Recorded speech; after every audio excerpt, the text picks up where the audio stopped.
to celebrate this momentous occasion? Well, I put a lot of thought into the movie. You had just asked if we were watching Roadhouse 2. Uh-huh. I had thought about Roadhouse 2.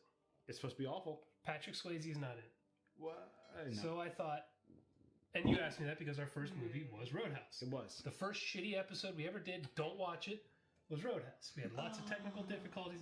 It's horrible. It's out of focus. It's the horrible. audio is bad. Don't watch anything before 37. It's bad. Episode 37. Don't do it. But someone sent us another Patrick Swayze movie called Steel Dawn. Oh my god. Which is him with a sword in the apocalypse, it looks like. Like he's Mad Max with a katana. Something like that. That sounds amazing. So I figure we're not going to go back to Roadhouse per se, but we are going back to Patrick Swayze. We haven't seen another Swayze since number 1. Yeah, that's the only one we've ever done. Oh my god. So every 100 episodes, we will watch a Patrick Swayze movie. Amazing. Okay. I don't know how it's going to be. Could be boring. No. Post-apocalyptic movies can be really brutal. Just people walking around the desert. As long as they have the budget to make the post-apocalyptic world believable, we're okay. I don't know if this is post-Dirty Dancing Swayze or not. Ooh. So I don't know. Okay. This might be early Swayze. Might be. But we have some pretty strong brewskis. Let's get to the beer. We do. All right. We have a variety pack from Devil's Backbone, which we love. I've got an 8-point American IPA. Mine, I can't see. Mine is a 7% Juicy Magic Juicy IPA. That's a lot of juicy. It's super juicy. And mine is a 9.1. Oh. Imperial IPA. Be sure you keep an open flame away from that. Right. Oh, no. No. Ah. All right. Oh no. What will I do? 200. 100. A for effort.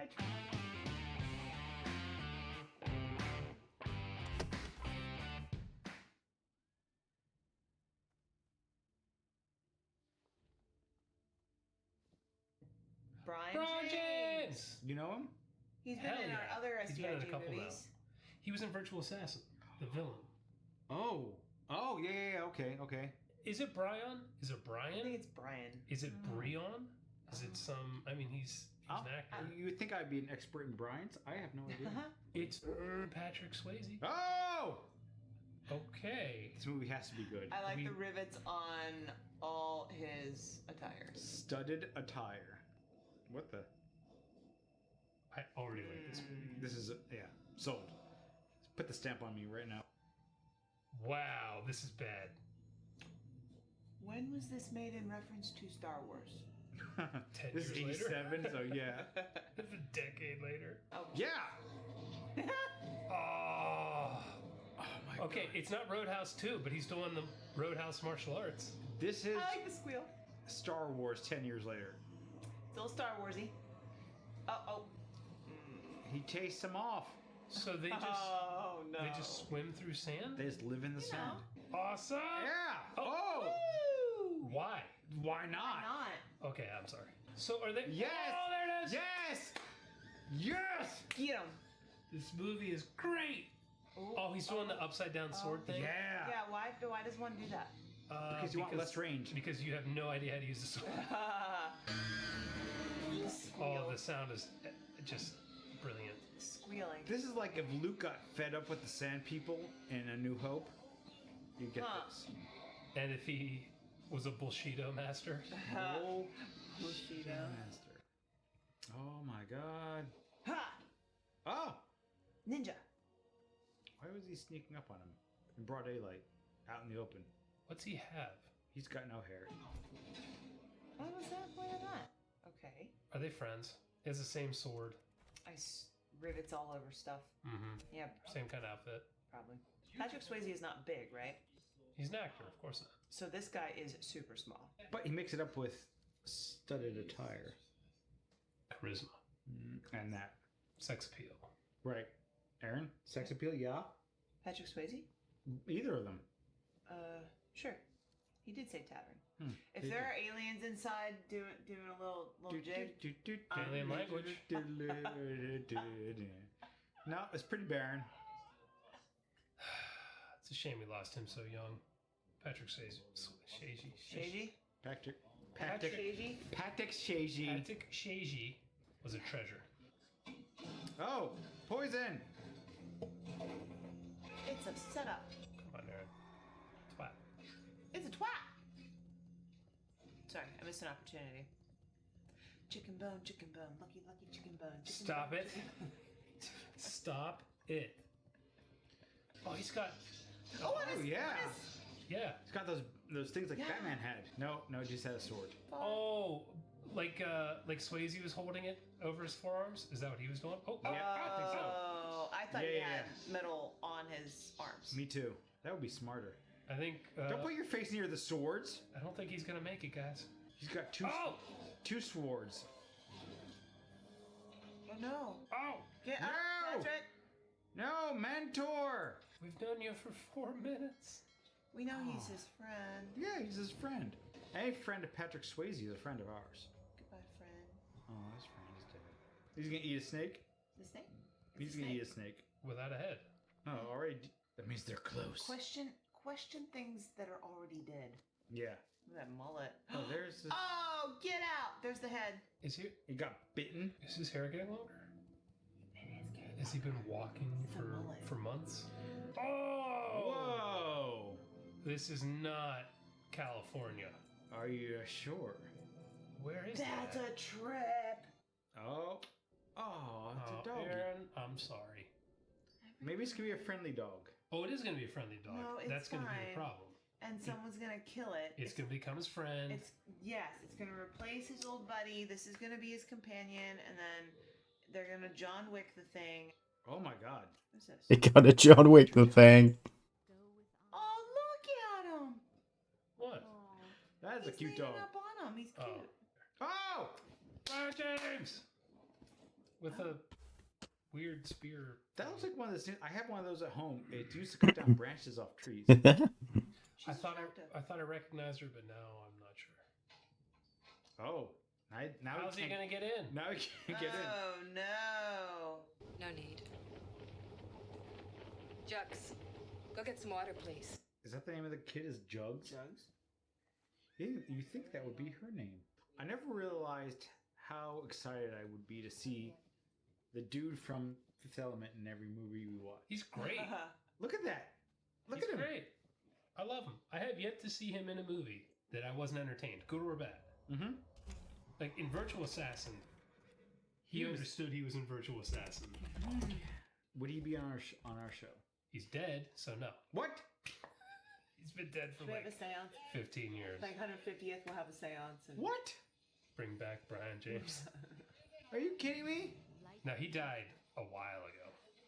That wasn't is too Like this? early 2000s. That wasn't too long after Fifth Element. Okay, that's poor. I would like to get around like, I like- this now. Yeah, I like the rig, but I like the unicycle. It's both convenient and impractical. Teach Patrick Swayze the ways of the gardener. Patrick. Patrick Swayze. guys, his dad's dead. You know what that means? New father figure. It means a single mom. What are you going for? All the above. Oh. Gonna teach him the riddle of steel. Oh my. What? I thought he was gonna give him a brother. No, Look. nobody. At her. Okay, so you like it too. I like that hair. It's I like crimped amazing. hair. Oh, Who dat? I don't know, but they have giant animals, so Yeah. Oh, They're dressed in black. they have resources. they have food and water.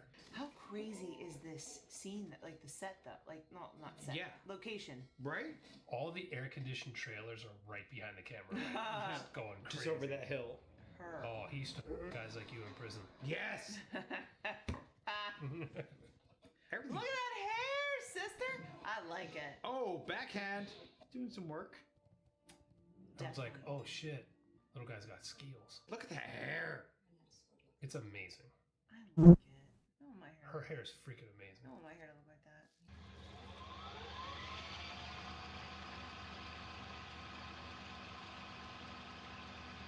You take that Aquanet and you hold that hair out and you go, and it just It poofs up the hair. yeah. Have you done that? Ha. Like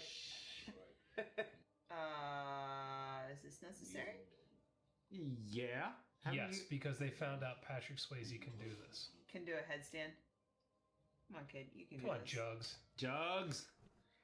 It is weird. Listen, that kid's name is Jugs. We just have to accept it. Oh! Scandalous. Oh my god. She's wearing a dress. Jesus Christ.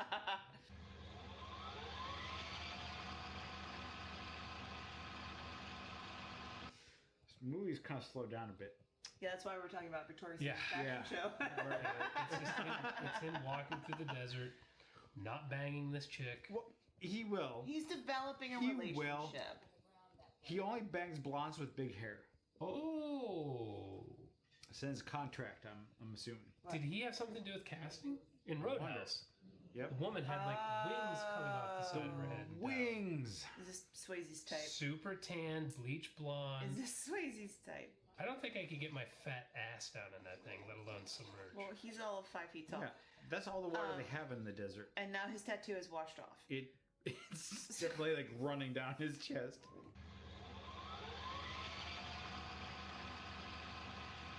Mangled dick expert was very Felicia small. Rose. Felissa Rose. She was one of the smallest people I've ever met in my life. Oh my god. Larger than life, though? Oh! Joe Bob Briggs. That's the mummy. Who? I don't know his name. The Mummy, you're right! The Mummy? The mummy. Oh my god! Brendan Fraser? The Brendan No, Fraser no, no. mummy. No, the The- guy who plays the mummy. the bad in guy. Brendan Fraser mummy. Oh. It's a wheelchair? Is he gonna pedal? That's the thing the kid built. It's a big wheel! Oh my god, it's a sailing big wheel.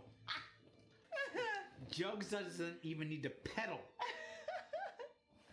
It's a nice- big wheel. That's a nice It's compound. Nice compound. That is a nice compound. I hope someday to wind up in a compound like that.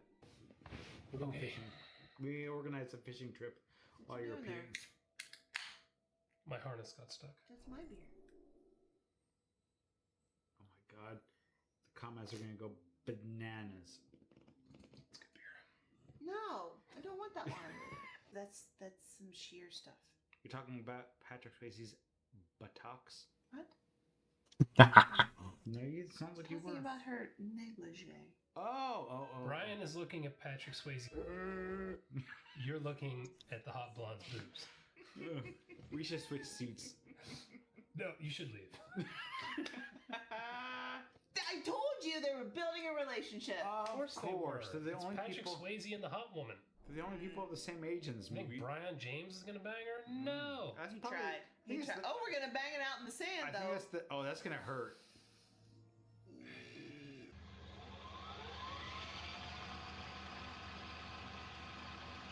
What's happening in the movie? We don't What? really know the story. The bad guys might come to their The little. apocalypse. Yeah, the Someone wants apocalypse. their water. Someone they destroyed their something- energy source. Something Yada, yada, yada. Thunderdome. How tall do you think he is? He seems so much larger than everyone else in this movie. Brian He does. James? Yeah. 6'3". 6 feet. Oh, you think he's 6'3"? I don't know. He's probably like 5'9" and You're towering right. over everyone. You're right. Buck 65. David. No, I don't weigh 135. What? Just saying, we don't look that good. Are you trying to say that we don't look that good? Do you understand what he's saying right now? Yeah, he's Yeah. shorter, so he's saying he would be an actor. He would look good on camera. Not saying that, but I appreciate the effort. That's not. Whatever. What? Just saying, we're not actor sized. I'm aware. So we look good on camera, don't we? Oh, I see. No, we look like shit. Ah, yes. Speak for yourselves, Yeah. boys. Hush your mouth. I got my crown over here. BEERRUN beer run. You know. Jason, nothing's happening in this movie. I know. I'm kind of bored. We're I mean, talking I'm enjoying about sitting with you guys, but yeah. this movie's kind of We've boring. been talking about Star Wars for like 20 minutes. Yeah. This is very Fury Road right now. Okay, shit's happening though. Okay. Yep. But Like, we can't see it. Daytime. There's magic hour and there's like an hour past magic hour. That's what we're at. Yeah. Yeah. Yeah. This is very dark. That's how you hide how shitty the set That's is. true. Hey guys. Hey. Hey, it's Could- for horses. It could be really. It could be really nice. Just we can't see it. Oh. No, he was like the guy who'd get. Rowdy.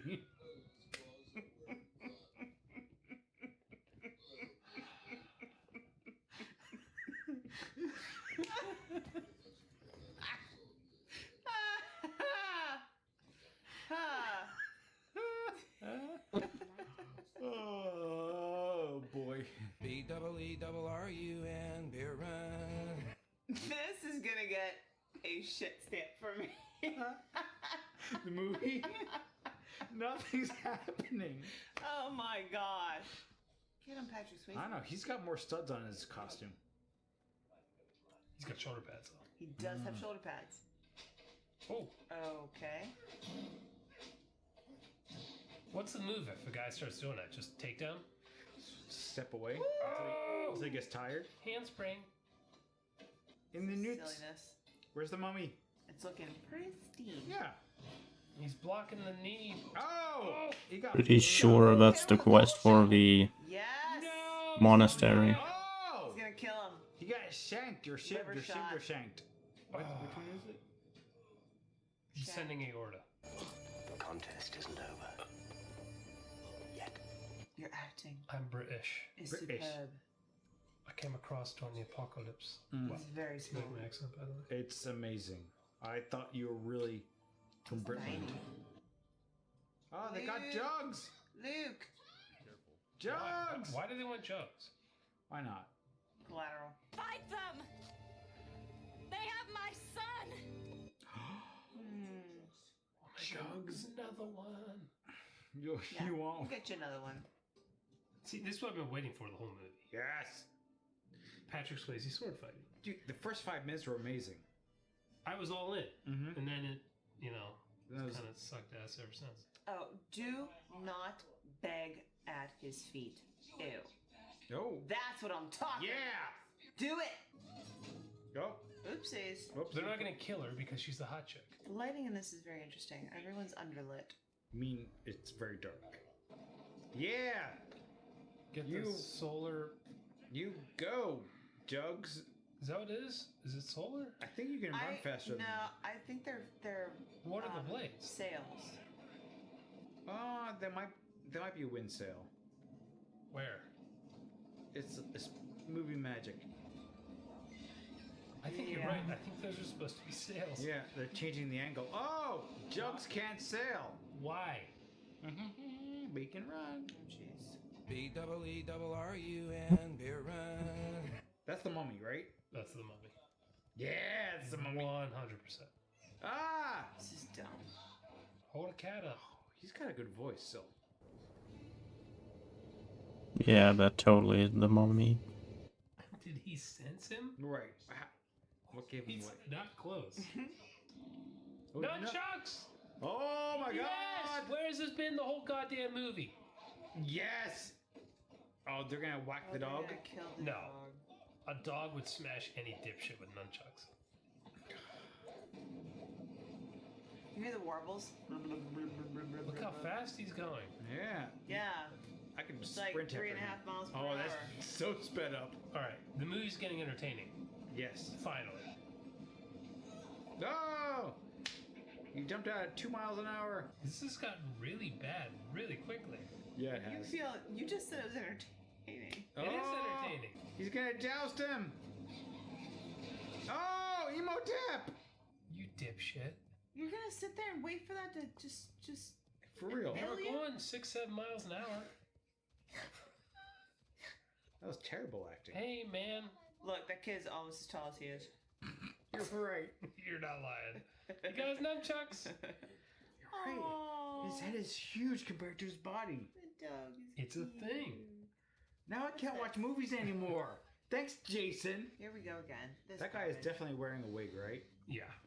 What do you And mean? he looks...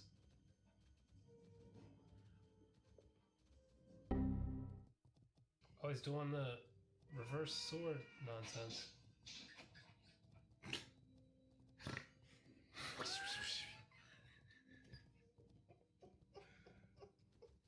This is what I wanted the whole movie to be. Yeah. Oh. Like, his kills per minute should have been pretty high. Instead, he's killed like 2 guys. Yeah. There's an hour of Nothing happening in the middle. Oh! Uh-huh. I think sometimes I forget Aaron did not grow up watching 80s movies. Yeah! You have Patrick Swayze and some guy in a wig pretending to sword fight. All the flexing, screaming, stupid nonsense. The flip for no reason. It's all new to her. Now, this is just how you do things. This is called the 80s, Aaron. Yeah. It's how you fought. How do you fight? I usually oil up before I get into an altercation. Of course. Oh! You're... That's gonna get infected in the apocalypse. Looked like a pretty serious cut on his forearm, I'm not gonna lie. Yeah, that's gonna get infected big time. How, like, his fingers aren't working. Cut some tendons. Like,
that's not good. That's where you stab him. What the heck? Just run away. Gosh, I can knife fight better than these two. Nuh-uh. I believe you. Yes, it is, Kevin. Is that possible to time travel speed? Yes, it is, Kevin. Oh! Femoral you know artery. he's coming. He's done that in every fight he's been in. Wait, is the head bad guy still alive though? How did that knock him over? I think that they wanted the cart to move before They it did. They definitely did. And he like fell over. Now he's got to fight. He's gonna kill 6 guys. Face and He's gonna- fight. He's gonna fight 6 He's guys. gonna fight six Guys, guys. guys, is it actually entertaining or are we just drunk? I might be drunk. He cut his head off. This Yeah. is great. It's a fear. I warned you. This is what the whole goddamn movie should have been. Talk too much. For real. Look at that choreography. Cut left, cut right, cut left, cut right. Should watch Mortal Kombat Annihilation again. Someone just recommended a movie called Immortal Kombat, Immortal? starring Roddy Piper. Roddy Piper. Oh no! on blood. He's gonna. What? Is he gonna be a horse? Like spit out the blood, you know. Oh. What else do we? Oh, yes, sir. Yeah. Woo! Good throw. Woo! Ow! Oh, Ow! turned into Silent Hill. I was gonna say it's getting Silent Hill. That went up through the hoo-ha, right? Yeah. It did in Silent Hill. Did. Oh, he's still alive? He's just chilling with a sword through his chest. Now he's choking on blood. And look at all the Oh, gear he's he's deucing. wearing. Is he heading out? Knock this chick up. Just gotta go spread a seed It's next like village. homecoming weekend. Yeah. Saturday morning at homecoming. Mm-hmm. Well, He's like, See ya. I'm out. she only has jugs. Yeah, she's. Give, Look. help her out. She's a madre. Like, you know what? All she needs is her son. Oh, but we need love. But I'm saying the problem is Jugs is not the future ruler. His name is Jugs. His name First is of all. Jugs. Or not. Or Jax. We may have missed. It's Jugs. Okay. We've seen his button tight whatever he's wearing, right? What? I'm making Aaron uncomfortable. I don't think it's making me uncomfortable. I think you have talked about Patrick Swayze's behind more than I have. Oh, that's true. Mm, Like, where is he going? you're No, right. but she cute, you know. You're right. Exactly. Like, what's the problem? Brian James is dead. You're good to go. The dog lived! Is it Jux? Jux. Jugs. We Jugs. were all wrong. Jux. Jux. It's Jugs. It's not. It's Call not me Jugs. one It's road. Jugs. You Was stopped it. Steel Dawn? No. No. I don't think so. I don't think so. I was bored. If I hadn't had a 2. 9.1%,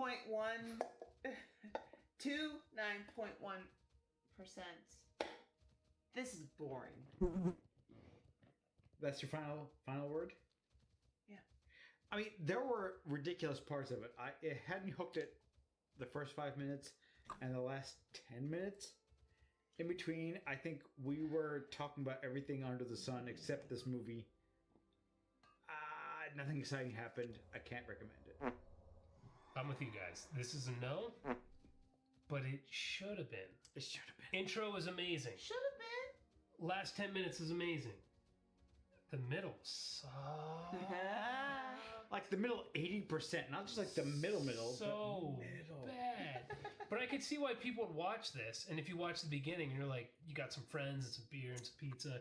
This is great. And then everyone's going to the bathroom and eating food and talking shit. Mhm. And then the end fight happens and you're like, oh, Huzzah! this is awesome. Oh, yeah. It's like, yeah, but you ignored the middle, which is just Yeah. like pulling teeth. Opening credits, ending credits, everything in between, garbage.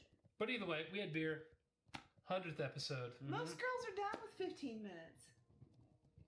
Oh. Oh. This took another turn we didn't expect. Are you just ending it? You're ending it right there? That's it? Oh, come on. We can talk. We can keep talking. We can keep talking. I messed up my crowd. Erin's on a roll. She's...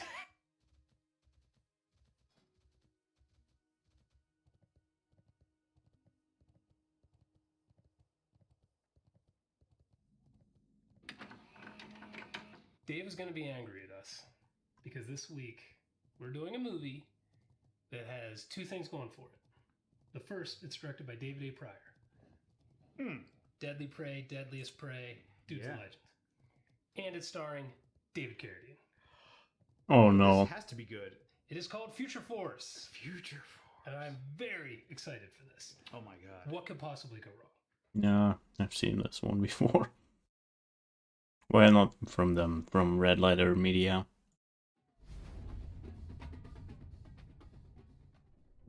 So, more music from Doom? Yeah, let's do that. Mick Gordon, yes please, here we go.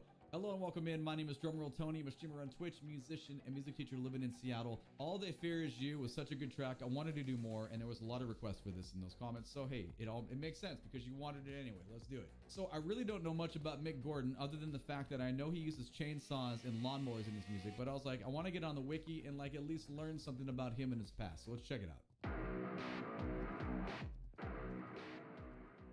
He was born July 7th, 1985, and is from Queensland, Australia. Gordon began his musical career as a jazz blues guitarist in his teens. He first began to work as a sound designer with Pandemic Studios. He began to work as a career as a jazz blues guitarist in his teens. He was born July 7th, 1985, and is from Queensland, Australia. Gordon He's began 5 his years musical career older as a than jazz me. blues guitarist in his teens. He first 5 began years to and work 1 as a week. sound designer with Pandemic Studios, where he contributed additional sound designs for Destroy All Humans 2. In 2013, he scored the first season of the fighting video game Killer Instinct, a reboot to the original 1994 title. Yeah, that original one back in 94, I played that one quite a bit in the arcade. Many quarters were lost. The following year, Gordon scored the second season of Killer Instinct and the action-adventure first-person shooter Wolfenstein: The New Order. Yeah, Wolfenstein is another throwback one. That is many hours on the original PC back in the 90s. Let's go, good times. He returned to the Wolfenstein series in 2015 to compose the score for Wolfenstein: The Old Blood, a prequel to Wolfenstein: New Order. In 2016, Gordon completed the score for the science-fiction first-person shooter Doom, a sequel to the 1993 game that was developed by ID Software. His score for Doom won a number of awards, including a DICE Award for Outstanding Achievement in Original Music Composition, SXSW Gaming Award for Excellence in Musical Score, No. the Game Awards Best Music Sound Design, and was nominated for a BAFTA Games Awards for Best Music. Well, he's done more work for video game soundtracks since then, but I just wanted to get us up to the Doom spot. So I'm very excited for this. BFG Division, let's go.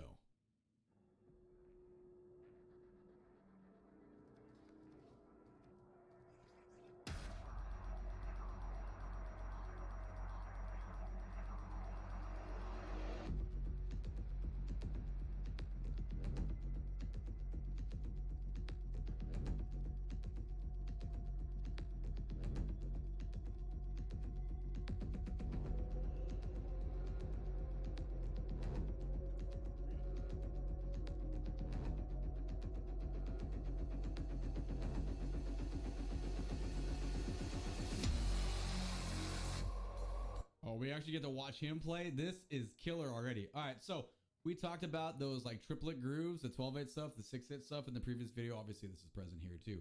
I really like the faint like little bottle, like whatever metallic sound that's just cranking out threes. And we have our like little syncopated triplet groove coming in. All right, let's get this dropping in, or is this not a drop? Just kind of entrance fuzz here. All right, here we go.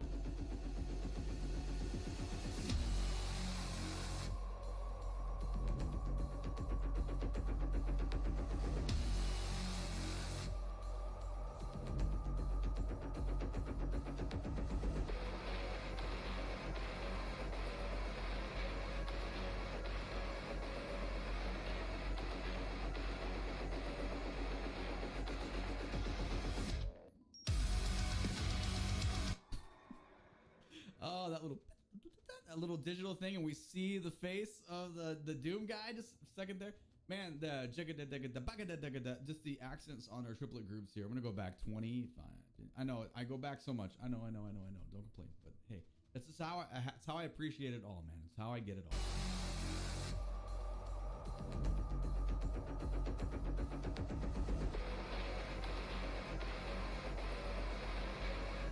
Those are pushed so hard.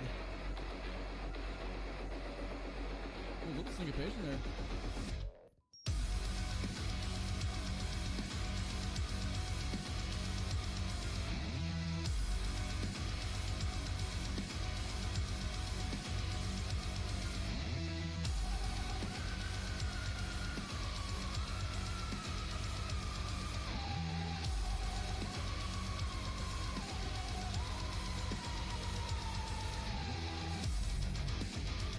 God, this is so good. It's fun seeing the game. I'm like, oh yeah, that game was fun to play. I love seeing that, like the little just micro like quarter tone pitch bends there, just pulling down on that with how fuzzy it is. No, granted, there's so much stuff being done like with the actual control side and like whatever. I'm not. I say it in a lot of videos. I'm not a Pro Tools guy. I I don't have a skill set. My skill set is playing music live, like bringing it from a sheet. Give it to me in the page, I'll make it happen. My skill set is not sound design. This is so impressive. Love to hear. All right, back 5, here we go.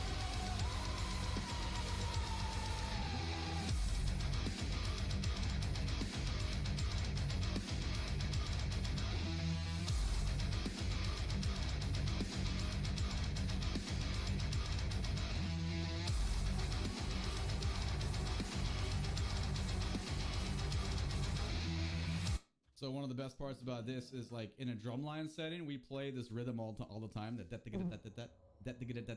So all that really is da ga da da ga da. With the if you think of triplets, 1 enda, 2 enda, the end of 1 is a double note, a diddle, da da ga da da da da.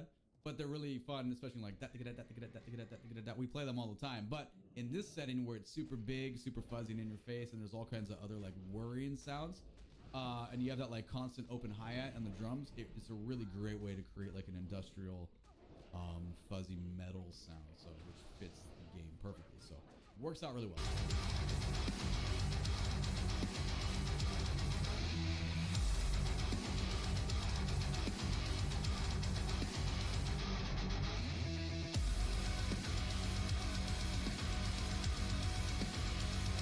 This is the hi-hat. That is so wet.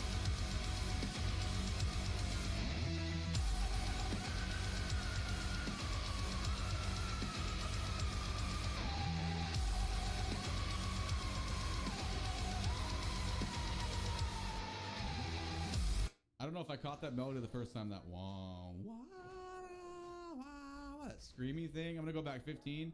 Just I don't know if it happened the first time. I'm not gonna go back that far, but maybe it didn't. But it was cool how my focus is still on that all the like in your face drum and guitar, but that like whirring melody is pretty sweet.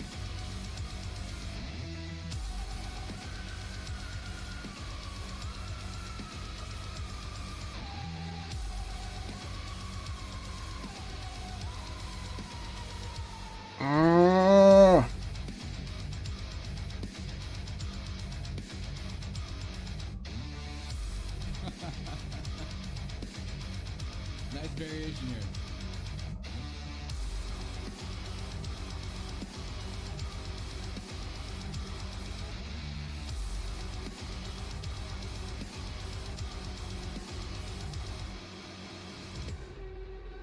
That was cool. So that second little variation, the obvious difference was the way the rhythm guitar there was being like a little bit palm mute, and just the chunkiness, the timbre of it, timbre meaning sound of it was a little different.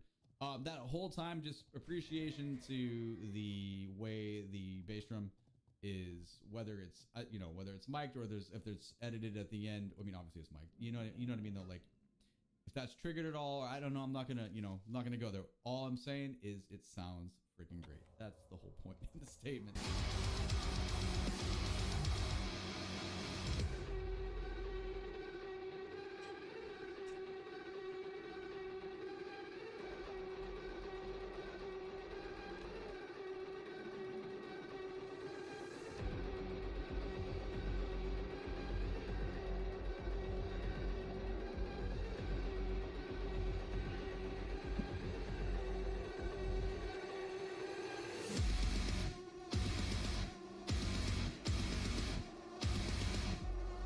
Alright, so we're going to stop it right there just to talk about that whole, when everything went away and we just dropped to the siren, for lack of better terms. I don't know all the correct, fuzz names for these, but either way, okay.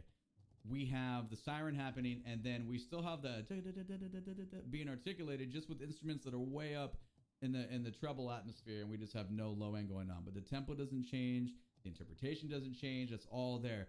And now the best part that comes in right here is those 4-note groupings. Sorry, 1, 2, 3, 4. Those are all still triplets. It's just that we're using more than 3 notes to convey the rhythmic melody here. So let's go back like 10 seconds to get into that.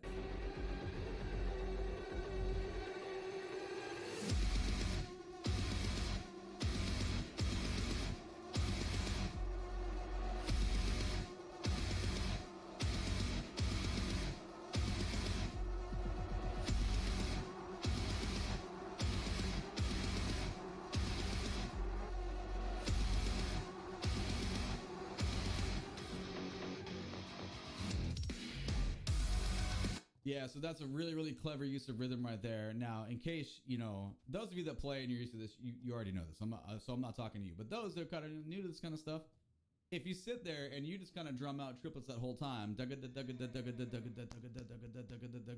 you're going to line up that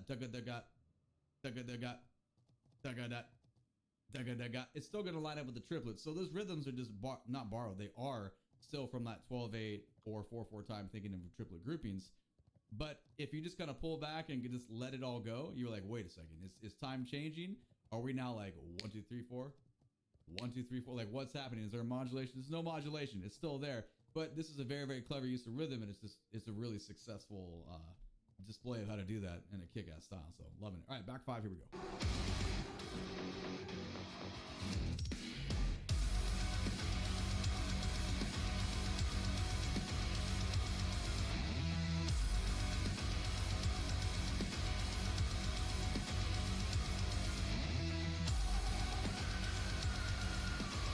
That melody is sick, dude.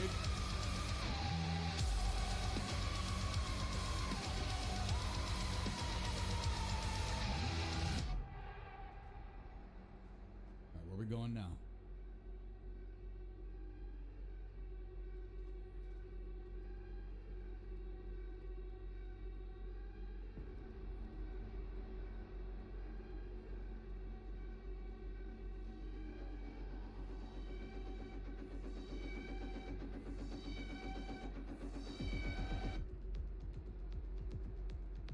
All right, cool. So I was curious because we had that similar like fade out with the cool like trebly sounding sounds kind of building back.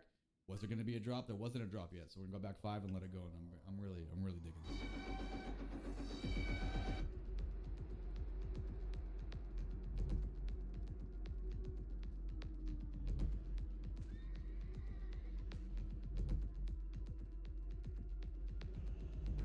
Oh, come on, stop. We just have it articulated, not so in your face with like face melting guitar, but the pulse is there just with all these like cool sounding electronic digital space sounds.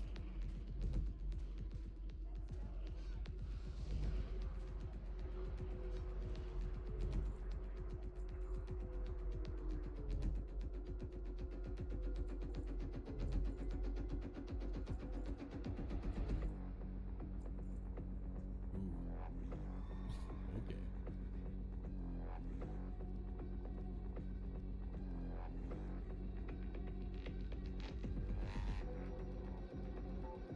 All right, so everything we're hearing right now is a little variation on the theme that we have in the beginning. We have all the ideas. It is different, but yet it is the same. What that means basically is we've taken the key that we're in, I will say like sound structure, which is going to include a rhythmic foundation of all that triplet stuff we're talking about. All this is included, but we're borrowing little ideas from each of those 3 phrases we had before and just altering sounds a tiny bit. That's about as technical as I can get on those because I don't know all the sound alteration names. But musically speaking, it's it's just good. This is how you keep a listener engaged and also the song and the piece of music moving forward. So great use of sound spectrums here.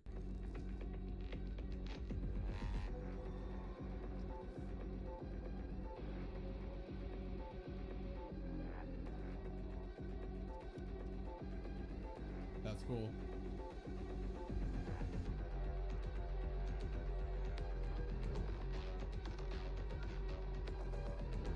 More variation, more build. Literally perfect.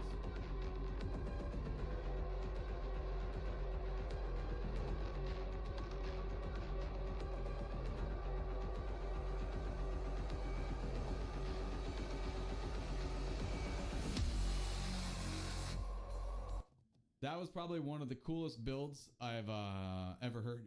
I mean, you could, maybe this is a drop, maybe it's not, but it doesn't matter. All the things that happened within the best part was like triplet with that weird funky like radio signal sounding thing. I was like, what is that? But it's never stopping with new little variations. So I think you could go back and listen to that segment alone, probably like 5 or 6 times, and probably pick up something different each of those times. So that's pretty cool. Here we go on this drop.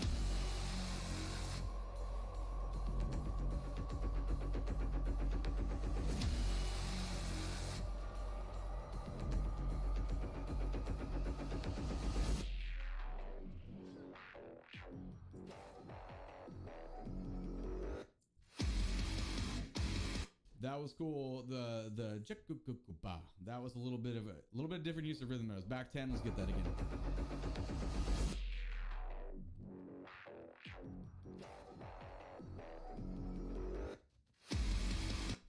One and two and three and four. Instead of boom, because our quarter notes right here. 1 and 2 and 3 and 4. And so that's the first really like kind of straight twos that we're getting. So let's get that one more time because that's a super sick transition.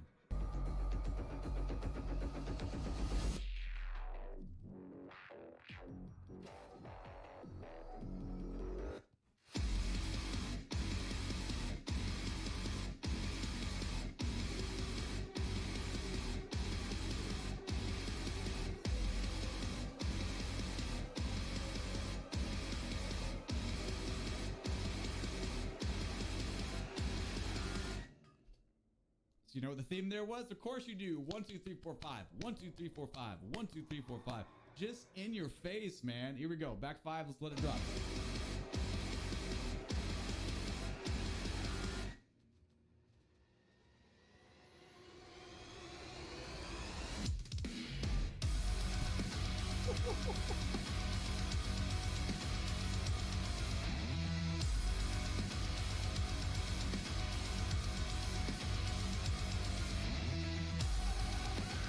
So I'm sorry, we got to praise it way more than that because the entire song for like we're 6:30 at 8:26 right now.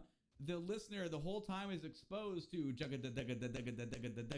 anyone and their mom can understand triplets and what 12/8 is and just whatever from this. You don't need to know the names, you know what the feel is. But then suddenly 1 and 2 and 3. We get the straight duple division, and then he hits us with a 1 2 3 4 5. 1 2 3 4 5, which completely it shifts it for a minute, so you can say that's a rhythmic bridge, right? If you think of everything else as verses or choruses, like this is a definite difference. Now, granted, it might happen again. I don't know because I've never heard it years ago. But the point being, it is a stark difference from everything else. So it's great writing. Let's keep going.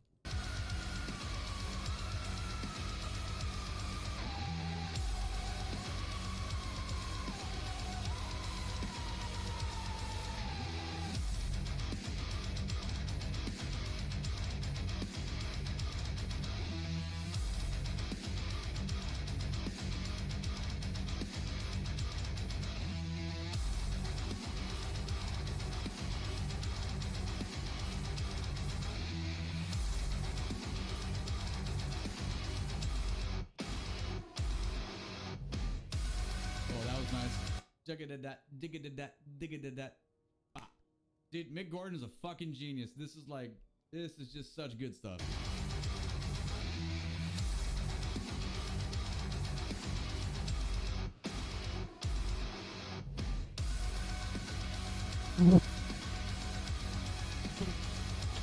I hate this stupid area.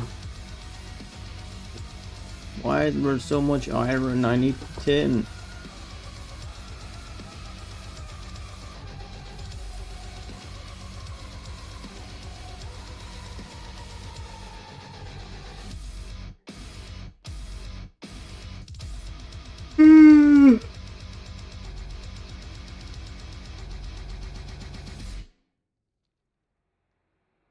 You know we got to hear that again. We have to hear that. Yeah. And then we really get pulled into like a digital little loop there. That was pretty tasty. Let's grab that again.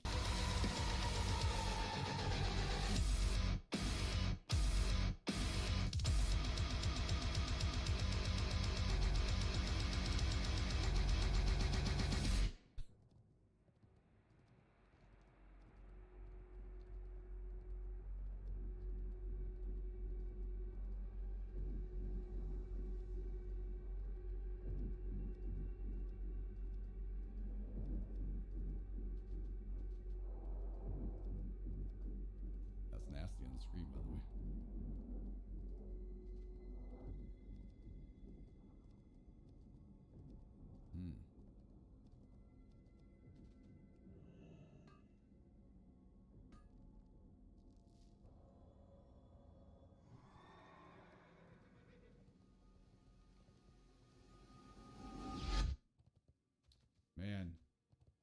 That was a really good piece of music. Seriously, really, really, really good piece of music.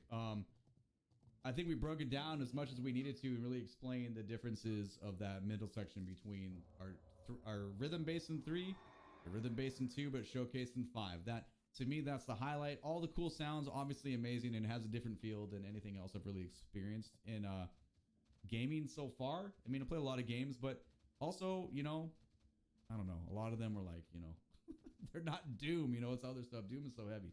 But I really, really appreciate the genius that is going into this. And when I was playing the game, I was not listening like this. I was trying to shoot stuff, and also you're streaming, you know, like you're trying to interact with your chat and talking to people. Like I was not able to just sit down and understand and hear everything that was going in there.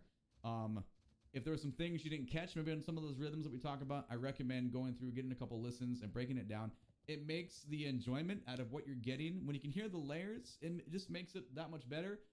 And I think the person that wrote it too they appreciate that you're trying to break down what they wrote, so you can taste the ingredients, if that makes sense. Taste the layers of like how you hear it, but you can still process it differently. So anyway, without getting too in depth with that, that was a good time. So thank you so much for that recommendation. Where else are we going? Let me know in the comments. Join the Discord. Let me know there. That's actually better than the comments. But anyway, that was fun. Thank you so much for this. I hope you had a good time listening to it. My name is Drumroll Tony. I'm a streamer on Twitch. Make sure to catch me when I'm live so we can talk about Mick Gordon or Doom or video game music in general. You can find the link to my Twitch channel in the video description below, as well as the Discord. If you like this video,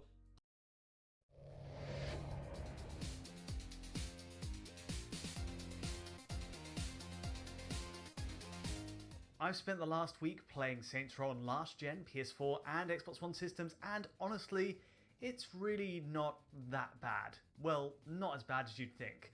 Okay, it's still got big issues in polish and frame rate. At its core, we're still seeing the same basic fundamental problems as the PS5 and Xbox Series X versions. The glaring shadow pop-in is back, and actually a bit worse here, the buggy NPC animations, physics return too, and perhaps inevitably the sub 60 FPS frame rates are still very much sub 60 FPS on PS4 and Xbox One. Actually, much lower. In fact, call it sub 40 FPS, at times sub 30 FPS and under. But then this was on par with expectations, wasn't it? On PS5 and Series X, even across all those graphics modes, totaling 7 permutations, there was just no ideal way to enjoy the game at a locked 60 FPS. And so I was curious, booting the PS4 and Xbox One releases today, and of course Pro and One X as well, how does the frame rate, image quality, and general visual settings hold up? Are the visuals significantly downgraded, or is there a sense that Volition built Saints Row with all the consoles in mind first? Let's find out.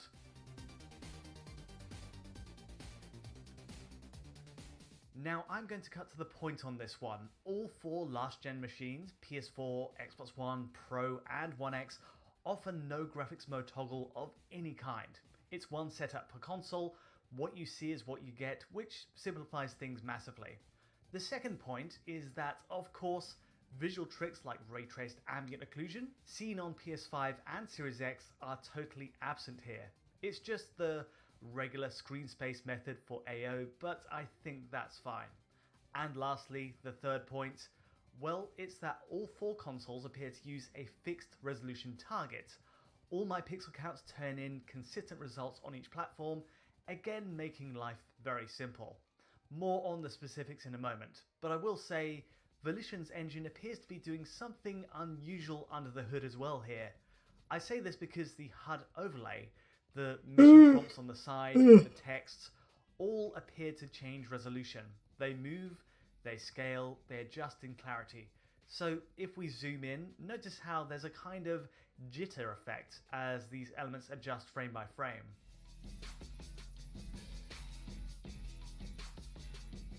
Now, with that in mind, dynamic resolution scaling, DRS, would explain this perfectly.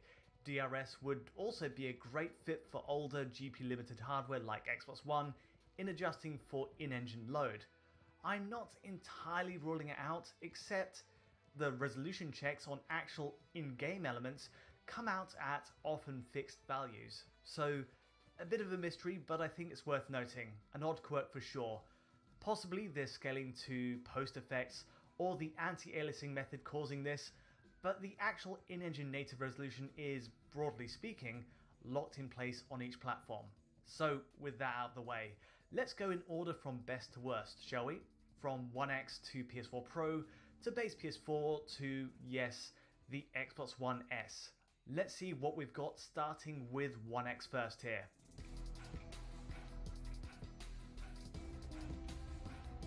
You'd expect Xbox One X to turn in the best results of the four, and that's partly true. At least in image quality, you're getting a very decent turnout here at a native 2560 by 1440. Now, 1440p goes beyond what a PS4 Pro pushes in pixel counts, which we'll get to. More crucially though, image quality on One X trumps the native 1080p on Series S, a machine that's meant to be a generation ahead. Here's a comparison between the two: 1440p on left on One X and 1080p on Series S on the right. Almost every other setting is exactly identical between them, I will say. Put this down to One X's higher rated 6 teraflop GPU compared to Series S's 4 teraflops. Even being based on the more current RDNA 2 architecture, Series S doesn't seem to compete in its support for 4K displays here. As a result, absolutely, zooming in, the picture is clearer even on our aging One X.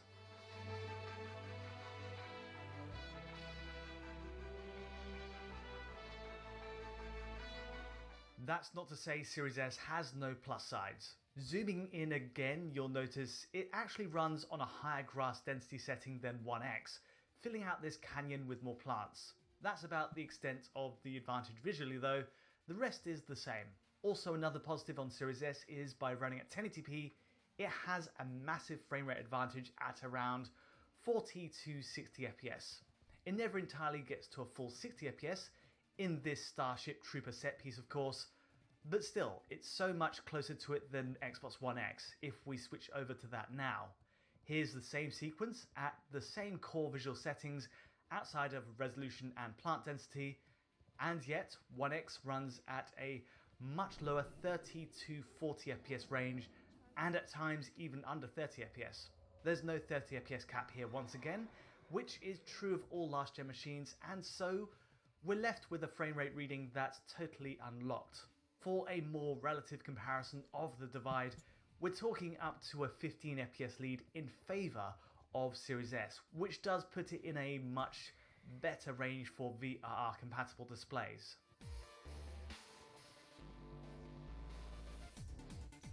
One X's performance is a real disappointment here. You have to wonder how much better it could be if you put a 30 FPS cap in place too.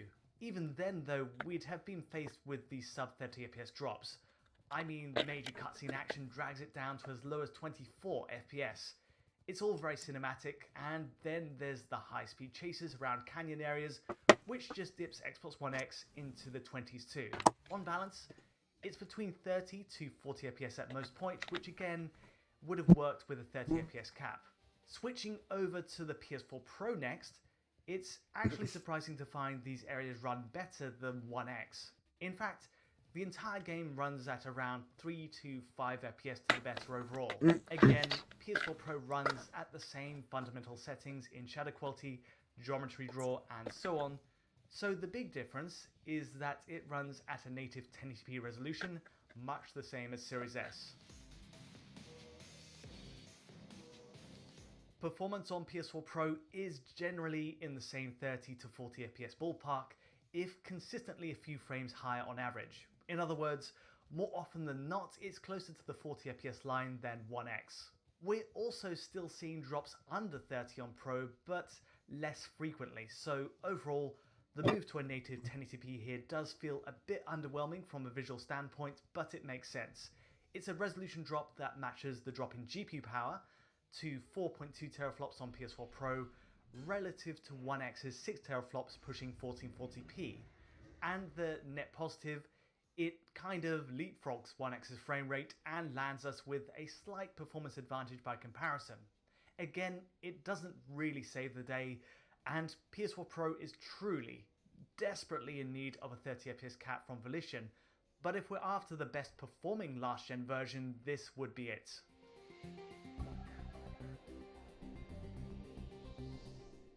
Next along is the base PS4. This is where performance and visuals start to show serious rough edges. Now, if we're talking visuals alone, this is a step down from PS4 Pro, even if the resolution itself surprisingly stays the same. So you get a straight 1920 by 1080 native resolution on PS4, so 1080p stays in place, but in terms of visuals, there's a big downgrade elsewhere. Grass density, for example, as is evident in this runaround, gets reduced dramatically. Simply put, PS4 Pro and One X by extension render more foliage in busy outback areas. And as we drive forward as well, slowly, you'll also notice shadow draw distances are pruned back on the base machine across the roads. It gives a sparser appearance next to Pro, with the cascade adding shade much closer to the screen. Another big downgrade, well, that'd be the shadow quality itself when viewed right up close. In side-by-sides, base PS4 sees a drastic hit to shadow resolution. And to be clear, both PS4 and Xbox One X share the same setting here, while Pro and One X use the higher, cleaner shadow preset. And perhaps the last major downgrade is in the effects quality on base PS4 and Xbox One as well, shown here. Everything from the dust during the canyon chase to even water and fire are affected, with lower resolution transparencies visibly affecting the look of the game.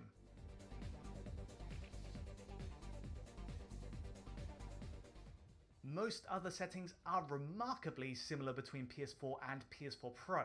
SSR quality for reflections appears to be a match, though ambient occlusion quality is a lower preset.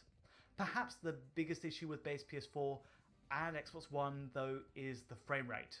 Performance hovers at the 30 FPS line, wavering just over and under all the way through.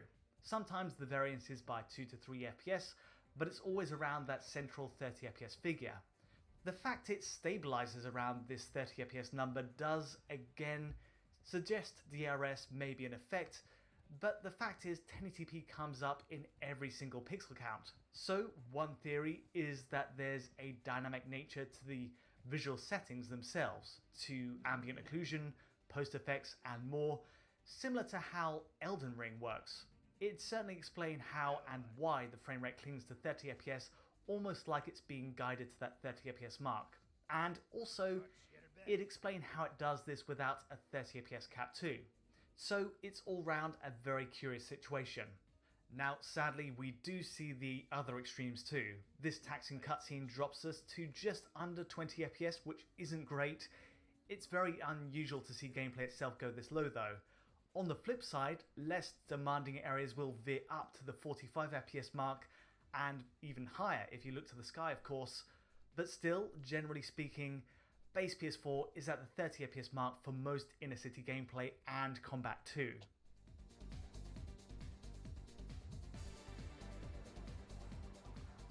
Last up of course is base Xbox One. Resolution wise, this typically runs at around 1536 by 864, and at 864p it's also of course the softest, least presentable version of Saints Row going. All the downgrades mentioned on base PS4 translate here too. The low quality shadows, the downgraded effects resolution, limited draw distances, low grass density, all of it. Remarkably though, turning to frame rate performance, base Xbox One is slightly better off than PS4 in most areas. For example, our base PS4 here hovers between 30 to 35 FPS during this canyon chase. It's not at all a bad turnout on Sony's console, but still, if we switch over to Xbox One, this then moves up to the 35 to 40 FPS range. It's around 3 to 5 FPS higher during peak action, in other words, perhaps a sign of how effective dropping the resolution is in Volition's engine. In other words, setting Xbox One to sub 900p, the frame rate turns out to be better than I'd expected. Okay, most of gameplay around the city, with lots of CPU taxing elements like physics, AI, take it down to 30 FPS, and honestly, once again, a 30 FPS cap would have worked just fine here.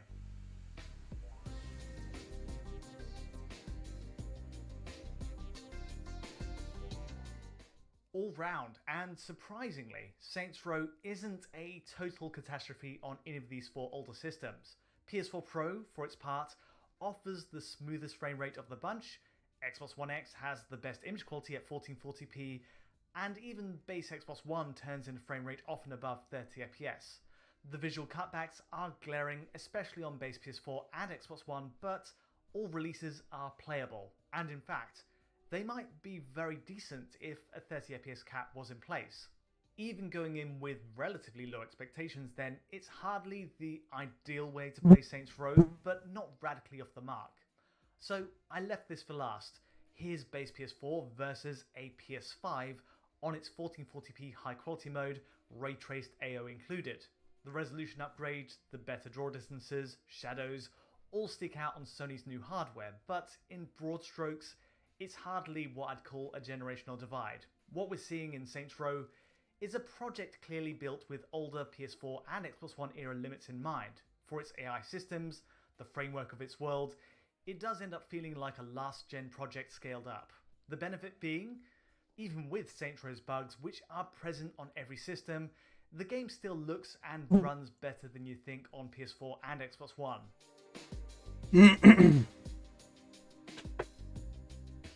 It's hard to wholeheartedly recommend any of the last-gen versions. Honestly, mostly I went into this expecting the worst, especially on base Xbox One, but it turns out all 4 machines do run Saints Row well enough. And of course, with more patch updates to address its bugs, this could be turned around, and I really hope the game gets the attention it deserves. But that's all from me today. If you did enjoy this quick look at the last gen versions of Saints Row, do feel free to like or subscribe, and don't forget to hit that bell for instant notifications as any new video lands. To get a high quality version of this video, check out our Patreon at digitalfoundry.net, and to get in touch directly, just use Twitter as usual. But from me for now, thanks for watching.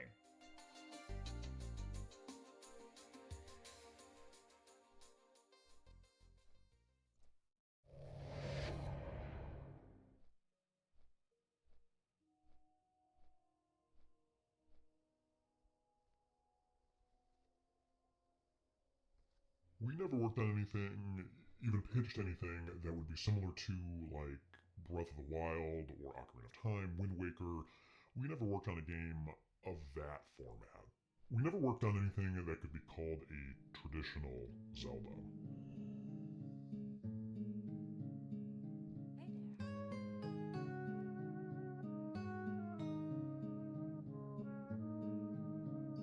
In 2008, a few months after Retro Studios released Metroid Prime 3, rumors started to spread that their next project was a Zelda game for Wii. Interviewers spotted Hylian memorabilia hanging on the walls of Retro HQ, and fans were hyped for what a Western Zelda made in Texas might look like. Retro'd actually worked on a GameCube launch title called Raven Blade they said was going to be like Ocarina of Time with some twists. Now almost a decade later, hopes were high for Retro's Wii project, but excitement faded as years passed without any official announcements or leaks. In 2012, IGN asked series creator Shigeru Miyamoto if there was any truth to the rumor. Miyamoto said, "In terms of them working on a Zelda, it's not out of the question, certainly, for them to work on an entire Zelda game amongst themselves, but they're too busy for that sort of thing right now. It would probably require me to be involved to a great extent as well, so I would have to get over there quite a bit too. I'd probably have to live in Texas." Retro's next game was Donkey Kong Country Returns, and after a while, fans forgot about the Zelda rumors. Well, until 2020 that is, when Metroid fan site Shinesparkers noticed some of the game's concept art hiding in plain sight. Over the past couple years, a former retro artist, Sammy Hall, posted over 100 pieces of art on his ArtStation account, a social media platform similar to DeviantArt. The story quickly went viral, and apparently realizing he shouldn't have posted that stuff online, Sammy immediately deleted all his social media, his personal blog, and basically went into hiding, never to be seen again. However, we managed to get a hold of him with some internet sleuthing, and talked off and on for a couple weeks. It was great talking to Sammy, but he ultimately declined our interview requests. Luckily, however, we were able to grab some info from his old websites before he deleted them a few years ago. We were also able to speak with 2 other Retro employees familiar with the project. One is Paul Tozur, one of the game's 2 programmers. I feel the statute of limitations has expired on a lot of this because it's 15 years ago, and I'm interested in telling the truth. The other person was only willing to speak as an anonymous source. We know who this person is, and we're able to confirm their identity, but we can't share who they are in this video. It's a pretty secretive subject, and as it turns out, Retro Zelda Project was bigger than you probably thought. There's much more than just artwork. There was actually a playable prototype with 9 months of work put into it. By the way, make sure to stick around to the end of this video. You're in for a mind-blowing surprise about 15 minutes from now. We're getting ahead of ourselves though. Before we get into all the new information we dug up, let's start with the art and info that dropped in 2020. We should note that every image used in this video has been digitally upscaled for clarity, and will also show the name of all concept art in the bottom corner. We acquired these image names by downloading the concept art directly from Sammy's ArtStation, which are worth some attention because they reveal some clues. For example, these pieces are called Rhino sketches, and this location artwork's called Rhino Land, which suggests they go together, with the rhinos living in or around the city. On his now deleted ArtStation, Sammy described the concept art as being made for a cancelled Zelda project worked on from 2005 to 2008, applying different mediums as well as combinations to explore a wide range of styles. It was a fun pre-production origin story of the Master Sword. Within the bad ending of Ocarina of Time, we were exploring the last male Sheik's, after a genocidal ethnic cleansing, journey transforming into the Master Sword, all while the Dark Gerudo were giving their 100-year birth to Ganon. For folks unfamiliar with Zelda's 3 timelines, Ocarina's bad ending refers to the timeline that occurs if Link is defeated by Ganon. That's when this game would have taken place. By the way, fans often wonder how the Gerudo race continues to exist if there's only one male born every 100 years. Ocarina's script director Toru Osawa answered that question in a Japanese magazine we translated for an upcoming Ura Zelda video on this channel, but it's worth sharing here. He said the Gerudo women marry men from other tribes, and it's not uncommon for them to kidnap men just for that purpose. The children born from these interracial marriages always have features of a pure Gerudo, and as long as men remain captivated by Gerudo's exotic charms, their bloodline will never fade. All the offspring are daughters, except one son born each century. In addition to the Sheikah and Gerudo, Retro's artwork also shows some new variants of old races, like Deku warriors, as well as the Dark Velu race, which seems to be a corrupted version of the dragon race from Wind Waker. There's also some brand new races, like this axolotl-inspired creature, and a few pieces dedicated to Axolotls are the best. kids, including a clock boy and clock girl. Weird stuff is how Sammy described the project. But games in the Zelda universe have very weird stuff. These were exploration and tests to exercise a range of potential art directions. Several population centers can be seen as well, like Horntown and a connected area called Horntown Roots. Then the bizarrely imagined Rock Town, like an impressionist painting come to life. There's also Lightning Town. Zoom in and you can see some people providing scale. And there's flying airships tied to Lightning Town as well. Zoom in on this one and you can see what looks like ships bombing a village. These are, however, early concepts, and there's no guarantee they would have made it into the game. Sammy wrote, "Highly experimental concept designs and art direction. Slinging whatever crap at the wall, see what sticks. Nothing more fun than early blue sky pre-production." It's fun to see how the game was taking shape, but how serious was Retro about actually making it? When all this artwork went viral in 2020, fans were wondering if it was a real project or if Sammy was all on his own going nuts with a paintbrush. Right after his art was discovered, but before he disappeared, Sammy provided a brief statement to IGN. He said, "I doubt many at Nintendo proper saw much of any of this stuff. I was mostly put into a room like Milton from Office Space and tasked to brainstorm between other projects. We weren't entirely convinced it was a one-man job though. Sammy may have downplayed the situation to cover his retreat. So we contacted everyone who worked at Retro during this time, about 70 people total, all the way down to the accountants and janitor.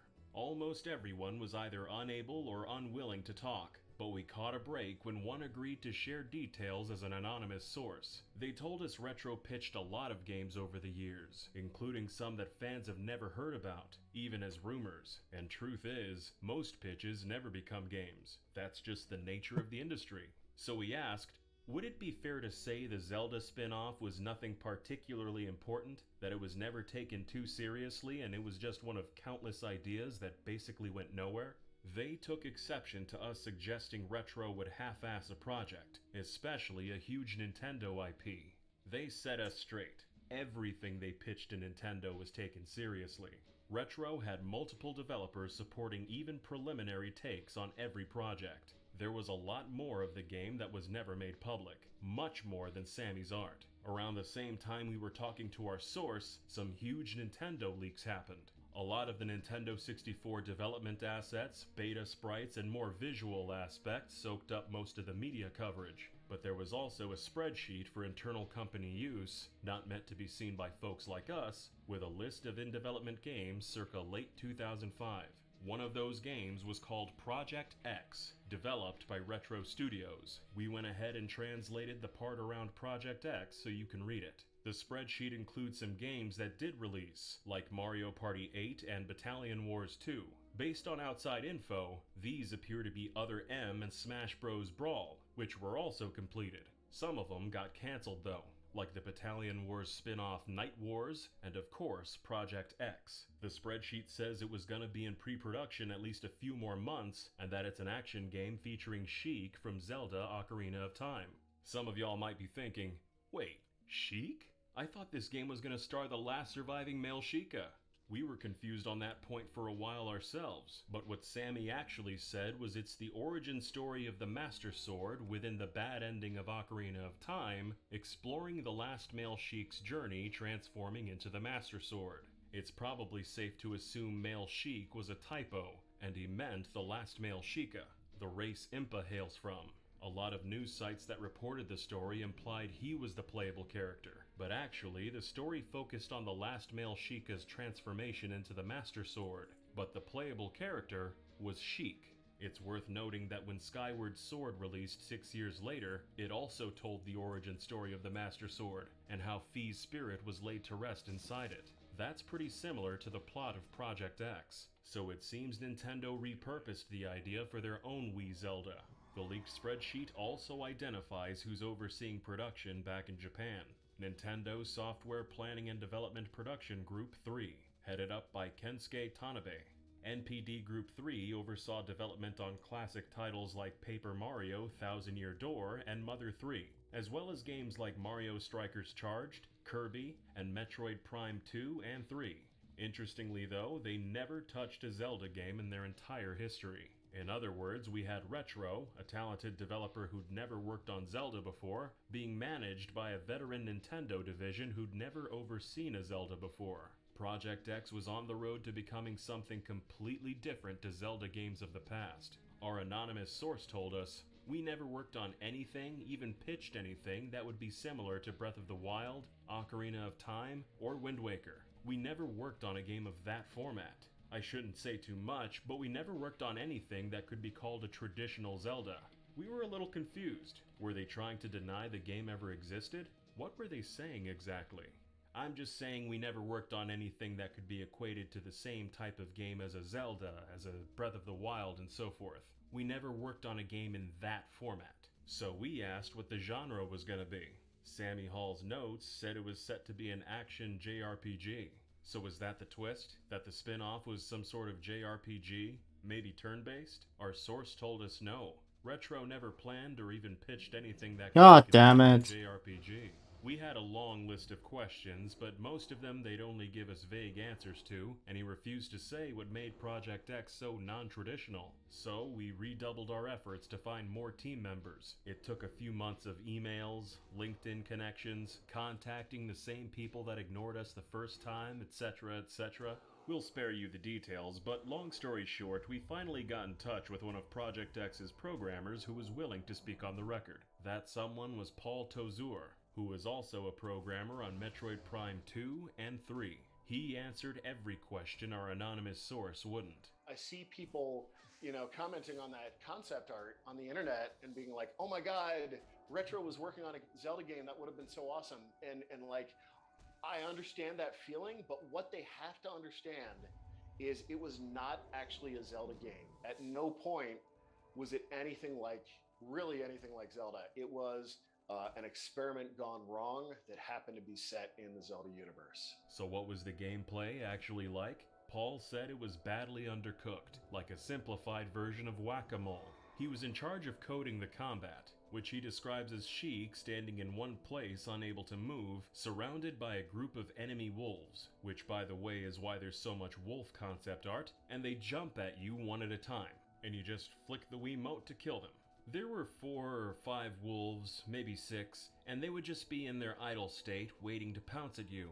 Then they'd jump one by one and you'd go whack. So that's literally all it was, just detecting when the player swung the Wii remote. If so, the wolf dies, and if you don't do it correctly, you take damage. You know, for me it comes back to that famous Sid Meier quote, "A game is a series of interesting decisions." So I compare that gameplay to whack-a-mole, but the problem is there's actually fewer decisions involved than whack-a-mole. Because with whack-a-mole, you've got all these moles popping up, and you've got to prioritize which one do I hit, which ones do I ignore, which order am I going to whack these moles in. There's actually some thinking involved, whereas with Sheik, it's pure stimulus response. So if you don't have that level of interesting decision making, you don't really have gameplay.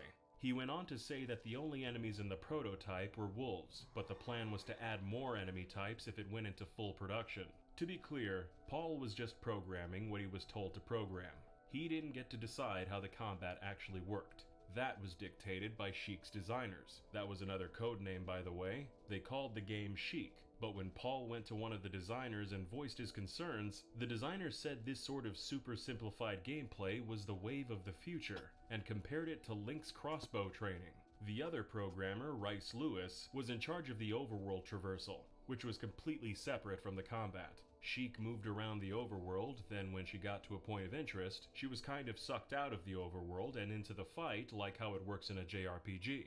As for the overworld traversal itself, Paul says it was even messier than the combat. He called it, quote, "a hot mess." We were kind of in disbelief. Are you sure this is the same game? The artwork is awesome. How could the gameplay be so basic? The art was never the problem, Paul told us. The art was great, and there was never any question that Retro's artists could make anything look brilliant. It was the gameplay design that was badly underdeveloped, and wasn't reviewed by Retro's other designers, like the ones working on the Prime Trilogy collection. After a while, Paul went to one of his bosses and said, "Hey, why are we doing this? There's no gameplay here. We could do something like Shadow of the Colossus. I know all of us love that game. Why don't we have something where you're fighting huge monsters and you're actually crawling around on their surface? Nintendo's never done anything quite like that before." And he replied, "Yeah, that would be cool," but he also refused to change the direction we were heading.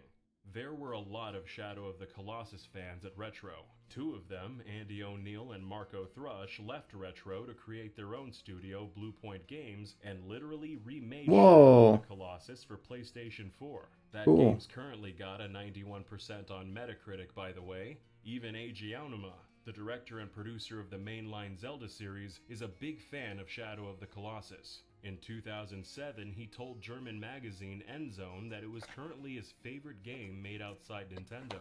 A Zelda game in that format would have had a lot of potential, or even just a traditional Zelda developed by Retro Studios. But the problem, according to Paul, was Retro's leadership. Whenever anyone put their hand up to say Project X was headed off a cliff, they were ignored. Leadership thought they weren't being team players and they should just put their heads down and do their jobs. But Paul points out that part of being a team player is being willing to say, "Hey, there's an iceberg. We need to turn the ship right away," and not just blindly follow orders. But unfortunately, those warnings fell on deaf ears, and development continued in the same direction. Pre-production, as Sammy put it, started in 2005. Then, after Nintendo greenlit the project in mid-2007, Paul and some others were brought on for actual pre-production, which lasted 9 months, up until the prototype was pitched to Nintendo. So how did the pitch go? Paul told us, Nintendo couldn't really make heads or tails of it. Their reaction basically boils down to, "This is seriously what you're proposing? Really?" It was immediately rejected. That's what I was told, but I wasn't there when it happened. And I suppose there's a possibility it never actually happened and they decided not to show it to Nintendo.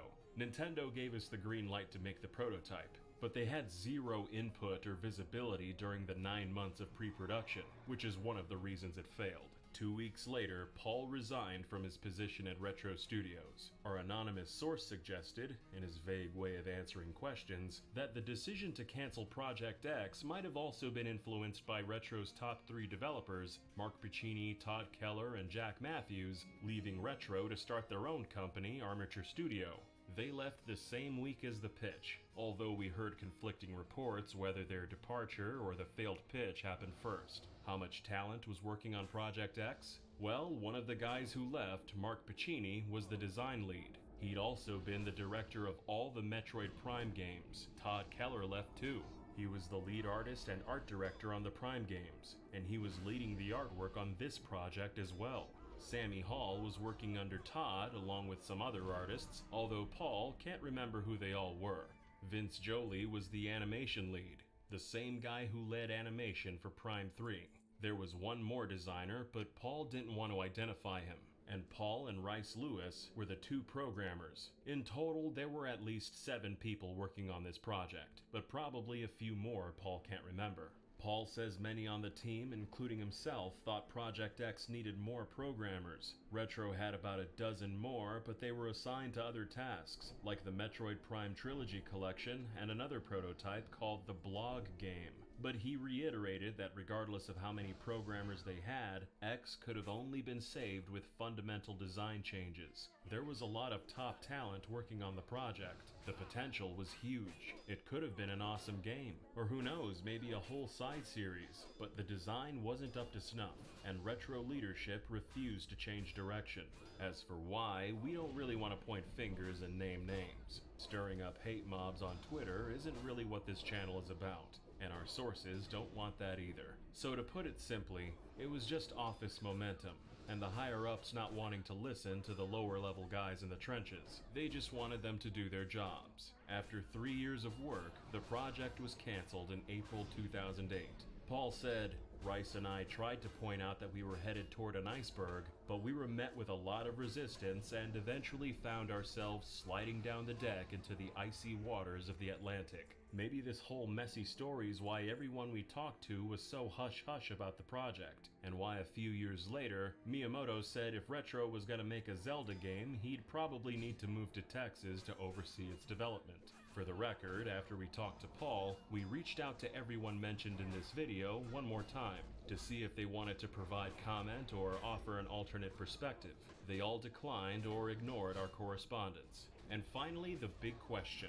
Whatever happened to the prototype, the artwork made by all other artists, and the design documents? Paul never kept any of it to himself. He was immensely proud of a lot of the projects he worked on at Retro over the years, but not this one. He's spent the last 15 years trying to forget about Project X, not preserving it. Who knows, maybe it's all sitting on a thumb drive in Retro's basement, never to be seen again. But we've got some potential good news for folks who'd love to see a good Sheik game someday, and also the special surprise we alluded to earlier. First, the good news, which is that Nintendo's still considering a Sheik spin-off. Right after Breath of the Wild's first trailer dropped in 2014, a vague statement from Eiji Aonuma led to rumors that Link was going to be female, or that players would have the option to choose Link's gender. Aonuma later clarified it was just a joke, and Link was still very much a dude. But then a couple years later at E3 2016, Aonuma said the Zelda team actually did consider having a woman playable after fans reacted positively to those rumors. But they decided Zelda would make more sense as a playable character than a gender-swapped Link. But the idea was ultimately rejected because if Zelda is off saving Hyrule, Link wouldn't really have a purpose. Shigeru Miyamoto was at E3 too, so the next day, Game Rant asked him to expound on that idea.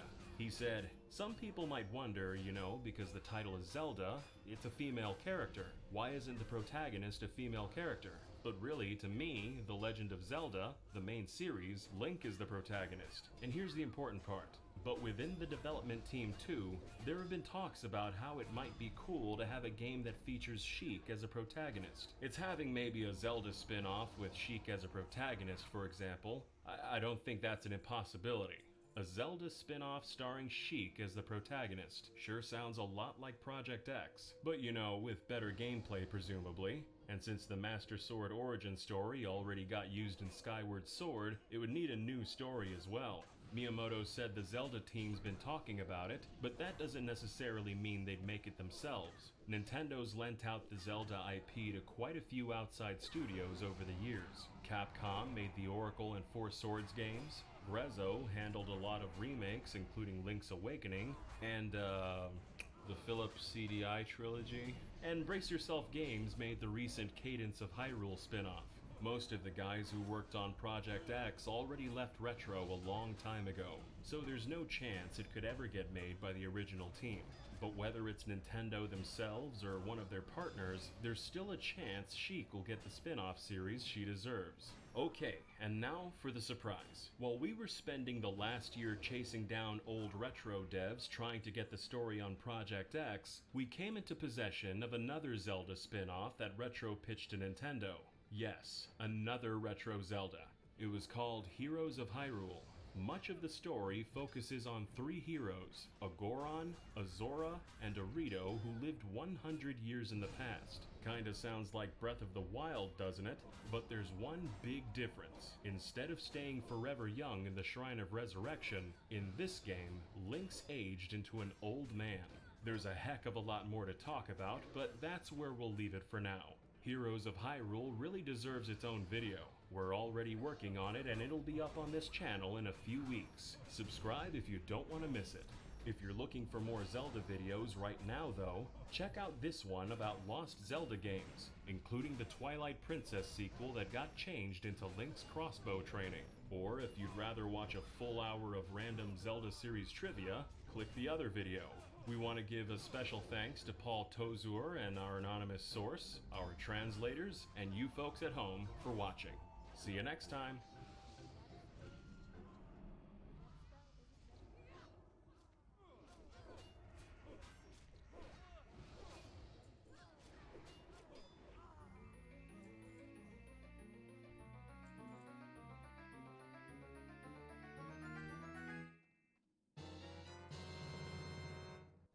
I was gonna do like a mask thing, like Majora's Mask, but I didn't have a Majora mask. I just had the Mandalorian helmet, so I thought.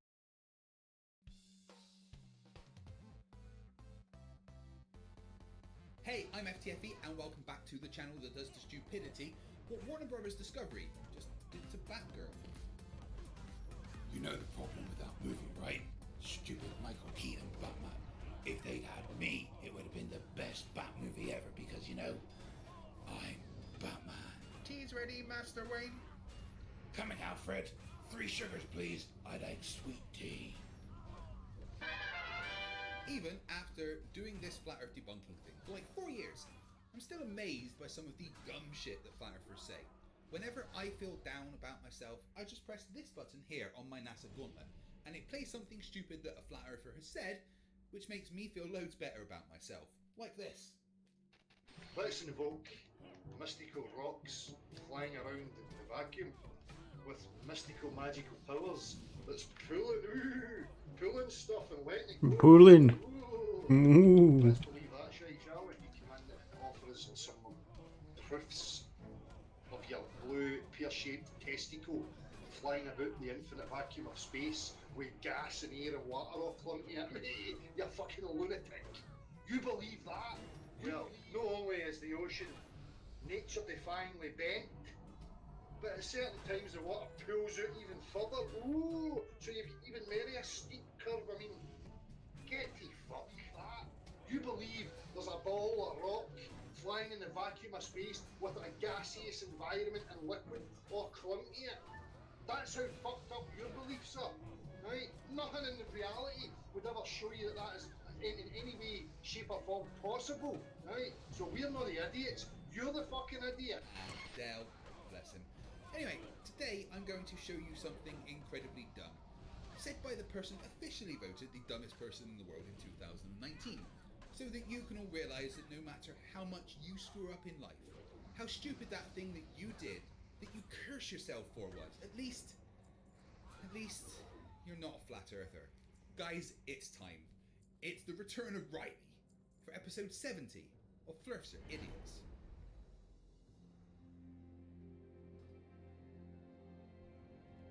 We're living on a disk, floating through space, with a tiny sun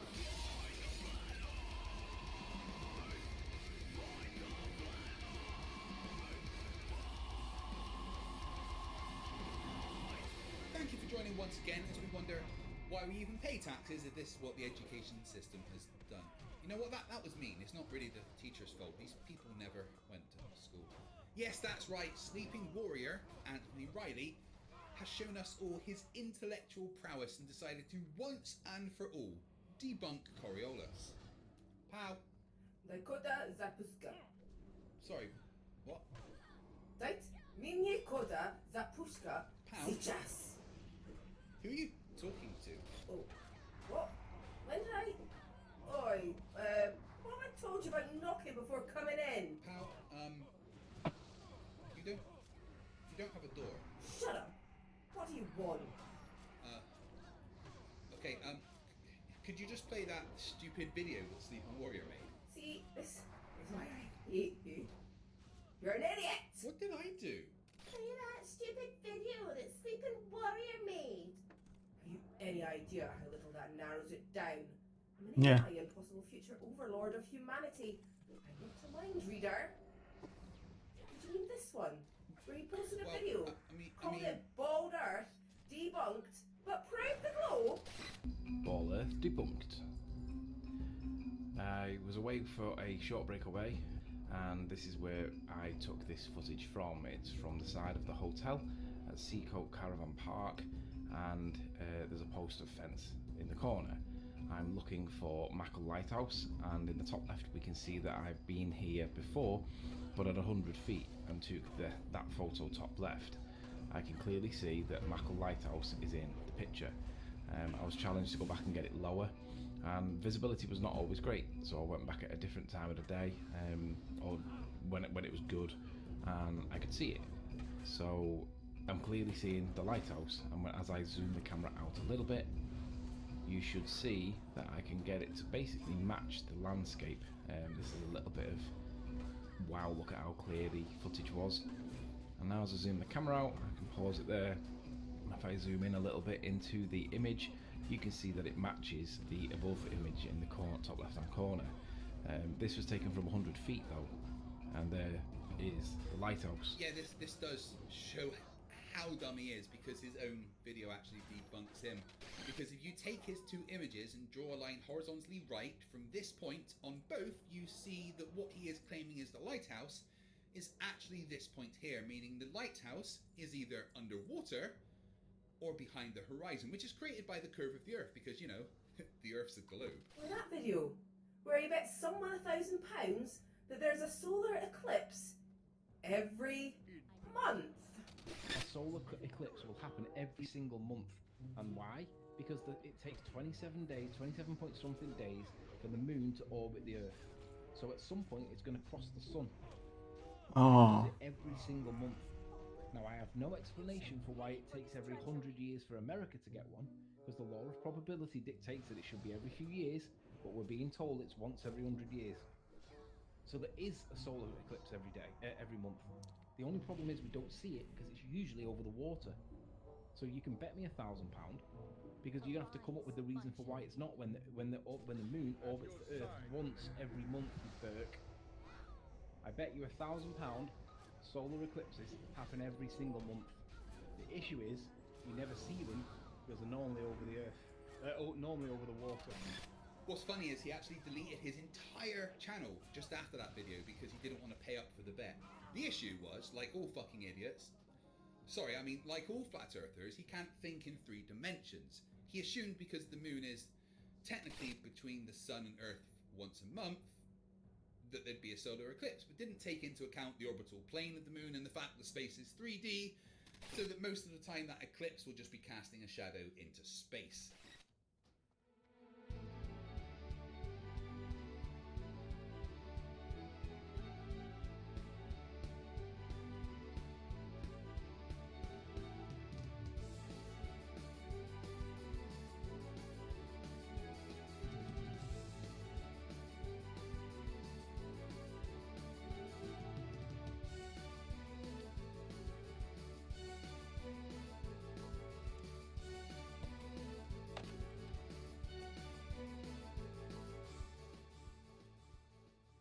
At that time, he tried to disprove gravity with an egg.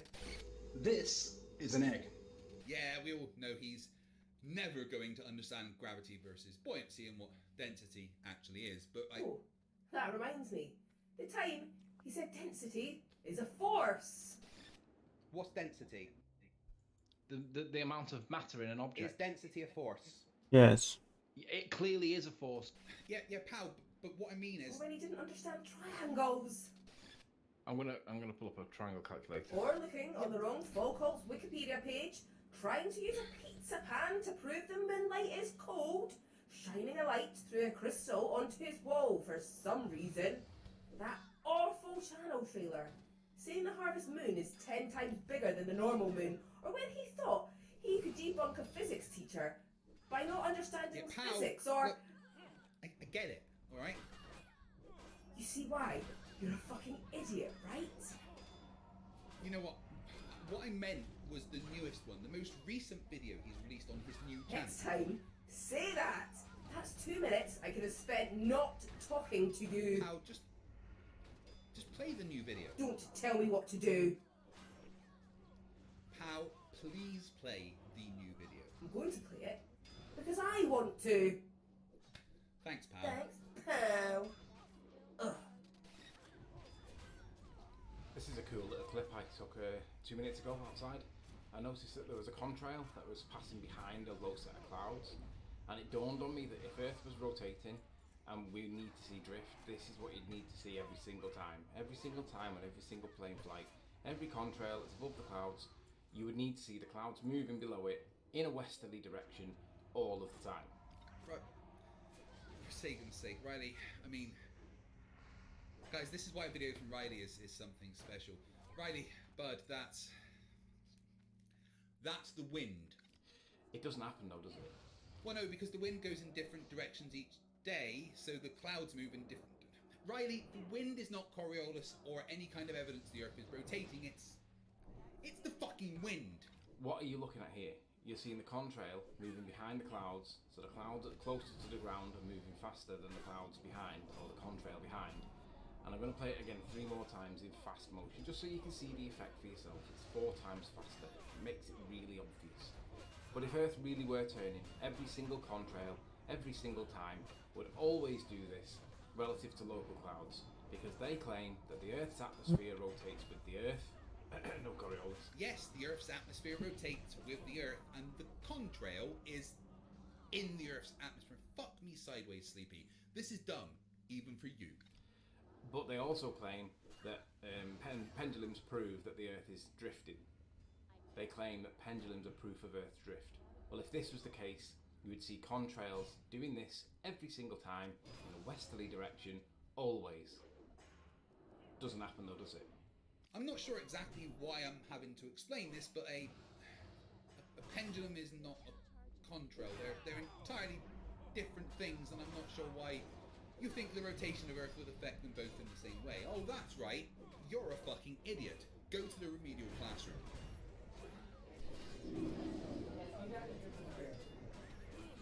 Okay, everyone, get out your notebooks and pencils and let's just get straight into it. What is it, Mr. Riley? Well, why did you put your pencil there? No, I just said to get out your notebooks and pencils, not put your pencil there. And it's stuck? Oh, for fuck's sake, just go and see the nurse, but hurry back. You need this more than most. Okay, this is the basic explanation of what causes the Coriolis effect on Earth. Imagine a cannon firing a cannonball from the equator north. At the equator, the Earth's surface is moving tangentially at approximately 1,000 miles per hour. So when the cannonball is fired, it also has the tangential speed of 1,000 miles per hour. As you move north from the equator, the circumference of the latitudes gets smaller. So as you get further north, the tangential speed of the surface of the Earth will reduce until it gets to the North Pole, where the tangential speed will be 0. Now this cannonball has 1,000 miles per hour on it when it was fired, and as it moves north, it will be moving over areas of the surface of the Earth that will now have a lower tangential velocity than the cannonball. This is called conservation of momentum, because technically the cannonball is moving faster tangentially than the surface of the Earth. The cannonball will drift ahead of the Earth's rotation, making it appear from the perspective of the cannon that fired the ball that the cannonball has been pushed to the right somehow. There is also a separate explanation for the mechanism behind the Coriolis effect from east to west, but it's a little too complicated for you guys. What the Coriolis is not is seeing clouds and contrails moving different speeds relative to each other. This is just different wind speeds at different altitudes as part of an entire weather system that is also rotating with the Earth. You're all fucking idiots. I'm wasting my life. Get out. And that's all the stupid that I can take for today. But just before I go, I want to give a massive thanks to these people, who are my amazing channel members and patrons. Their substantial financial support allows me to keep blowing the minds of flirfs, and they get a special room in my Discord just for them. To join Team FTFE and get loads of channel bonuses, then either hit the bell notification next to the sub button to become a channel member, or go to patreon.com/FTFE to become a channel patron. And thank you. Thanks very much for watching, guys. If you enjoyed this video, then please hit the like button, subscribe if you're not already, and hit the notification bell so you never miss anything from FTFE. Remember, stupidity is not a right. Fight the flat earth.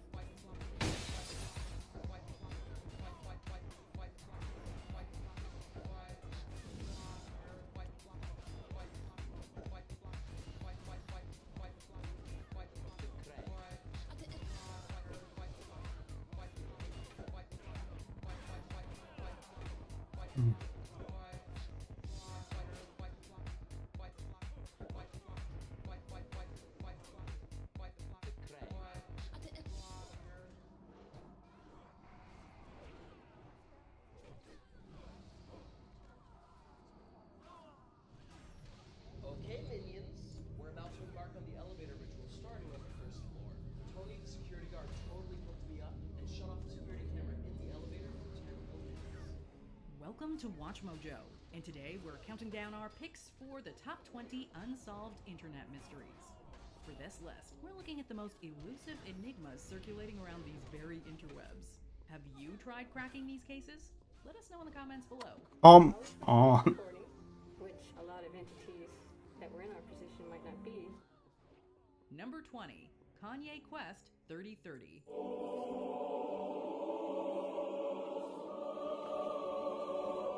In 2013, a bizarre game called Kanye Quest 3030 was released for PC.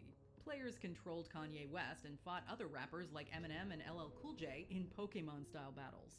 However, this was merely a front for the so-called real game. If the player typed the word ascend into a dialog box, they were taken to a freaky secret area. This segment of the game asked players for their personal information and contained a QR code that, if activated, would supposedly pull the user's IP.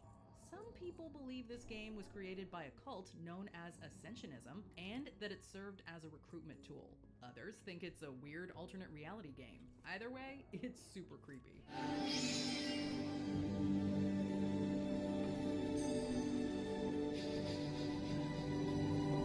Number 19, GhostNet. This went through line by line, thousands of lines, looking for activity which was anomalous, if you like. And in that way, we uncovered this, the tip of the iceberg. There's a reason this thing is called GhostNet. Uncovered in 2009, GhostNet refers to a massive cyber spying operation that targeted over 1,000 computers in over 100 countries. Emails bearing sketchy attachments were sent to high-profile targets like foreign embassies and government offices. When opened, it would give the spies control over the computers. The command infrastructure was based in China, but no conclusive link to the Chinese government was made, and the country denied any and all involvement in the attacks. What? I don't think this is just a DDoS attack. To this day, no one knows who exactly was responsible. They are as invisible and intangible as a ghost. You can just imagine what an attacker could do with this kind of tool in place. From retrieving all of the documents to recording all of the keystrokes, sending email as if it was you, because it really is coming from your email client on your computer. Number 18, Lake City Quiet Pills. Now, for something like this, you're gonna need two guns. The one you're gonna use, and a backup. This sounds like a killer title for a crime novel, but it's a very real thing that was found on Reddit. The story involves users named Religion of Peace and 2-6. The former posted something in relation to Lake City Quiet Pills, only for the latter to announce the other user's death not a day later. Turns out they both may have been involved with a shady website called LakeCityQuietPills.com. Redditors started to believe that quiet pills was a euphemism for bullets, and that the website was a part of an international assassination ring.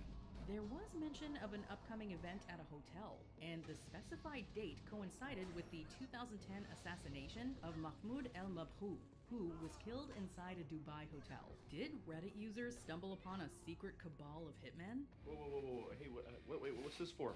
For the mess. What? Wouldn't want to leave a stain now, would we? Oh my god, I knew it. Who's first? No, Who's no, first? no, you we don't want you to kill us. Yeah, we want. Number 17, unfavorable semicircle.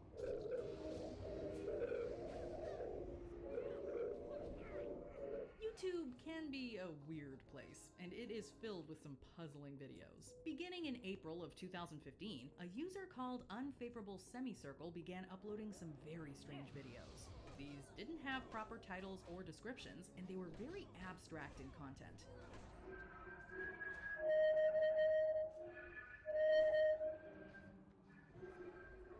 Nothing about them really made sense, and the videos ranged from just a few seconds to 11 hours in length. The channel quickly caught the attention of internet sleuths and even the BBC, who reported on it in 2016. In a shocking turn of events, Unfavorable Semicircle was suspended by YouTube shortly after the BBC piece had been published, and has never been heard from again. Number 16, the most mysterious song on the internet. There are millions of songs out there. Some are bound to get lost.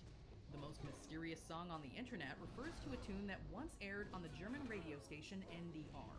Sometime in the early 80s, a man known only as Darius S. recorded the song off the radio alongside other popular singles of the time. Darius digitized his cassette playlist in 2004, but that song from the 80s was long forgotten.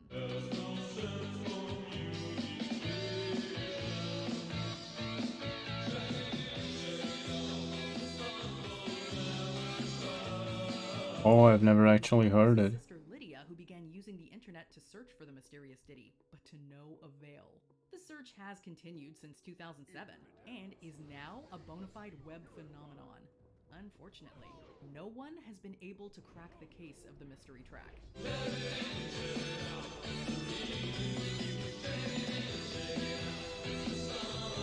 Wait, that's not the actual one, right? It smells, it's hard, but in a way, it's weird and everything. You can see what the person looked like when they first died.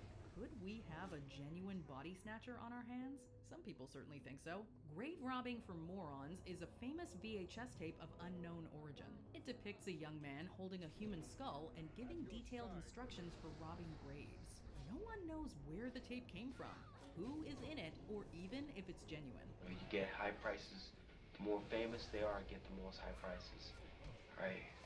So if that person really wants it, they will get that money. The man in the video calls himself Anthony, and some people believe it could be Anthony Casamasima, who was arrested for pillaging graves in the late 90s. Others believe it's a hoax made by a bootlegger known as Screws. Real or not, the video is supremely creepy. It's after you wash it, so it'll be like brown and like beige-ish, okay? But if you find something new, it will be reddish all around it. Number 14, the Heaven's Gate website. Your only chance to survive or evacuate is to leave with us.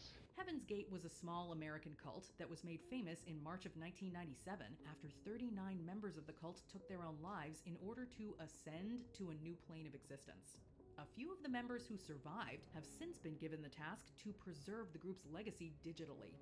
Heaven's Gate's website remains in operation, and as much as it is a glorious time capsule back to 90s web design, it also proclaims messages about leaving, quote, this world. No one really knows who runs the website, but all signs point to a couple named Mark and Sarah King. They did look to the internet as a way to reach out and connect with people. They began uploading content to their website. Number 13, Alex from 4chan. Spend about 2 minutes on 4chan and you're bound to come across something disturbing. But this probably takes the cake. In April of 2013, a post was made providing coordinates to an industrial area of Tennessee. Accompanying the coordinates was a piece of text claiming that a prize was awaiting those who visited. After users joked about going, the OP provided unsettling pictures of what looked like human remains in a body bag. A user calling himself Alex then visited the location and documented his frightening progress. But he abruptly stopped posting after hearing someone approaching. Maybe Alex was real and met a tragic fate. Or maybe it was all just an elaborate hoax concocted by the original poster. Who knows?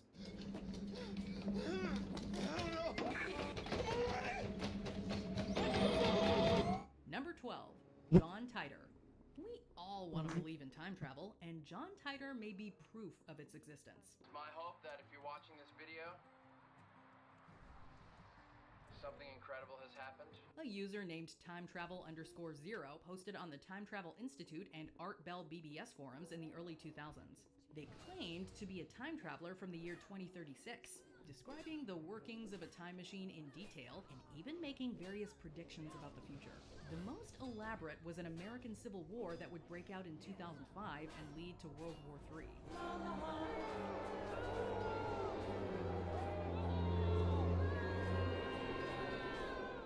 Posts were eventually traced to a Florida lawyer named Larry Haber, and it's now believed that both Larry and his brother Richard were the men behind John Titor. Still, even a likely conclusion is not certifiable proof, and the enticing posts remain a mystery.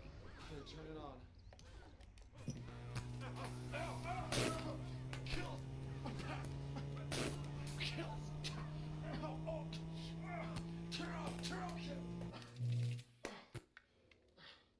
It's a piece of crap, it doesn't work. Number 11, the elevator game. Okay, so apparently there is a popular Korean game called the Elevator Ritual.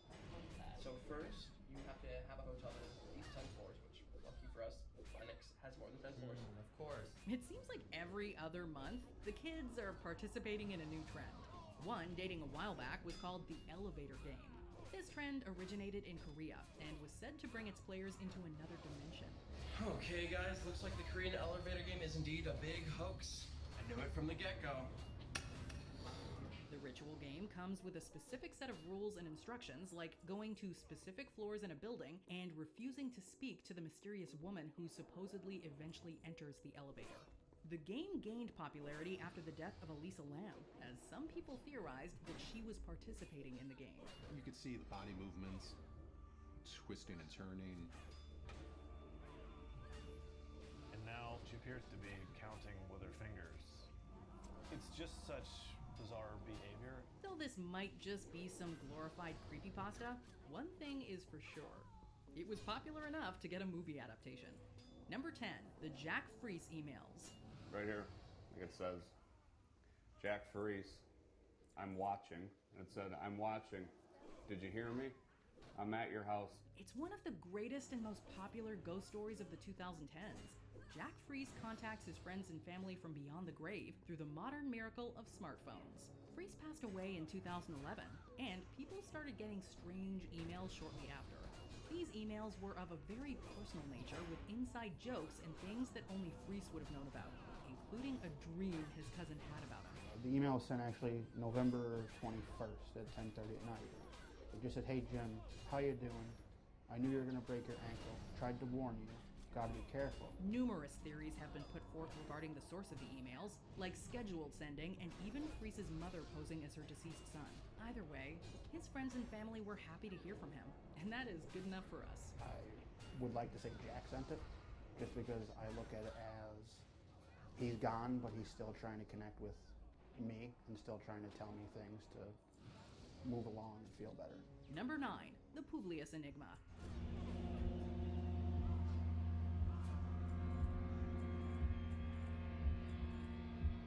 For this internet puzzle, we're going back to 1994, which makes this one of the earliest viral internet mysteries.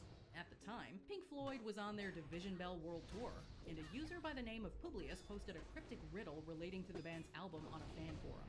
On July 16th, Publius wrote on the forum that he would prove his authenticity in person. 2 nights later, the words Enigma Publius were briefly spelled out in the stage lights at a Pink Floyd concert. Band members David Gilmour and Nick Mason claim that it was all a marketing stunt by the record company. Regardless, the riddle itself has never been solved. Then again, maybe it was never intended to be. Number 8. Valor por Tamaulipas. Given its high level of journalist assassinations, Mexico is among the most dangerous countries for those in the press. This makes the work of Valor por Tamaulipas so much more honorable. This was a Facebook page run by, well, no one knows. They would report on violence in the state of Tamaulipas, with most instances linking back to organized crime. UT Brownsville Chairman of Government Studies, Dr. Guadalupe Correa Cabrera, says people in Mexico, and particularly in Tamaulipas, have turned to social media to stay informed about organized crime and its effects on the community. By exposing such people, the administrator or administrators were putting themselves at great personal risk. Indeed, one criminal organization offered around $50,000 for information about them and their family. But thankfully, none of their identities were ever revealed. How they are creating fear also through YouTube, also through social media, saying, okay, or presenting images, right? If you do this, I'll kill you. And this is not the first attempt to terrorize social media users. Number 7, Oct282011.com.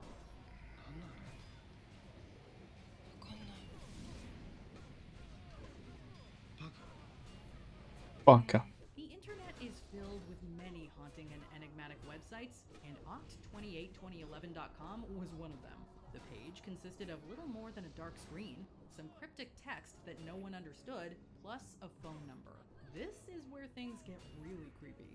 Those who actually called the number reported a series of unsettling noises, such as strange voices, heavy breathing, loud beeps, and one person even claimed to hear something being dragged across a floor. Hello? Hello? This is so fucking dumb. No one knew what the heck was going on, and October 28th, 2011 didn't amount to much either.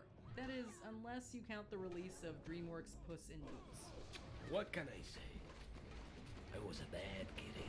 The site was taken down in 2015, leaving behind a ton of questions that are still unanswered. Number 6, 973-et-namu-973.com. Unlike Oct282011.com, this website is still up and running, so you can explore it to your heart's content. Fair warning, you might be there a while trying to figure it all out. It's more like a Russian doll than a website, with links opening more links that open other links that open, well, you get the idea. The whole thing is super weird, with pages featuring distressing pictures, numerology, and Bible passages. Someone get Robert Langdon on the phone stat. Moment of truth.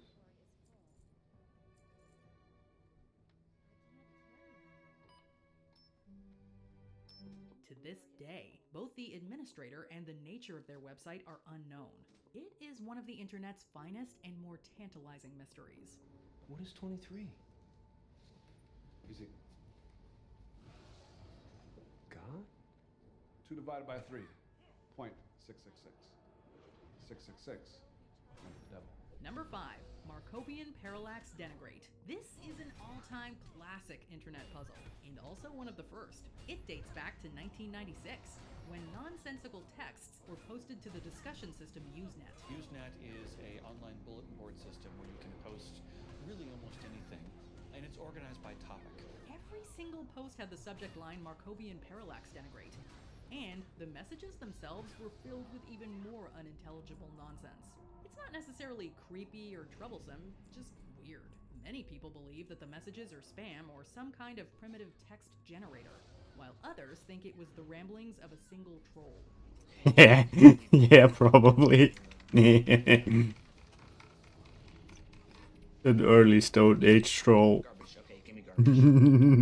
Whatever they are, the posts are no clearer today than they were in the 90s, and no one has any idea what they're supposed to mean. Number 4, Internet Black Holes. Inspiring many epic works of science fiction, black holes, as defined by NASA, are, quote, regions in space where the pulling force of gravity is so strong that light is not able to escape. The name was lent to this strange phenomenon in which web traffic simply disappears. It's not buffering at all. Relax. Hit refresh.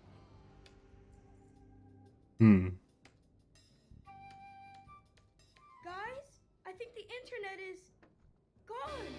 That can't happen. Oh no. Working much like a black hole in space, an internet black hole sucks in discarded data packets when they can't reach a router that's either offline or disconnected. Neither the sender nor the recipient are informed of the delivery's failure, and the packet of info just up and vanishes from the digital sphere. Number 3, Bitcoin's founder. Bitcoin.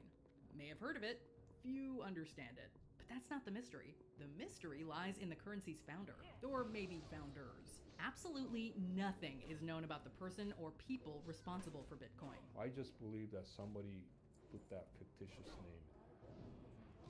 Satoshi Nakamoto. Bitcoin.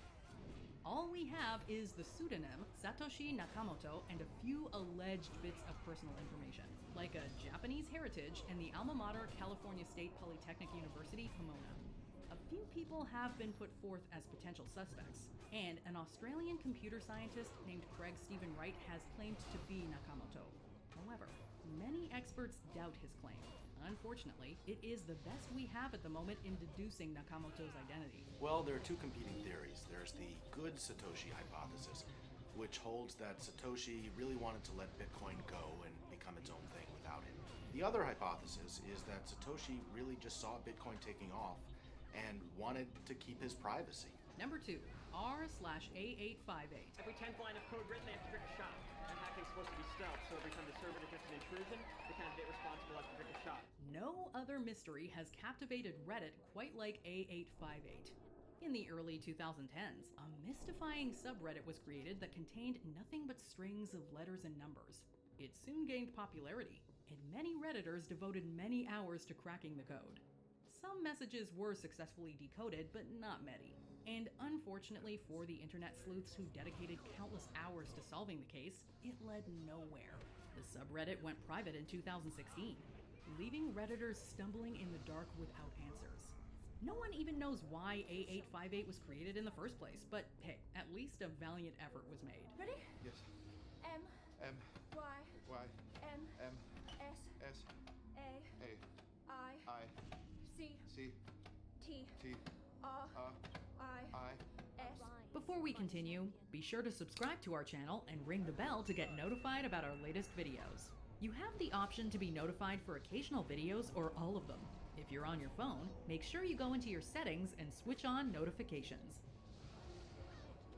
Number 1, Cicada 3301. Curiosity kills.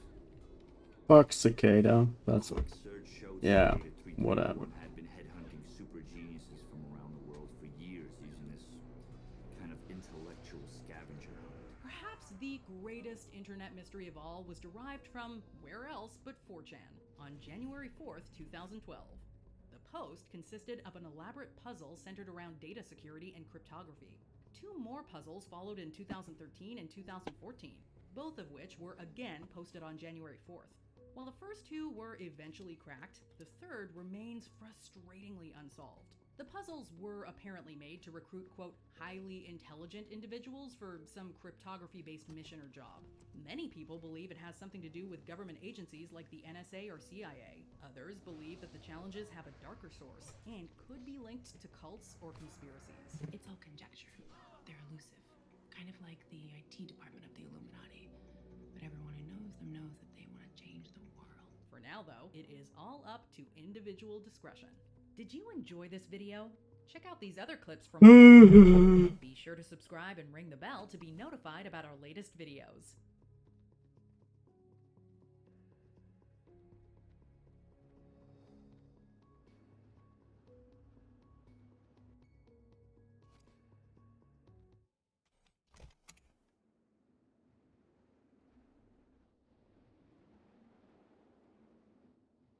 In today's hectic, busy, on-the-go world, you should always remember to take the time to slow down, take a breath, and really appreciate the world around you. Can you hurry up? We've only got this studio booked for 45 more minutes. Okay, well, as is the case in our studio, so too is the case in video games, with many games showing a lack of patience with your lackadaisical attitude that manifests in them punishing you for going slow through methods like dispatching unkillable enemies to chase you onwards, physically moving you to where you need to be, and straight up having your character peace out of the game.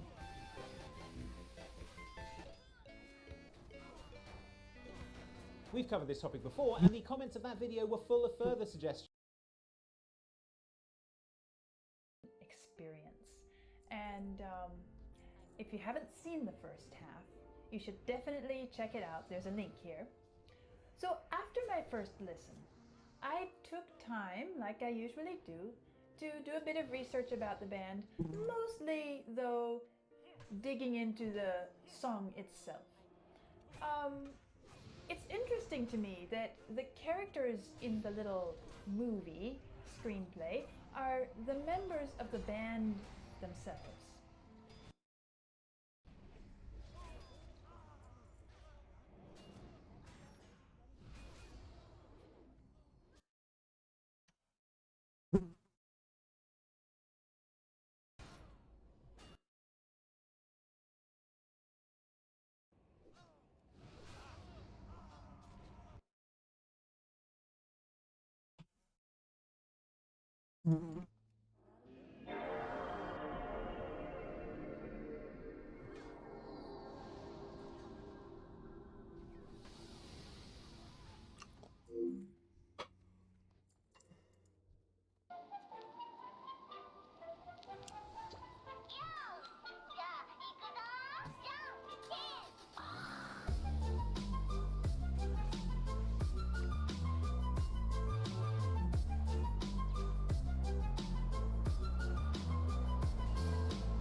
You could be my nightlight.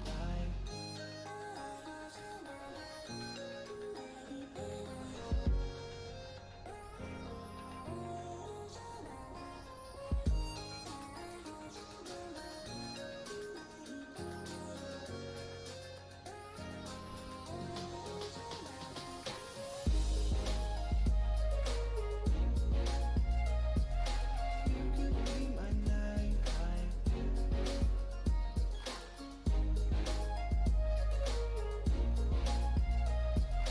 You could be my nightlight.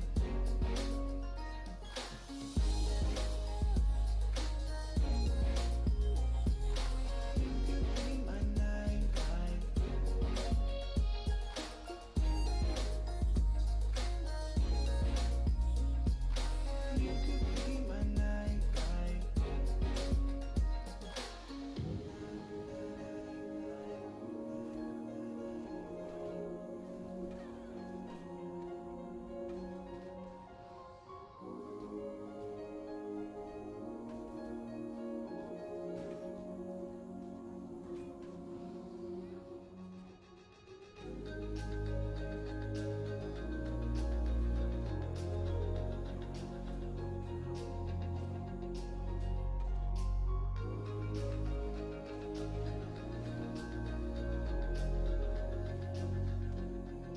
You could be my nightlight. You can be my nightlight.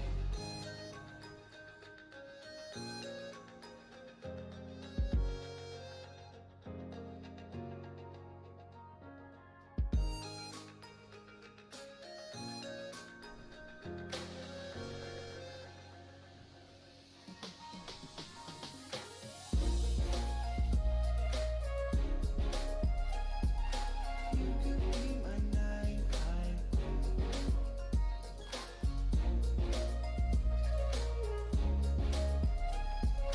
You could be my nightlight.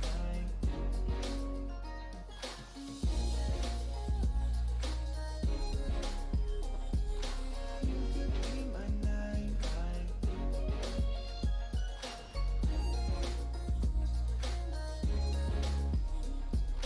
You could be my nightlight.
That's new. That's not how it's supposed to go.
Ah.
Found me in a void that day, asking, are you ever gonna come my way? And maybe that's what I'll do, 'cause I'm never gonna trust myself, never good enough for someone made like you. You're leaving me breathless as I try to dissemble an honest addiction is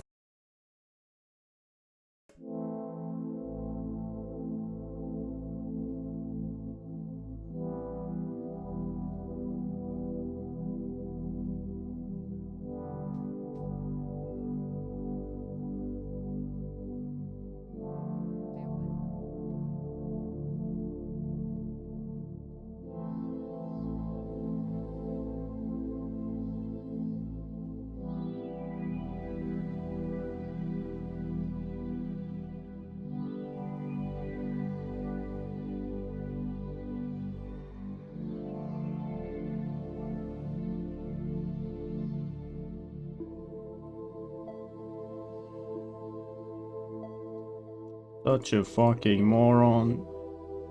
I forgot that I wanted to do the thing. Damn it.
Now copy and paste.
When the final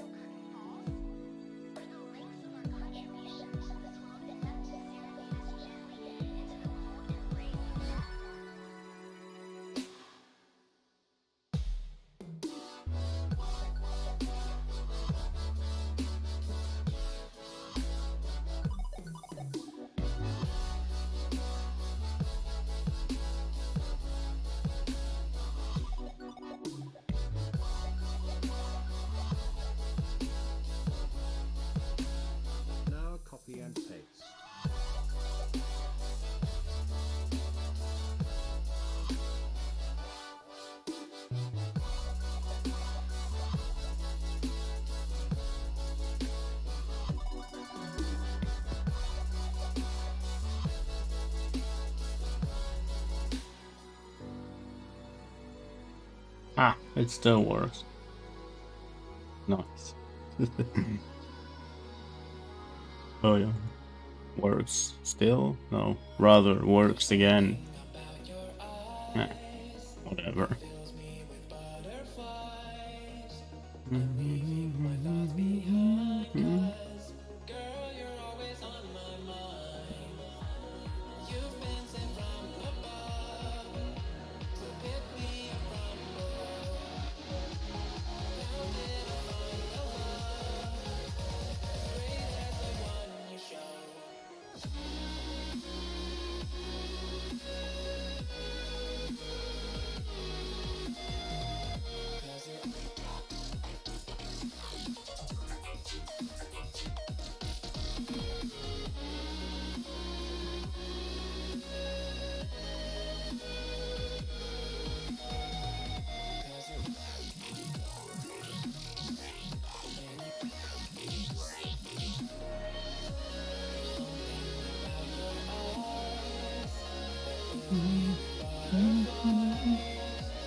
Oh my god.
42.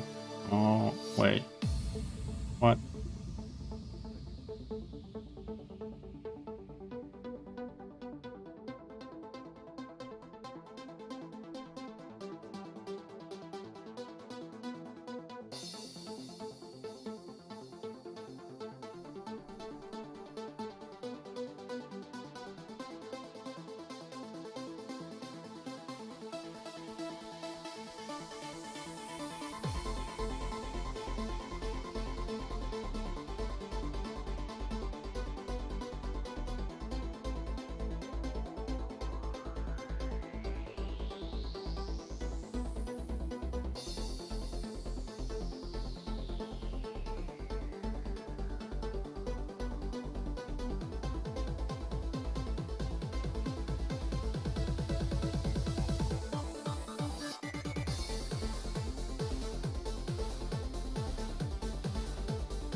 Now I'm even more confused.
Yeah.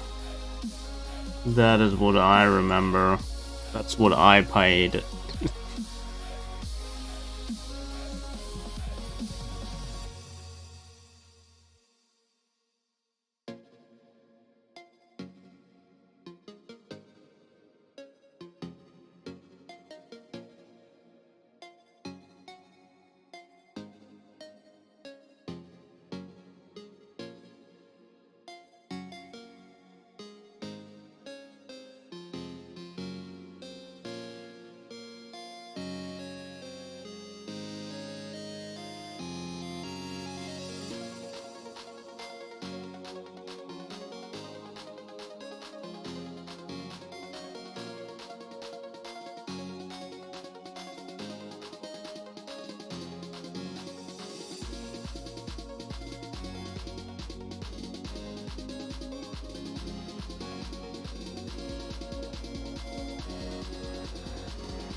What do I do now?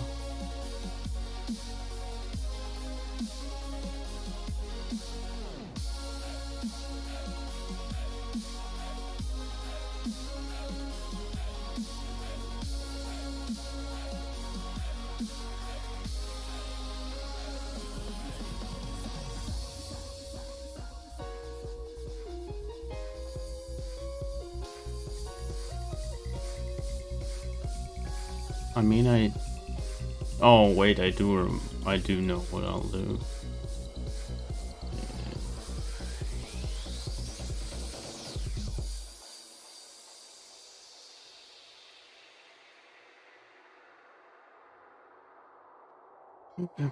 Yep.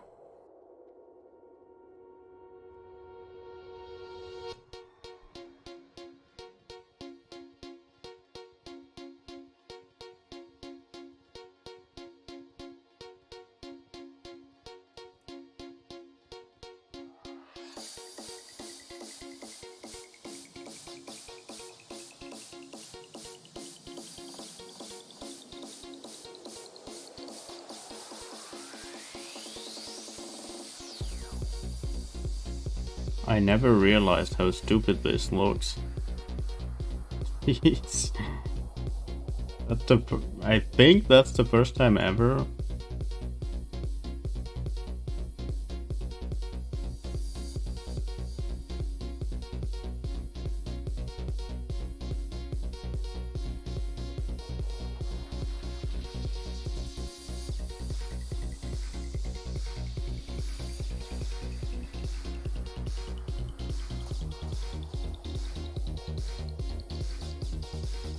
I forgot to learn the new mage weave. Heavy mage weave bandages. I forgot to learn those.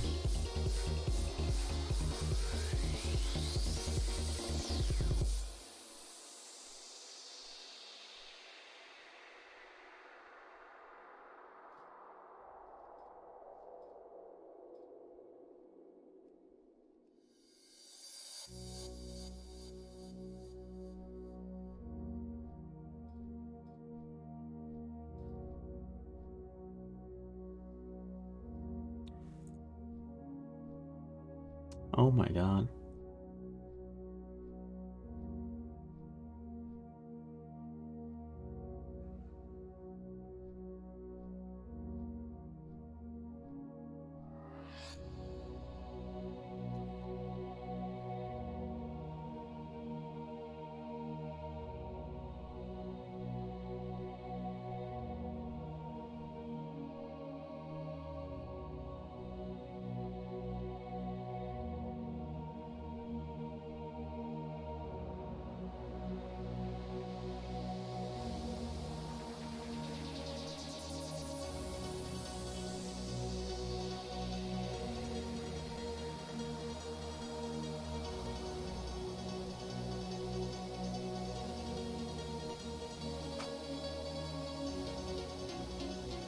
I think I can actually go tank now, but I'm not sure.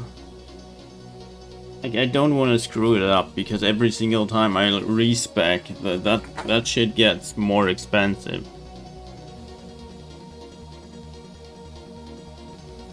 Much more expensive. At the end, it's like 5 gold every time. I think, no, actually it was more. It was like, yeah, I think that actually stacks up to like 20 gold or something like that. It's really crazy. It gets really fucking expensive later.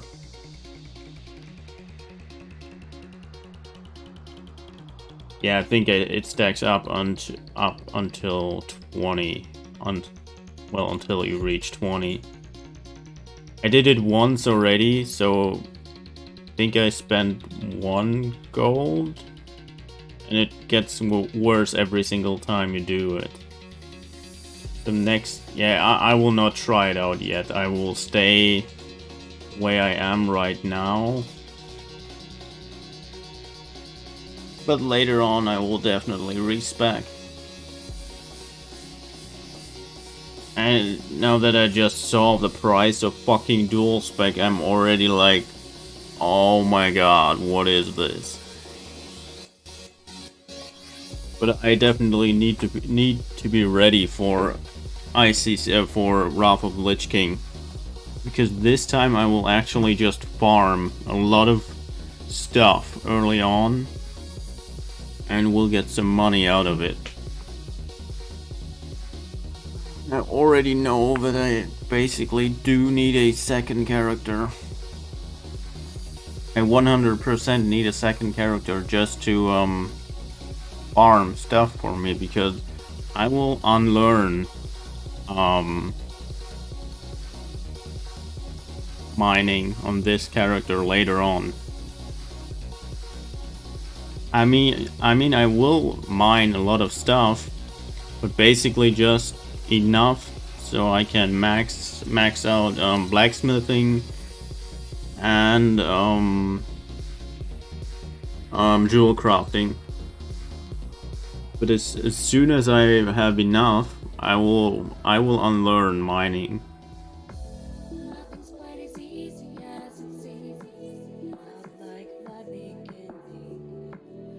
The reason is because I basically need blacksmithing and jewel crafting for, well, the benefits they give.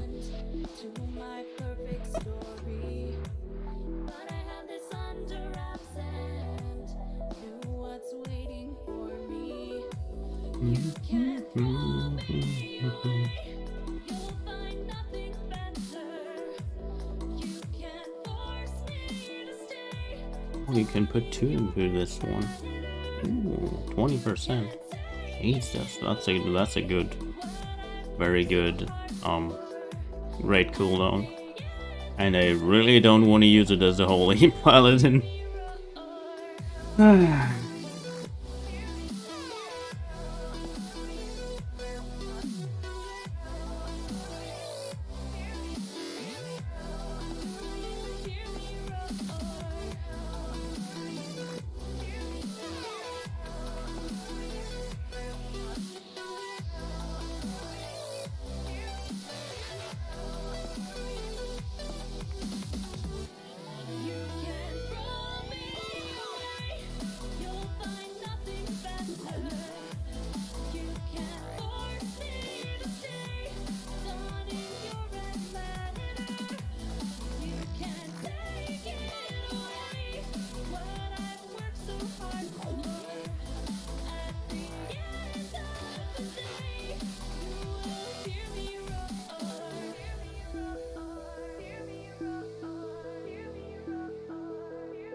Someone tell me just what happened, but I had this under wraps and knew what's waiting for me.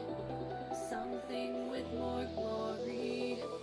Knew what's waiting for me.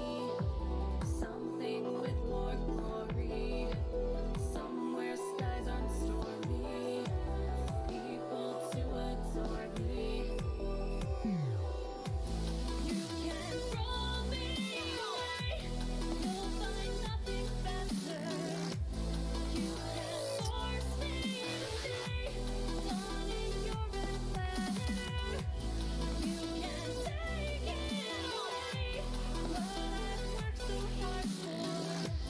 At the end of the day, you will hear me roar. The knife held in your hands no longer stings. You think you'll hold me back with just these chains. It's cute you think that you can stop my Now that I thought about this, like, these are pre-patch things that we're doing. Maybe you actually do use this later on.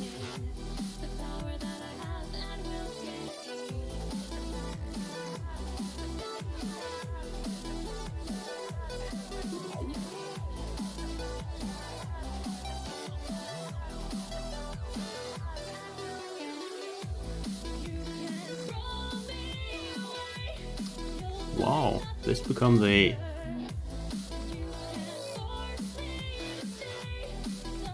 2-minute cooldown.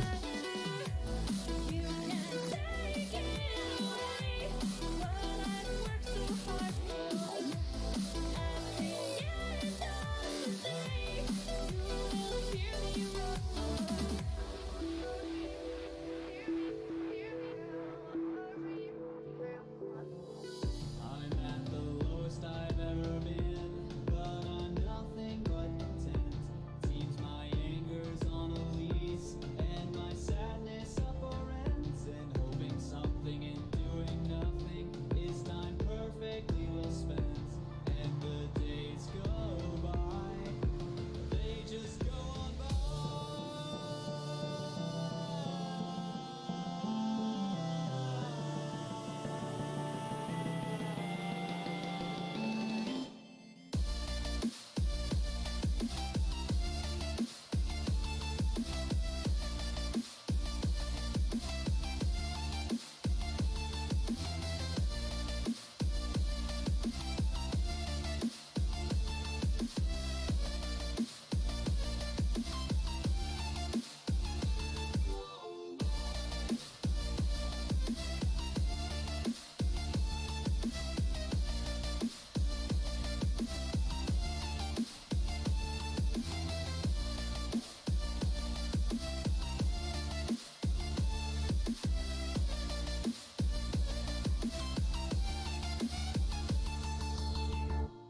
It's been days since I rolled back the page and put something down.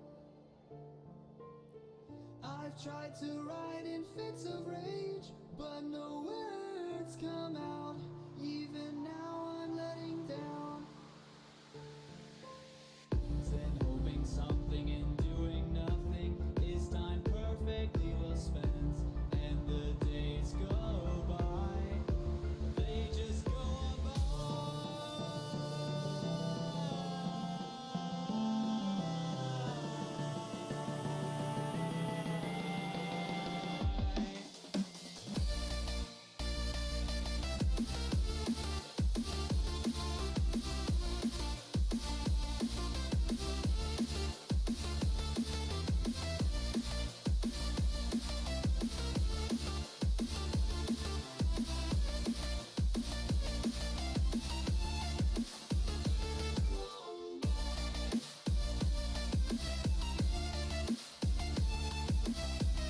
You see, if I would go tank right now, like if I would respec, I would basically like get mana through this.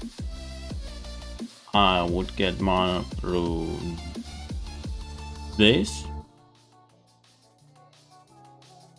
And I would get mana through this and this.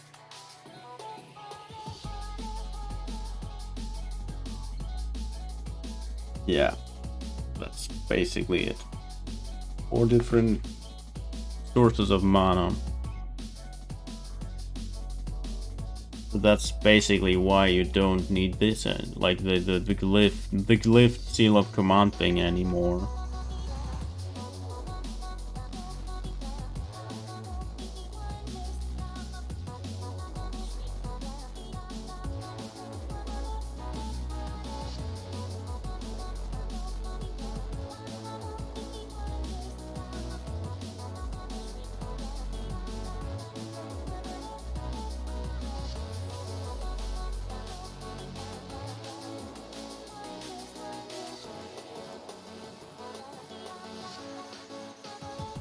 What the fuck? Silver? Twice?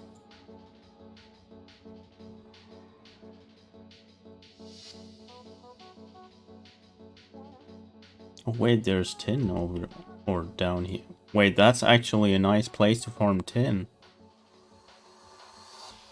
Give me all your tin. Or your tin, or belong to us.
This doesn't actually look like a place I want to be at. Lots and lots of stuff. But, I need tin. Tin and silver.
It makes me kind of sad to know that I could be buying fast riding right now.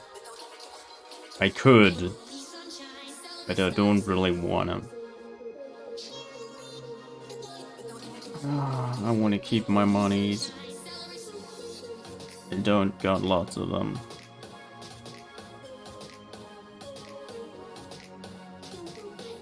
Like you see, every single time I fetch a shadow gem, that thing is worth at least 1 gold.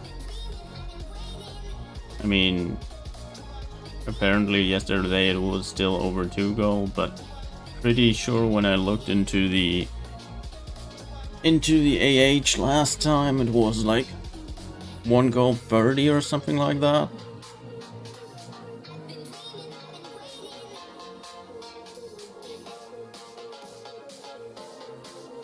And I'm pretty sure I actually put like 2 of them in there.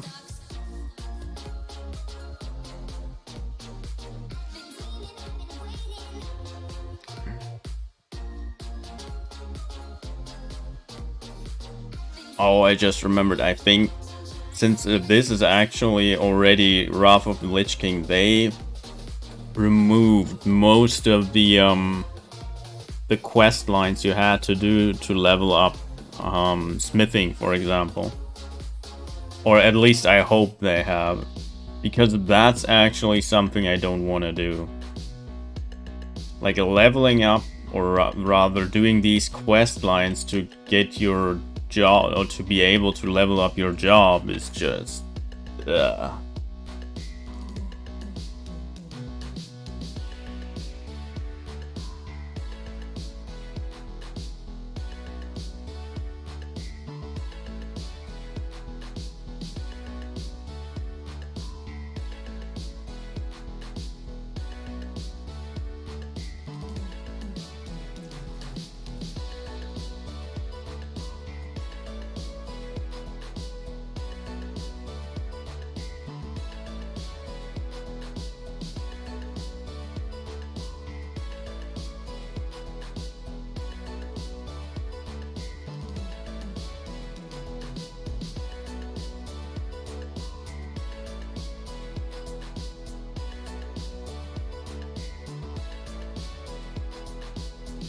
how there's so many fucking spawn points, but they're all empty. Oh, there's one and it's the above ground one. What the fuck? Also, probably the only one that's not 10. Which is what I need.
You know what the worst part about this stupid horse is? I mean, the charger and the warhorse have been modernized, I think, but they still look very, very similar to these two. Like the warhorse and the charger just look exceedingly shitty. I mean, nowadays, like on live in Shadowlands, they still look pretty much like this, and they just look awful. I don't understand why they never really revamped them. As I said, they have upgraded them a little bit, like made them, I think, a little bit more HD. But a little bit more HD doesn't help all that much. They still look pretty terrible.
The fuck? Didn't do anything.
Give me green loot.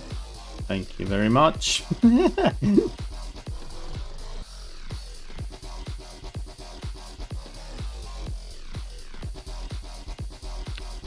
Darn it.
Don't let the bass get you.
Yeah.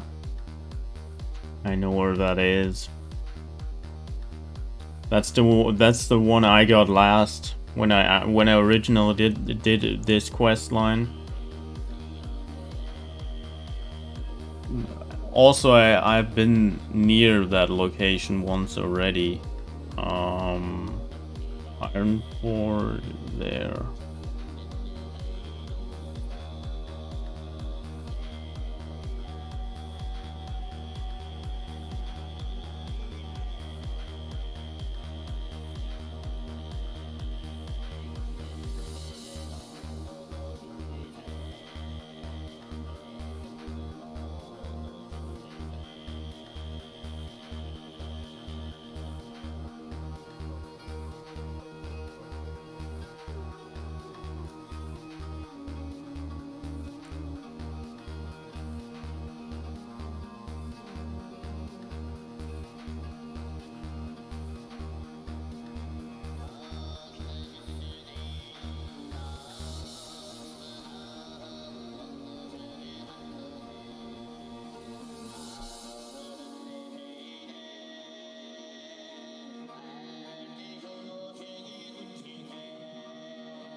What?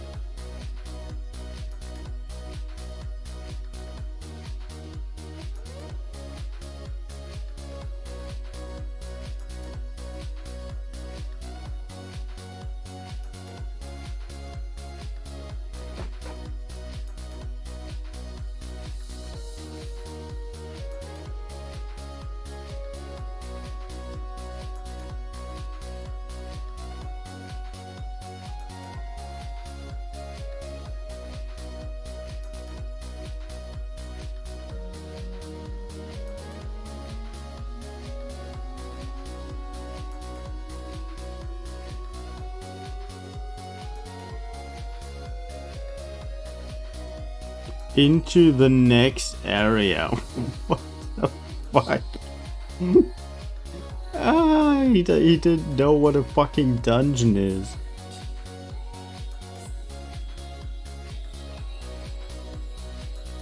What? Oh my god. Like... Oh...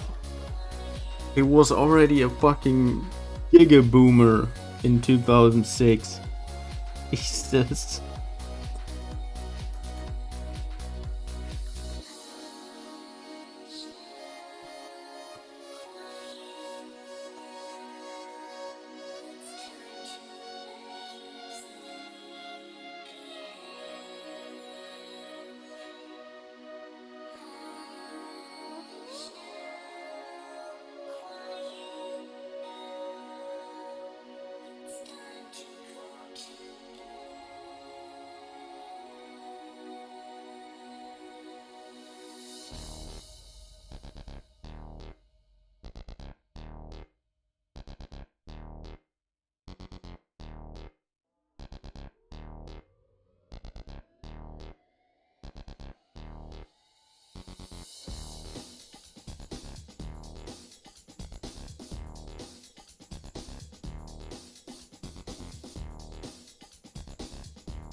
Wow. I actually found something that's better than, well, what I'm using. That was unexpected.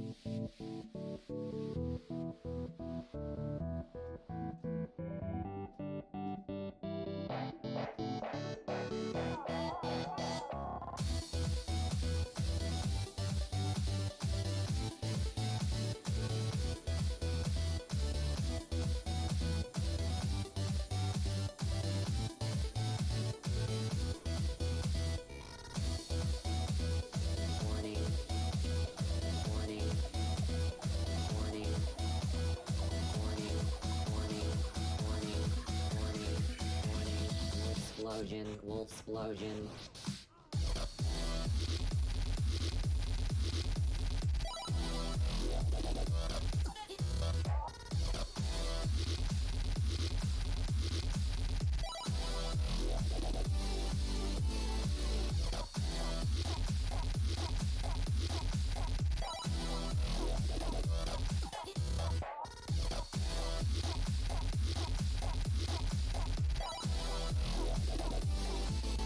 Warning.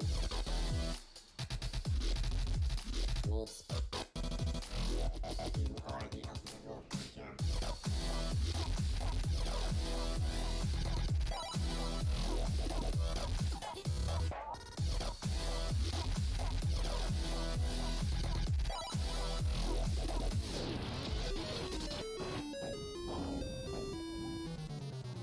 Would you like to play again?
Oh. I've used these before. I used these exact ones before I got those. Oh my god.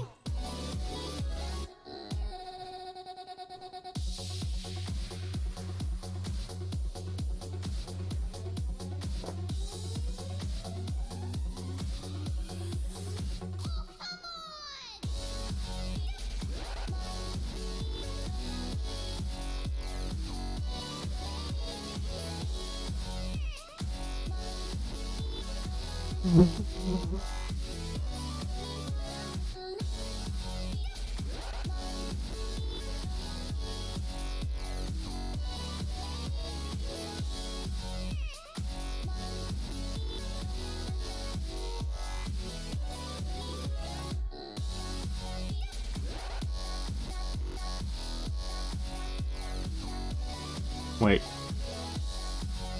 21.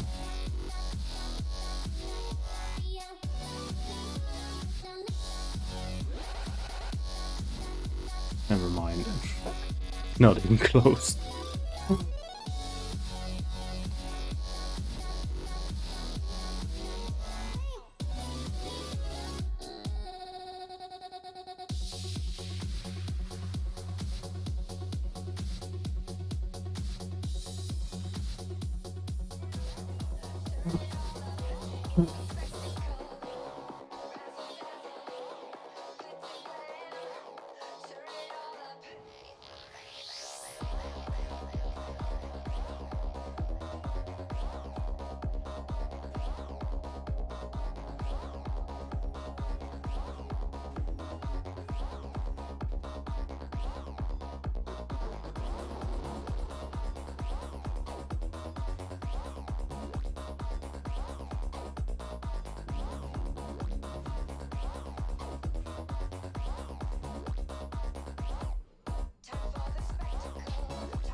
I have no idea what that means.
Wow.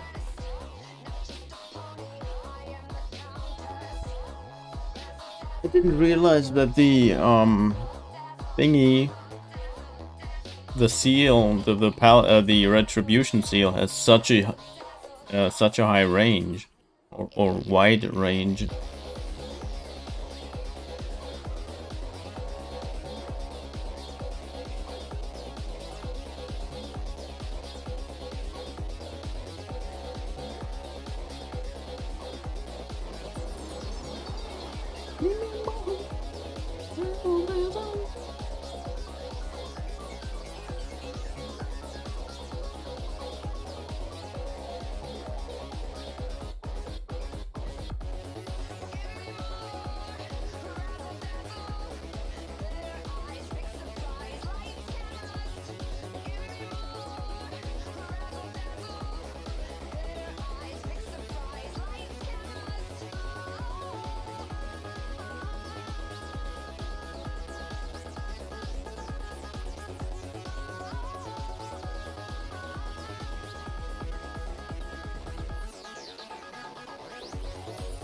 Oh. That's what that means.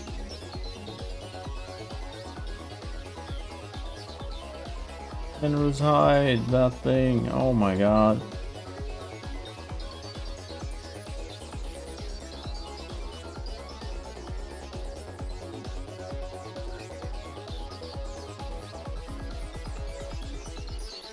Yeah, that thing is really good.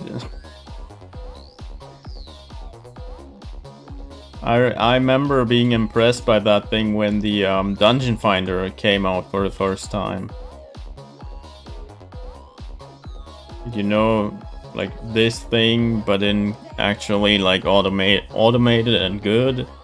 Like not this crap that nobody uses. This will probably be a lot more useful in Wrath of the Lich King when there's actually some people playing and not like 50 people on. Like, yeah. But this thing, oh my god, this thing was so good.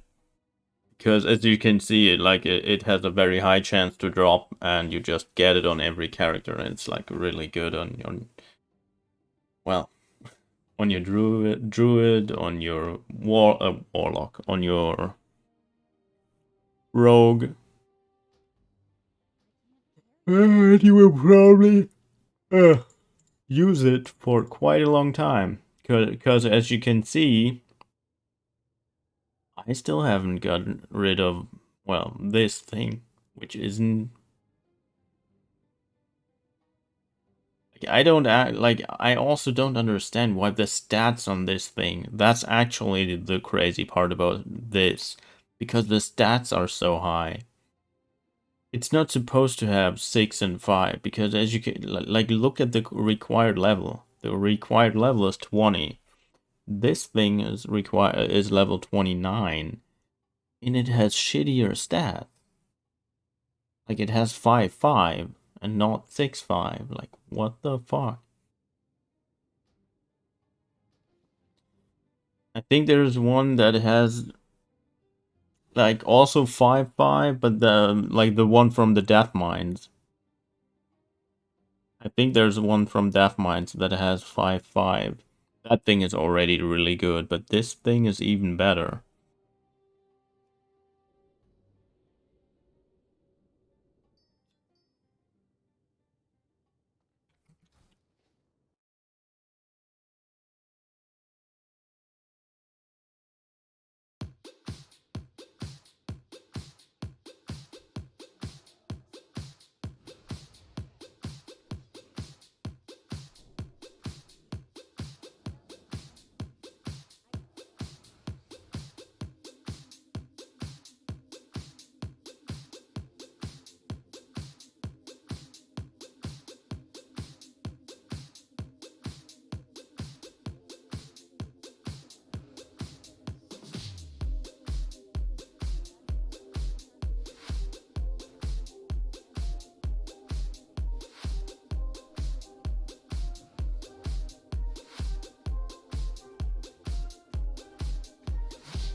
Oh my god, that also looks to be extremely good.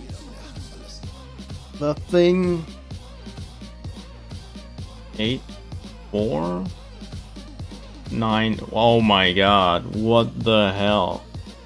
This thing has more... Well, it gives you critical strike. This thing just gives you straight up spell power and also 1 intelligence more, but... Or intellect. Also more spirit, like what the fuck?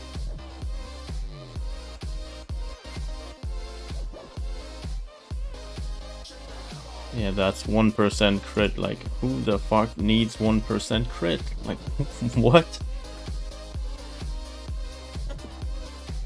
And again, like this thing is level 30. This thing is level 21. What?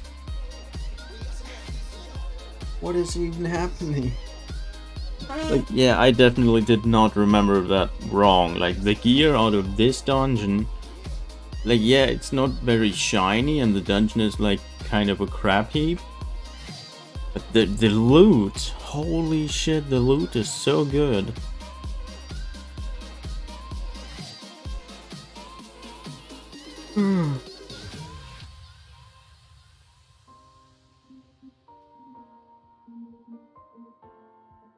I'm actually thinking about like keeping this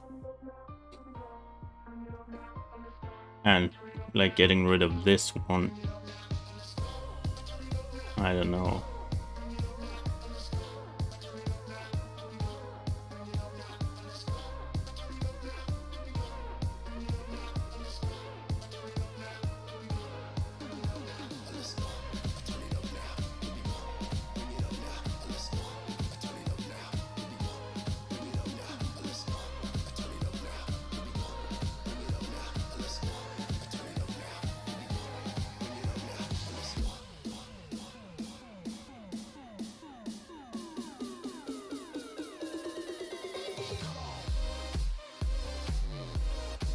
Yeah, no, I'll actually keep them. Like, this thing is just worse. Like, it is 1 fucking % crit. Who cares?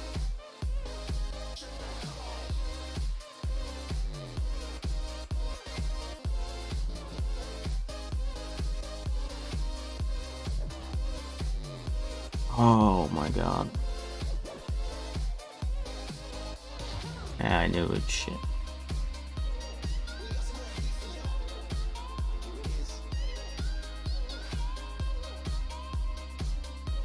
Oh my god, there's... this is so stupid.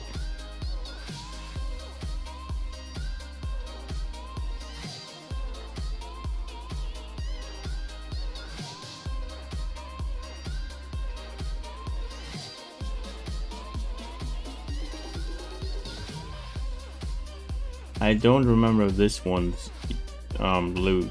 I do remember that he drops a staff. I think it's even the one he's using right now. And that one is kind of good, I think, but most of the time when I was leveling a character, I couldn't actually use that thing. I think I used it 1 single time or twice. I may have used it on my priest and maybe on my druid.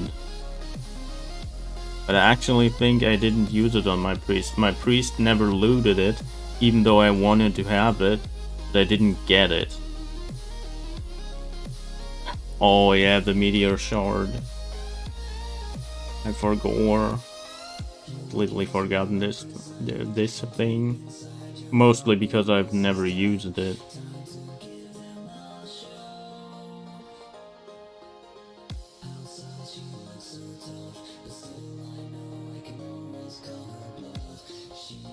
Willy grow.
Another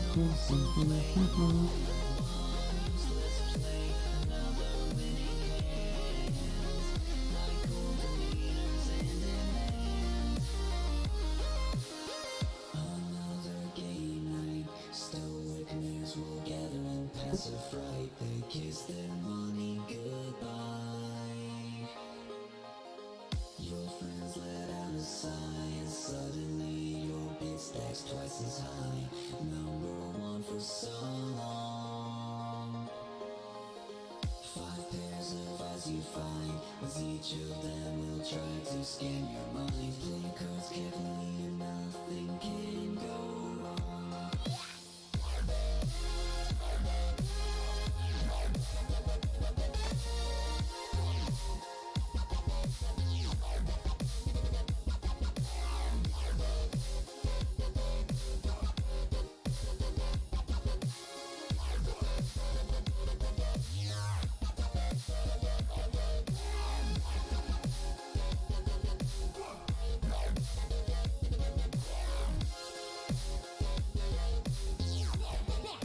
What have we learned?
The original Dalaran is a crater like right here, I think. There? Or here? I don't remember where exactly it is, but I think it's over here somewhere.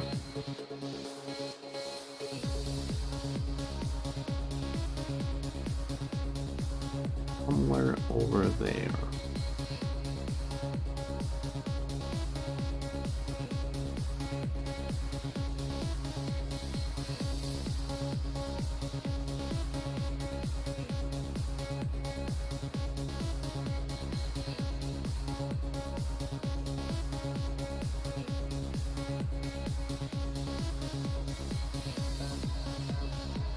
Still no fucking tin. What the heck? Is there bots down there farming the tin and just leaving the stupid copper?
There's fucking mithril I could be getting already. Like, already in this area. And I'm level 40, I could go here and be swimming in iron and true silver and mithril, but...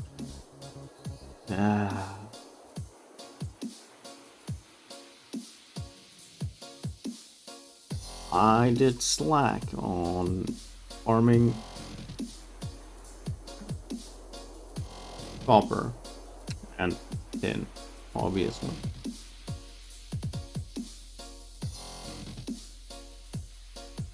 Like, I still need 15 more till I'm finally able to... Oh, nice. To get iron.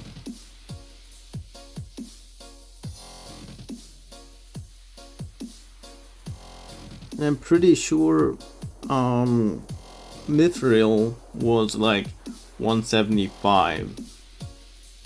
So I'll be farming iron for quite a long time.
This is giving me the Sages.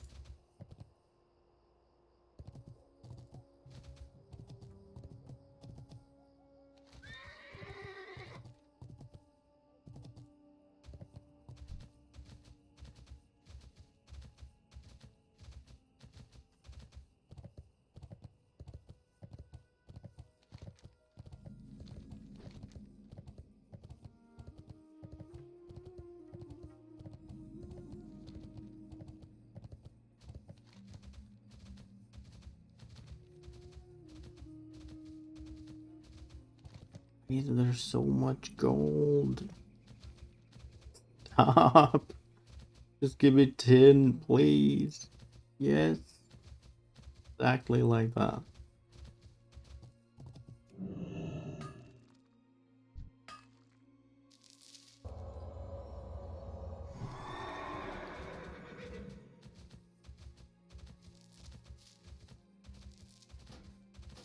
Give me all your tin. All of it.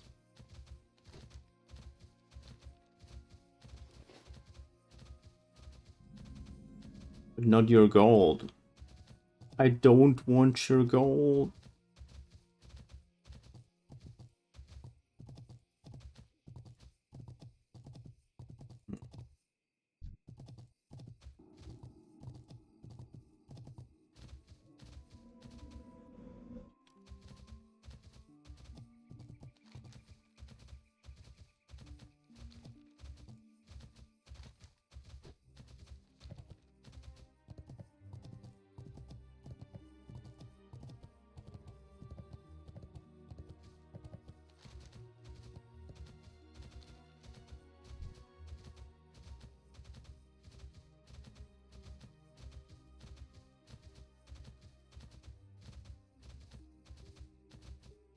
Man, I skipped all these leveling areas.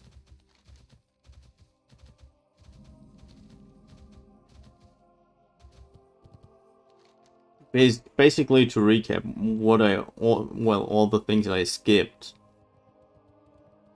I did Elven Forest and went to Westfall. And basically at the end of Westfall, I stopped doing the thing. After Westfall, you usually, or I always, went over to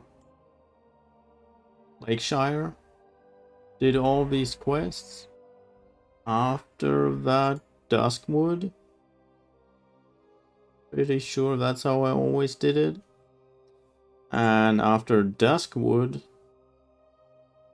now I'm actually like kind of lost.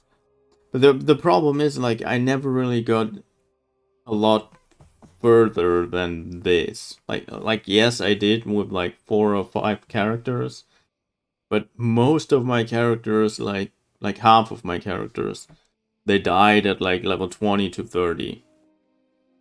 That's basically what this is. After Duskwood, yeah, you could basically go exactly where I'm right now, but I never really did a lot of quests here.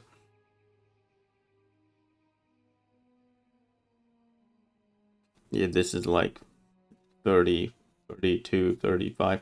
Oh, wait. I did the wetland stuff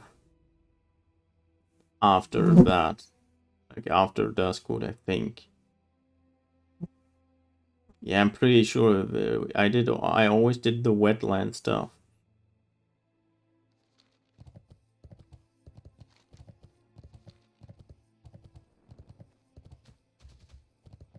And after that, it's kind of a blur in my head.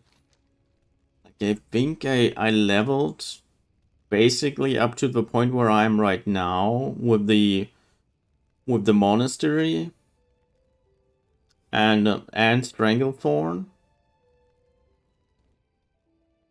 And after that,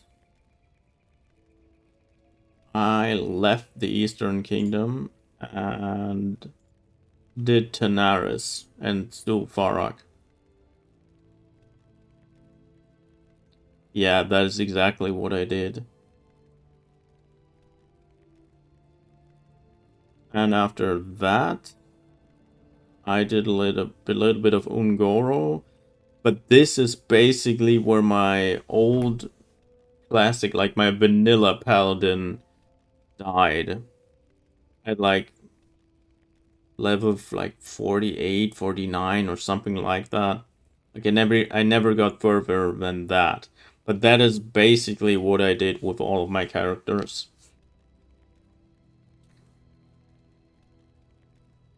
Maybe I forgot about 1 or 2 areas, but I'm pretty sure that's like roughly how I used to level.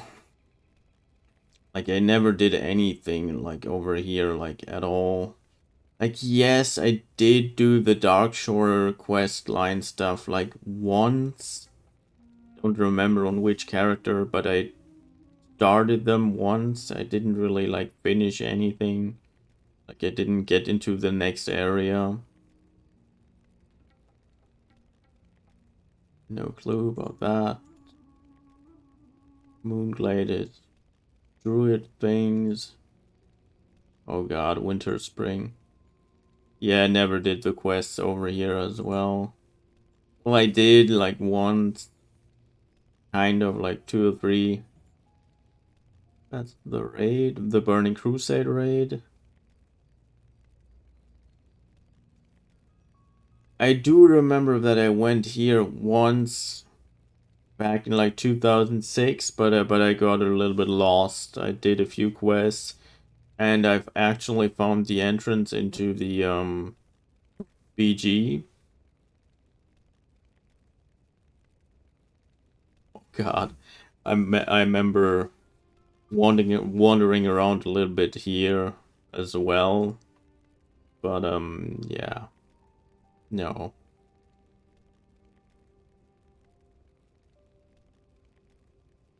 That wasn't Niels. Oh, I think I got the... Where is it? File stain? Iron Eye. There. This was this sword I wanted so bad. Like basically back then, that was in... Oh God, was that in vanilla, or was that my actually my Wrath of the Lich King paladin? No, I think I did it with both.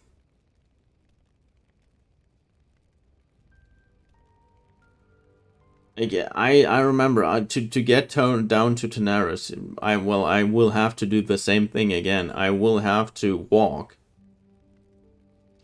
Actually, I think that's what I'll do next. After I'm done with the Paladin quest. What you have to do is you have to get... well, you could actually do the Theramore. But I don't... And I don't think I did... I came from Theramore. I came from... No, wait, I actually did come from Theramore. You get to Theramore, Barons, down, 1,000 Needles, and then you get to Tanaris down here.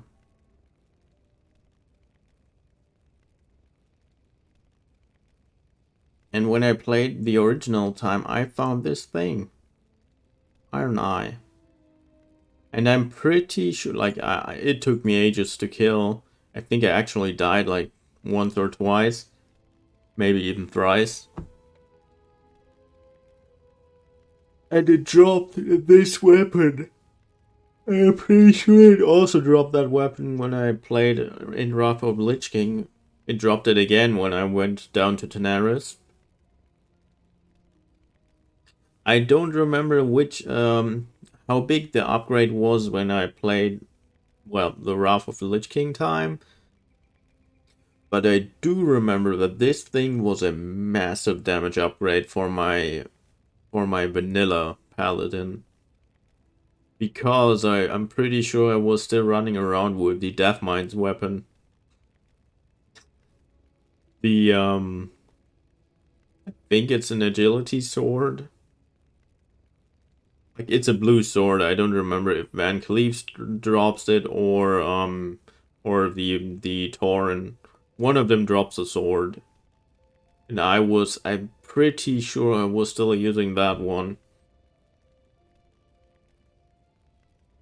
But this thing is just, ooh, such a nice upgrade. And yeah, I'm pretty sure, as you can see, like, he has crab gear, or he has orange. He has gray crap he can drop. But basically there's like, apparently four green items.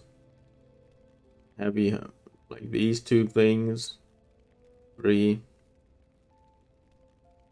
But I'm pretty sure this thing has probably an extremely high drop chance, I think. I got it twice. All I have to say. And the weird thing is, this thing is extremely fast. As you can see, like, the speed is 190. That's actually pretty fast. Like, I'm pretty sure if I look at the thing I'm using right now... Oh wait, no, that thing is even faster. What the fuck?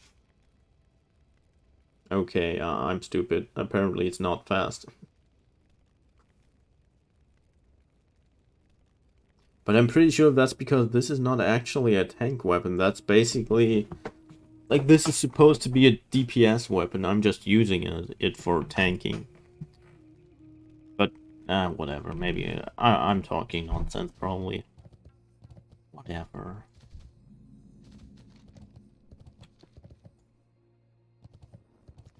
So, yeah, what do I do next? Oh, I have to get to the Dwarven area to get the thingy from the lake. But first I will actually finish this one quest line up here. I can finish that quite easily.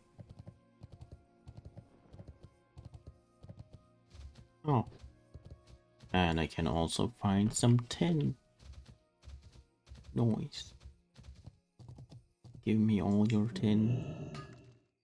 Give it to me. I can't carry anymore. No, I don't want your core stones.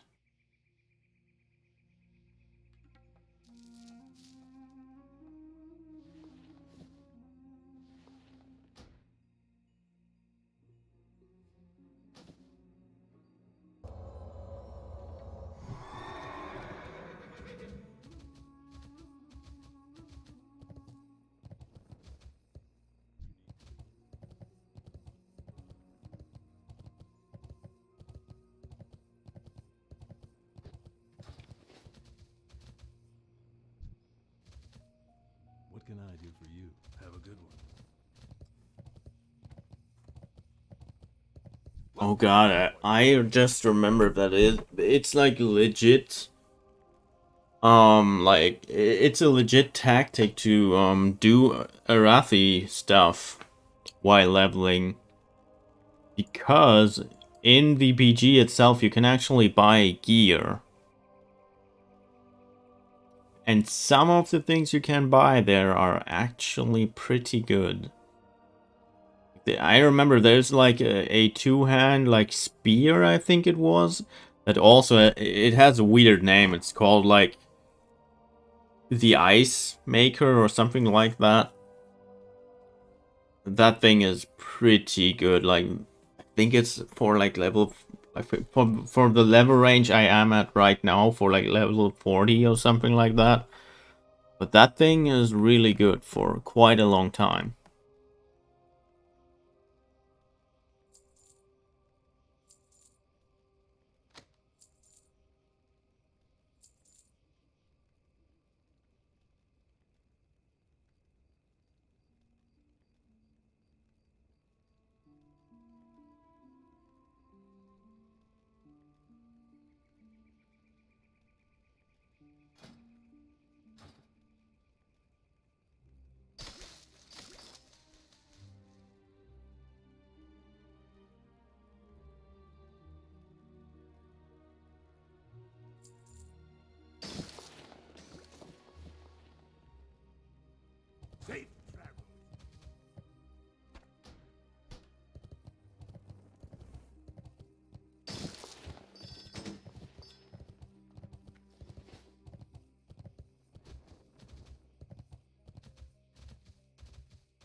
Ooh, silver.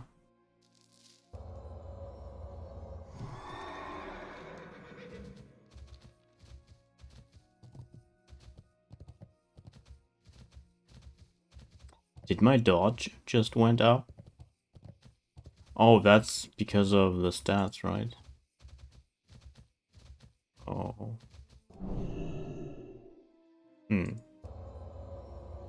Weird.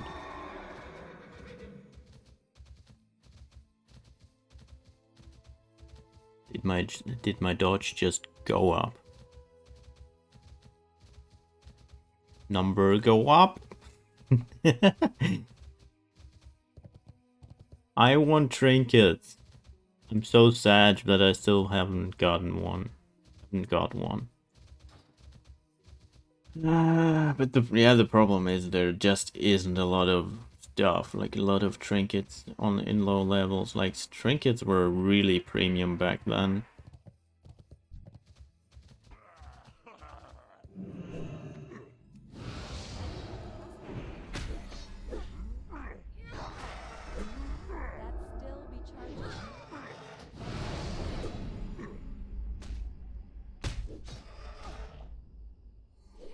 I mean, you've seen how it took me like 40 levels to finally get a fucking neck.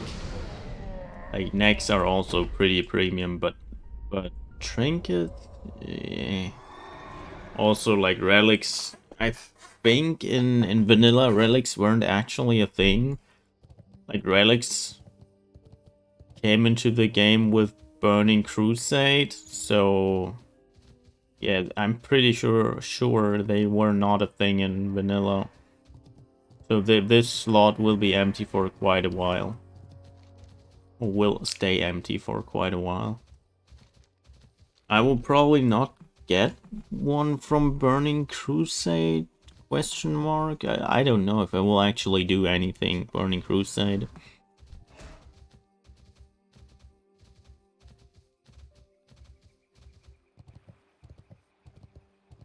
Like, I do remember that I don't think that any relics drop in the dungeons. Like, the relics are basically a craft, and I don't remember if you can even craft them, but you can get them in raids.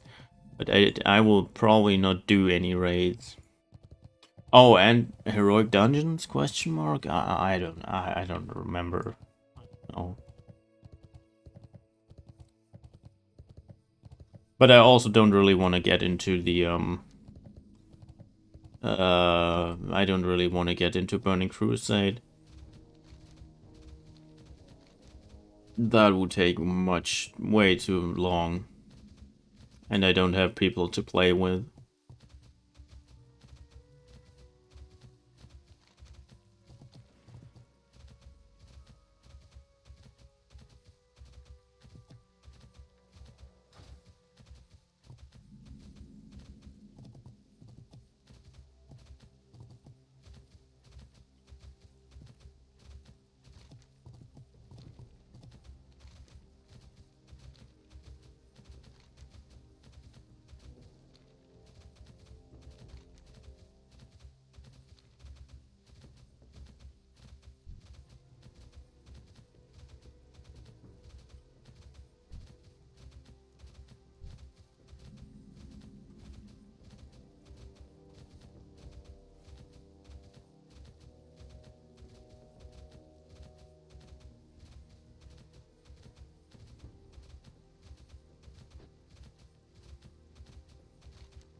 I just realized, I think I did wetlands before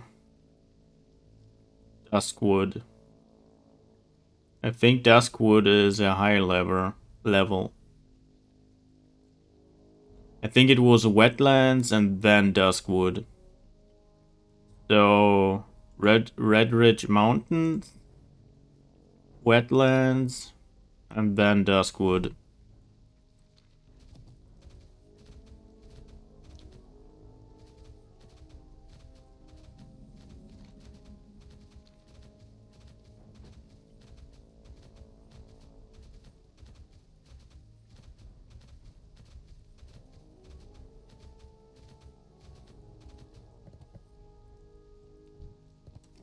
I think these ones actually drop a pet. Or can drop a pet. Oh no, wait, it was Razor Maw Matriarch. That one can drop or always drops, I don't know. One of the like deviate whatever. One of those weird little raptors that do things.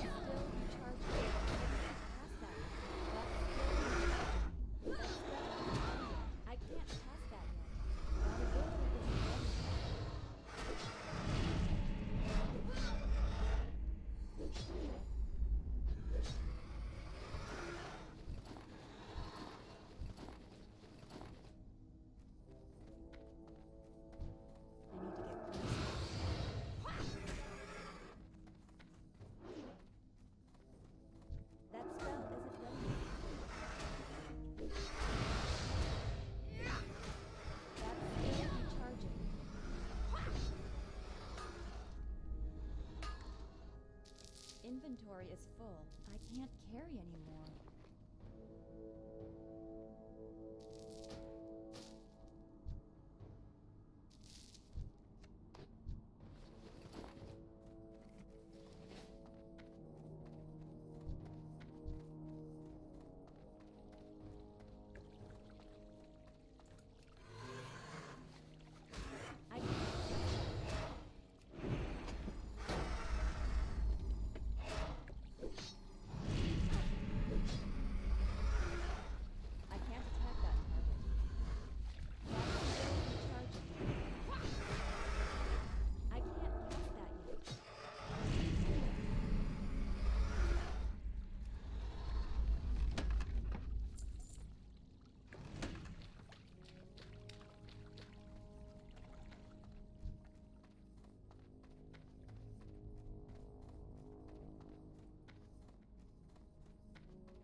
It's too far away.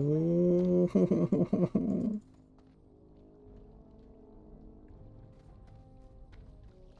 Oh my god, I think I just found that. Also this one. This one is also not.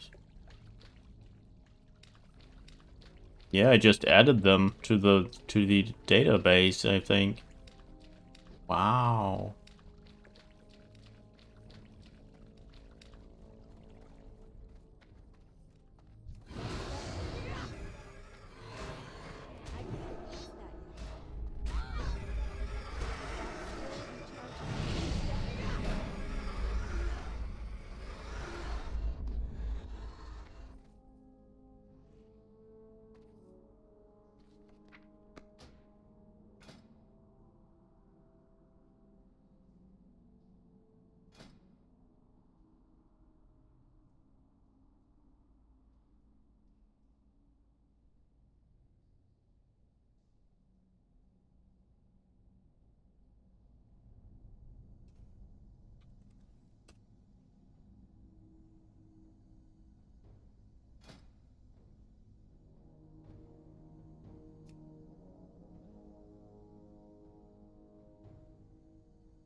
I need a target macro for this.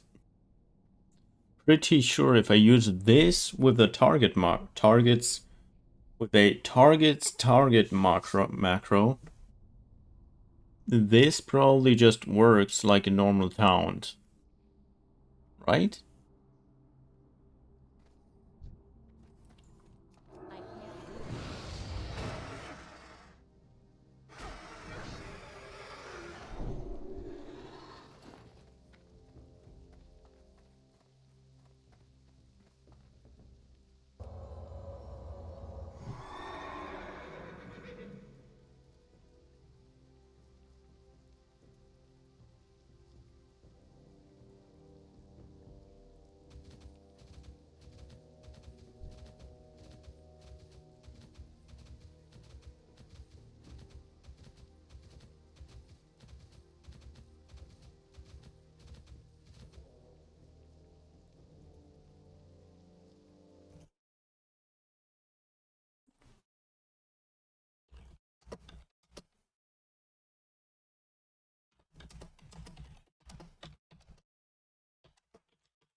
Come on, fuck off. Jesus.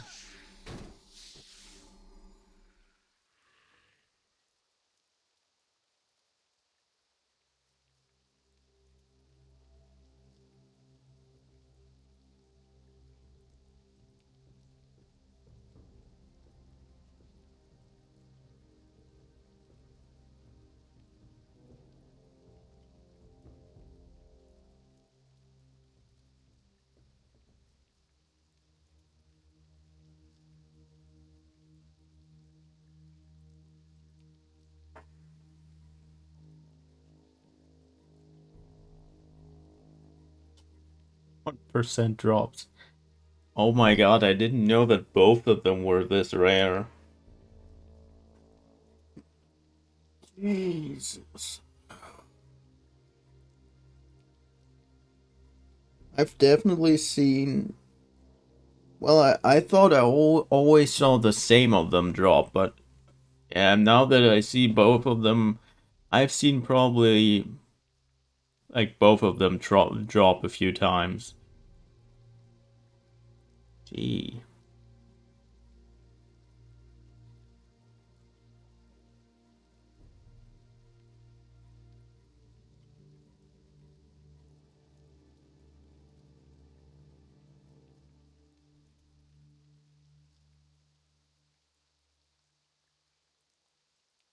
But both of them are actually quite good for tanking.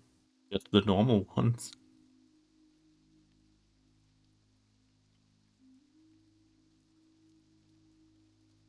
This thing is actually pretty bad. Now that I've actually seen what it does. Like, this is horrible. This doesn't do anything.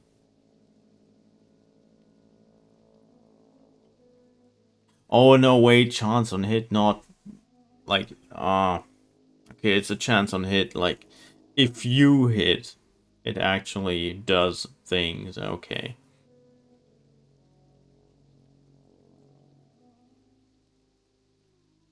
Okay, no, it's not horrible, but I don't know how good it is. I mean, it's a leveling thing. It's probably pretty terrible at level 60.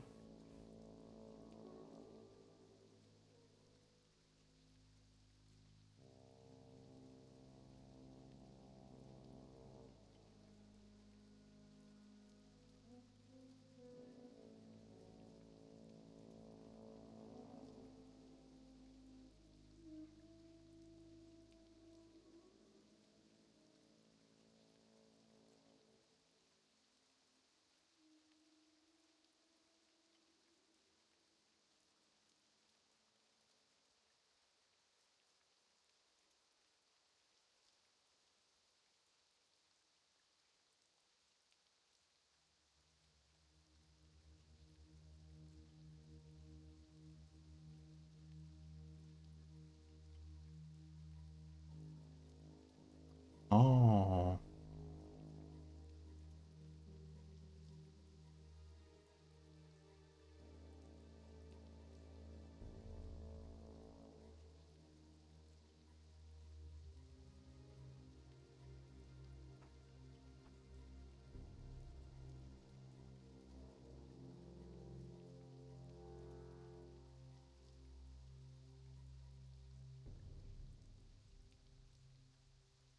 Seven nature damage.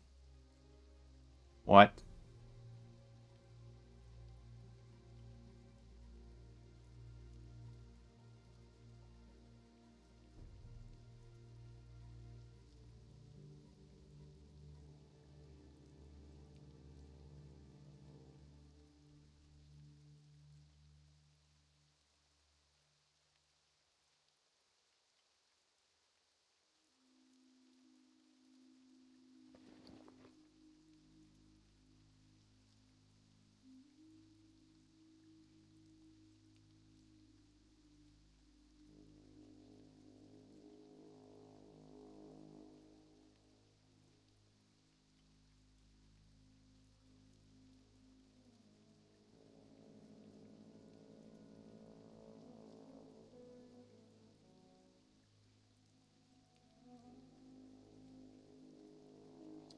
These things have a lot of fucking spell power.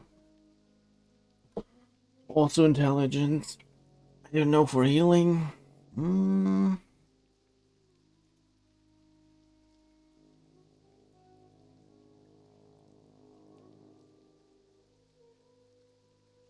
Yeah, this thing. Give it. Gimme, gimme, gimme. Oh my god, that thing. I need that. Really badly. Well, actually, no. This one gives 12. Bleh.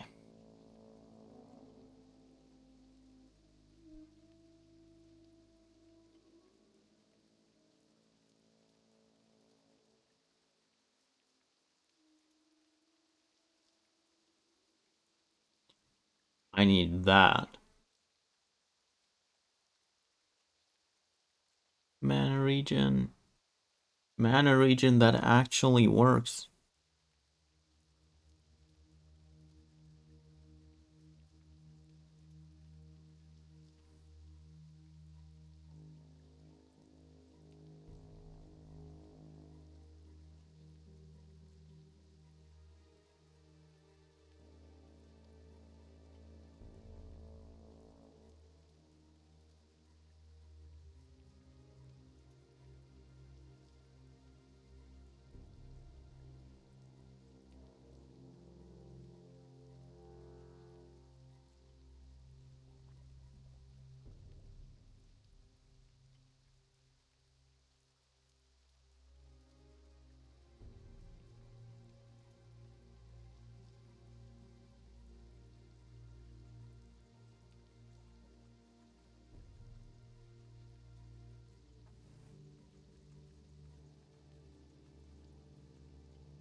Inventory is full.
I can't do that. That's still recharging.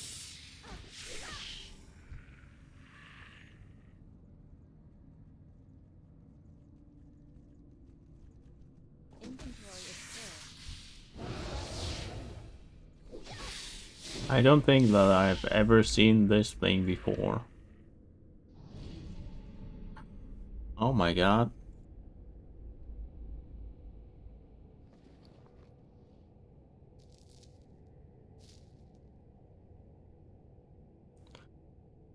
I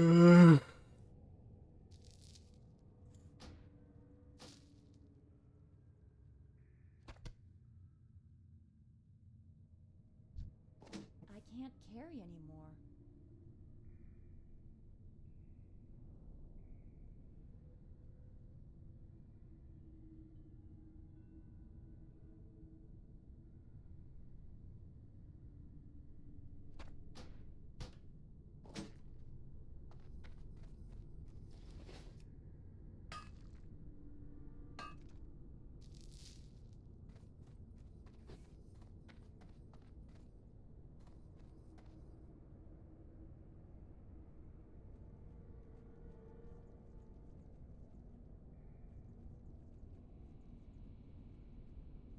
I've seen this one though. Like I have definitely looted this item a few times in my life. I need to get closer. That's still recharging.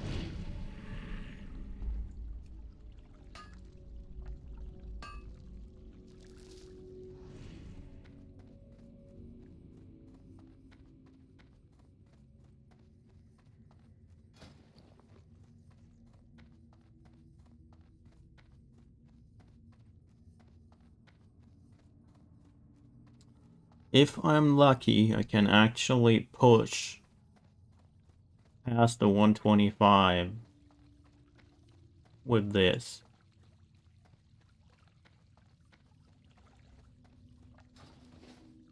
I'm pretty sure I will probably not find anything else. Well, actually, no. Actually, I'm talking yeah, I'm definitely talking bullshit.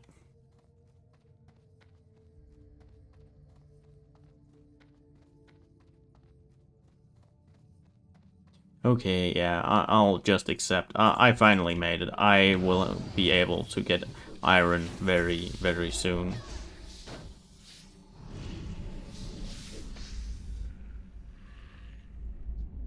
And now that I said that out loud, I just remembered that I actually already are planning to go to Tanaris. And Tanaris, I think Tanaris still has iron, but there's also a lot of not iron. There is already a lot of mithril, if I remember correctly. That means I will be a Sag Panda a lot of the time.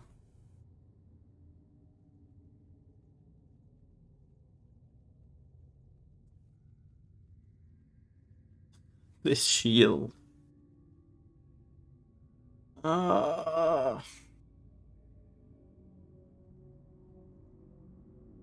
5 charges, what?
Come on, come on, come on. Yes! Fuck this. Oh, do I go back? Yes.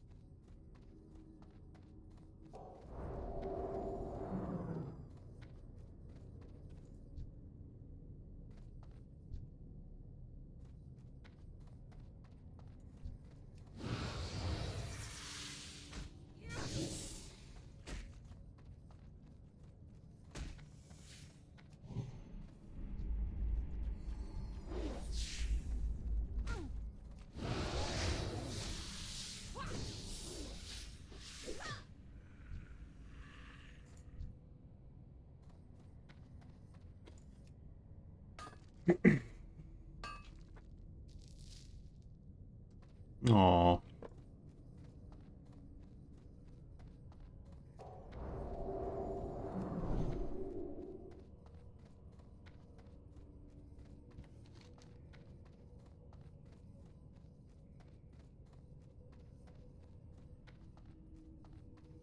Actually, there's not a lot of mithril.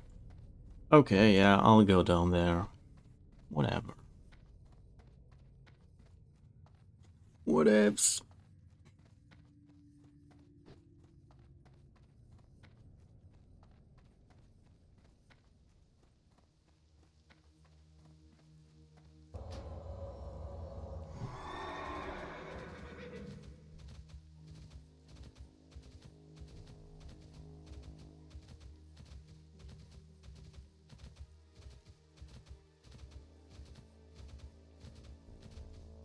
Let's get that last, well, not last, but let's get that next flight point.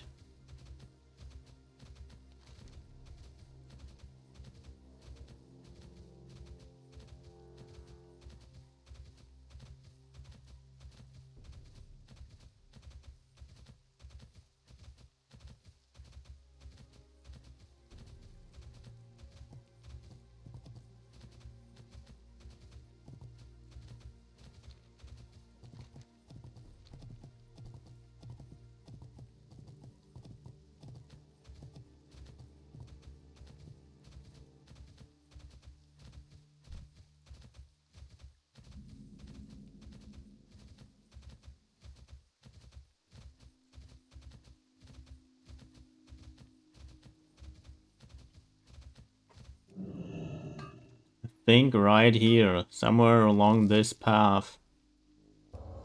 I either learned about that you can lose your pet, or it actually happened that I lost my pet on when it died to one of those crocolists or something like that.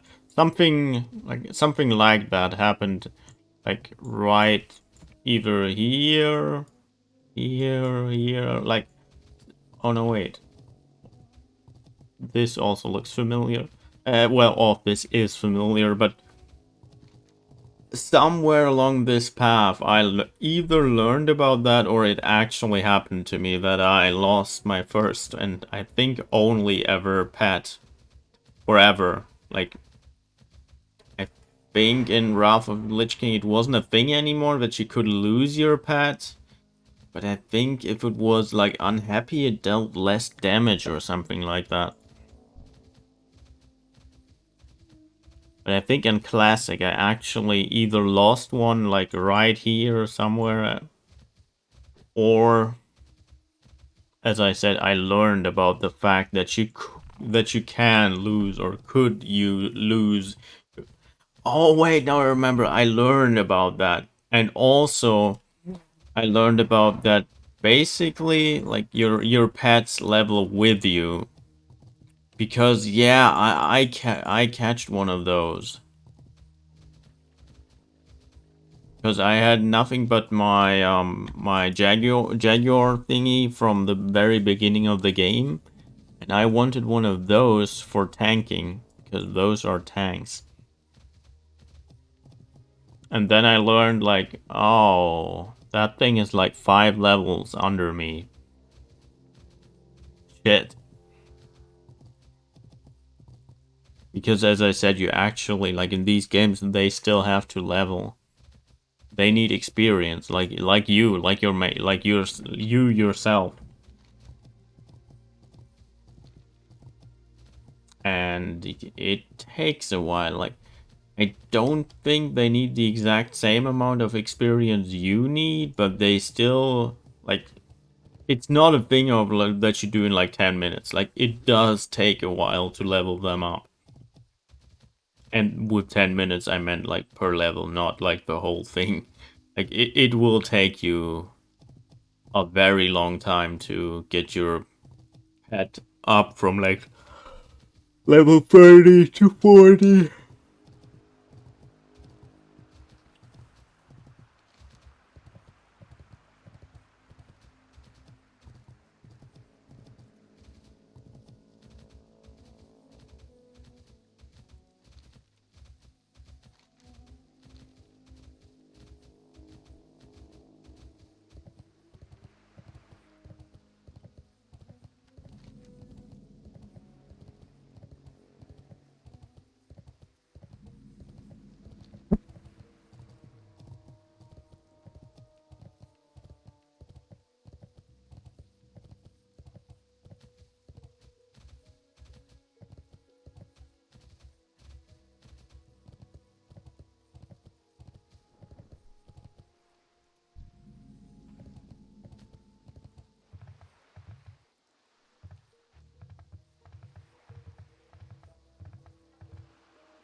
Good day to you.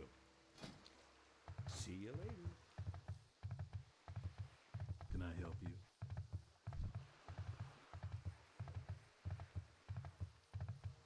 Greetings. Can I help you? I'd like to be with you. Well met.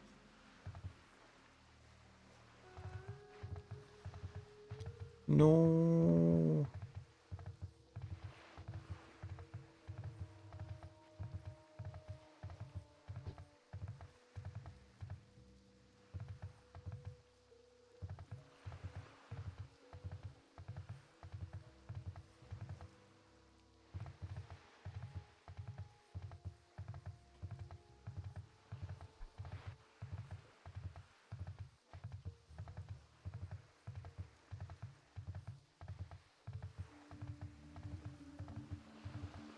Oh my god.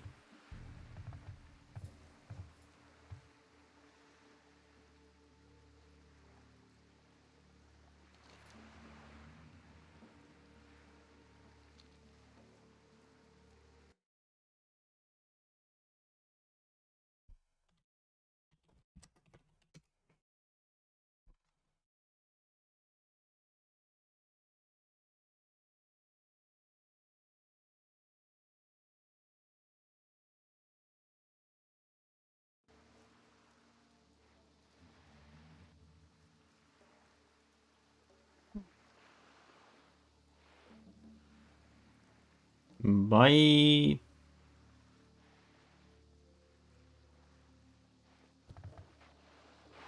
Pretty sure this is the way to the Nyxia. Yeah, to Theramore. Right? Manethil goes to Theramore. Yeah. Manethil goes to Theramore.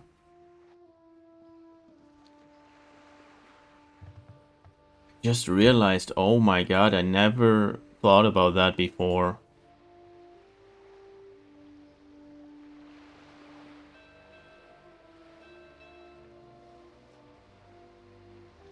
Arthur's Manethil.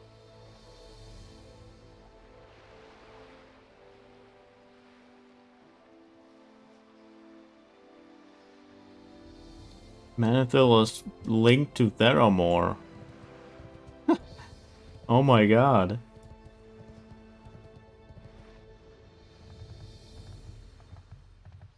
How are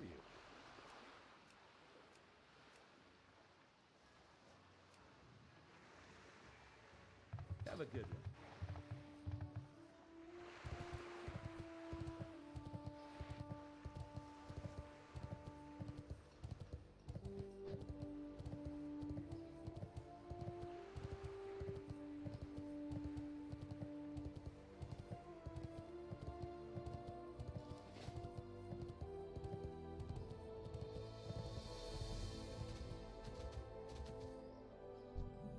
No.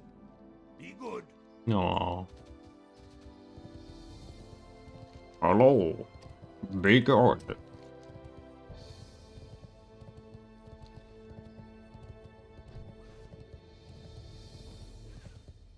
Yeah. There are more.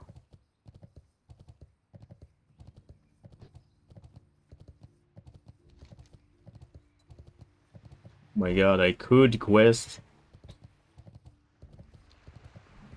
I remember that I actually did that. Oh my god. I remember, yeah, I definitely did a few quests here.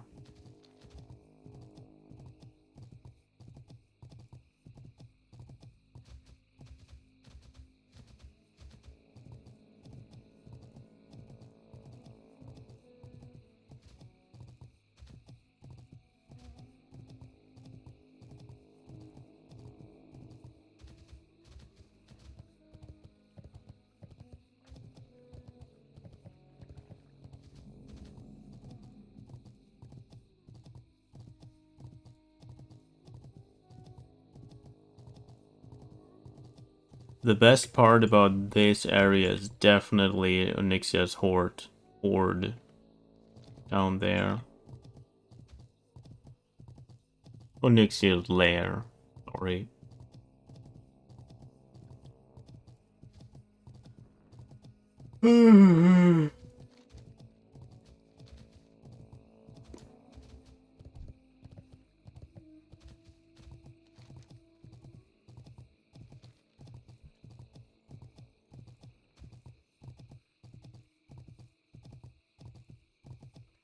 Oh, I hope so much that our plans with Wrath of the Lich King Classic rating, like that those plans work out.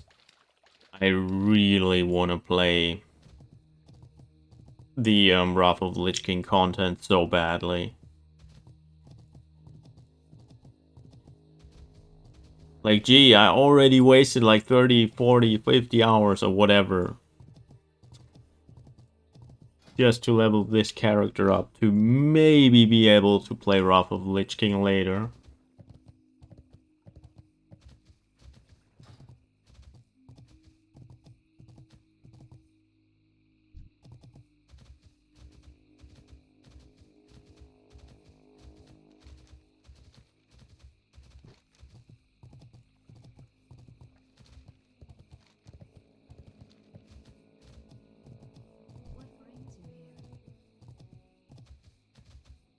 Oh, hi elf. Oh my god, that lighting.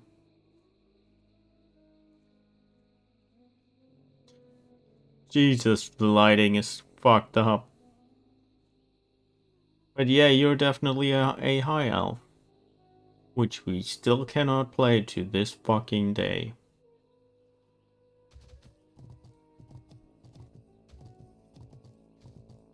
But I guess at least we finally got Void Elves. Well, finally, we got Void Elves, which are like kind of the same-ish.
Yeah, okay, but that isn't, like the icebreaker is not implemented yet.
Yep, I remember this quest line. Like, there is kind of a, like,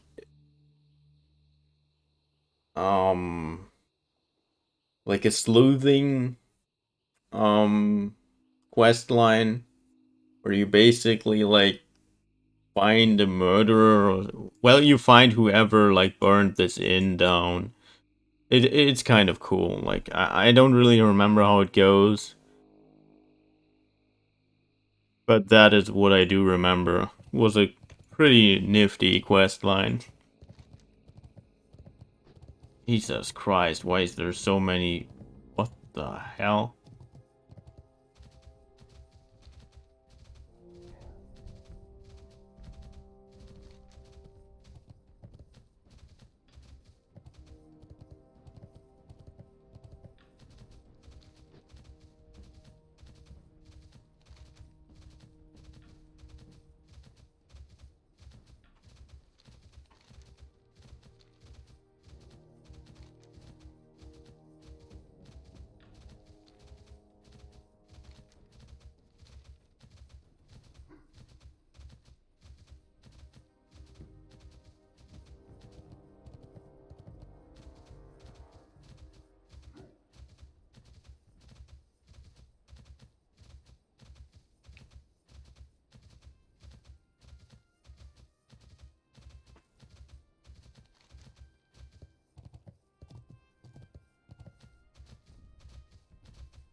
I never really understand, like, or I never really understood, but it was the Baron's chat, right?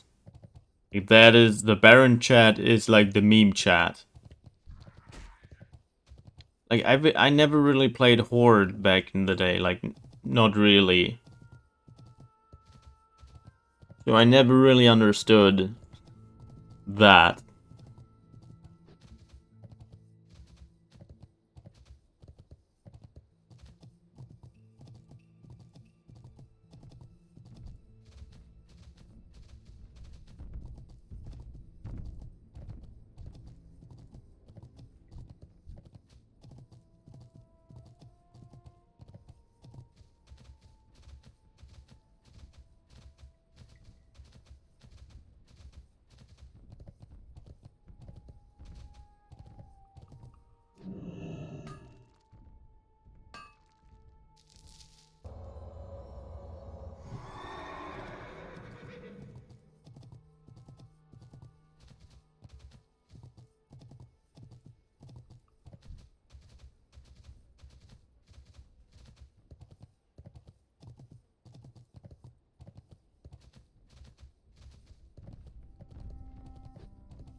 I can't carry anymore.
Inventory is full.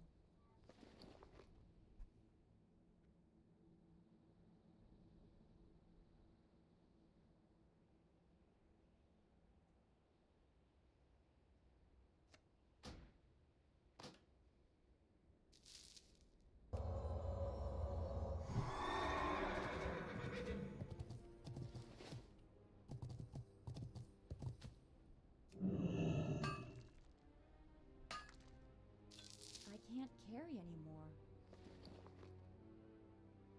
Inventory is full.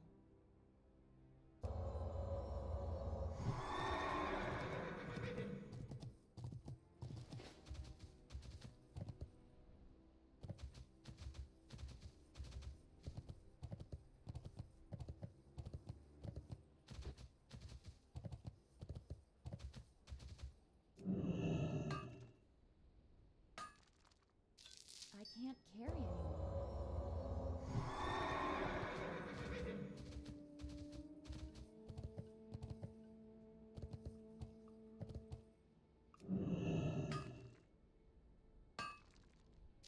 Inventory is full.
can't carry anymore.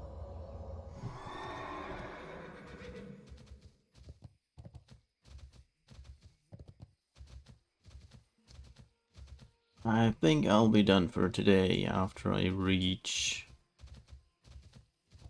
Well, I forgot the name. Ratchet. I think it was Ratchet, right? Inventory is full. That over there, I think that's Ratchet.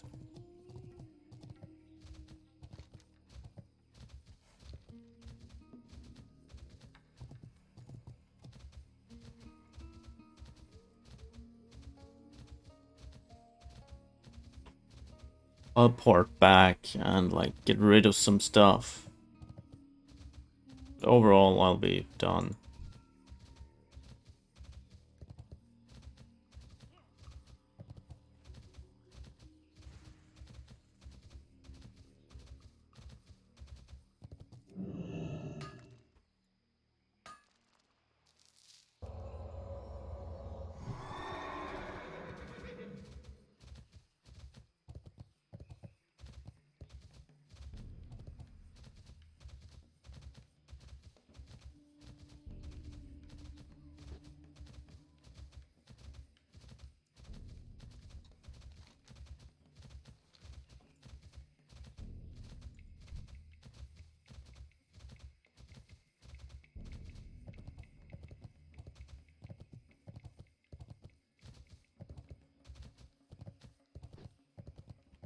Ratchet is where you get when you come from Booty Bay, right?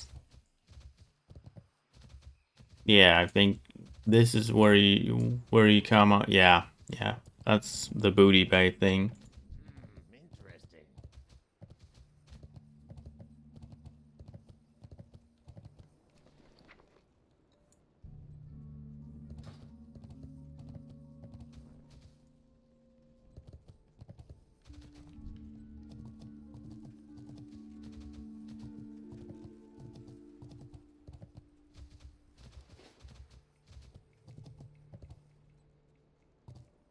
Yo!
Be good.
Why would people buy this?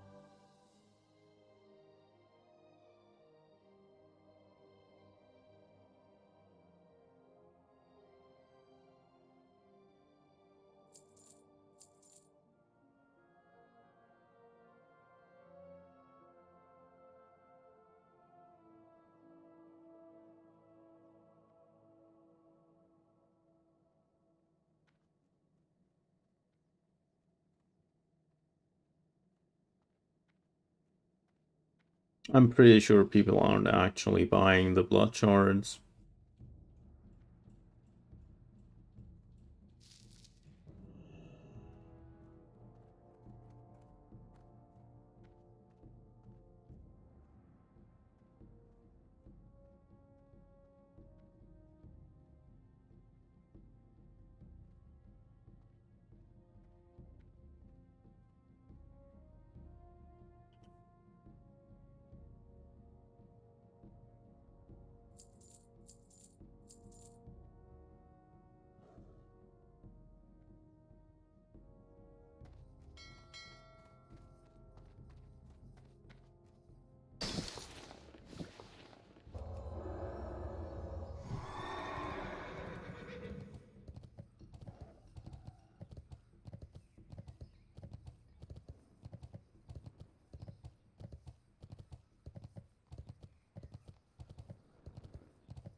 King's honor, friend.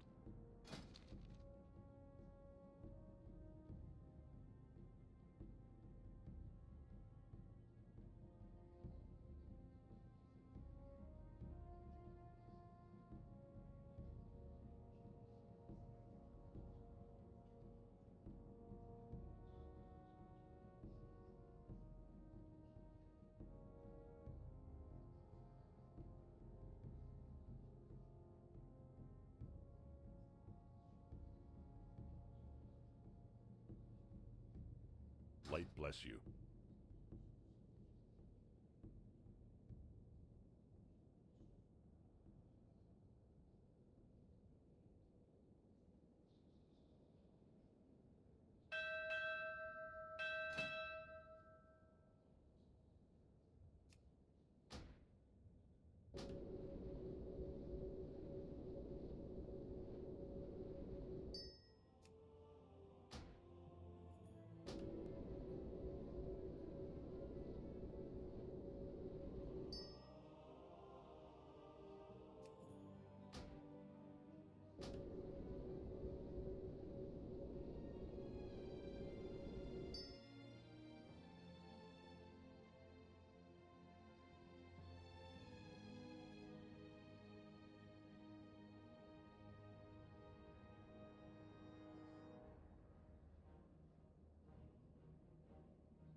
Greetings.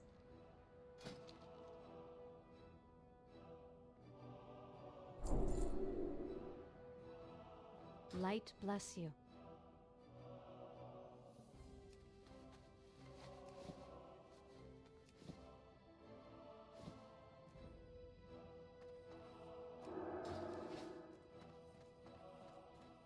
help?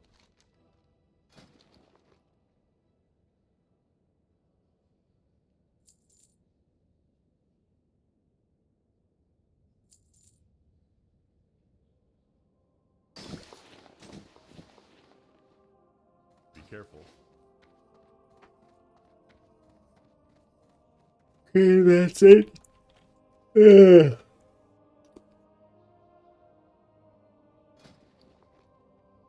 I'll try to level up enchanting later. Smelting, can I learn? Yeah, I think I can learn the next smelting already. Maybe. I don't remember. I'll try.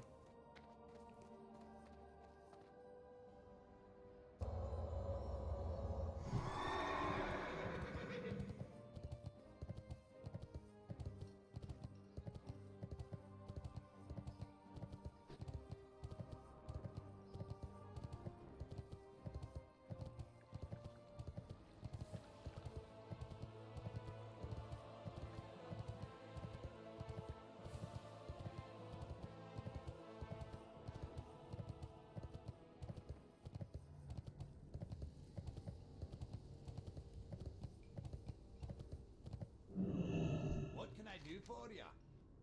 Off with you.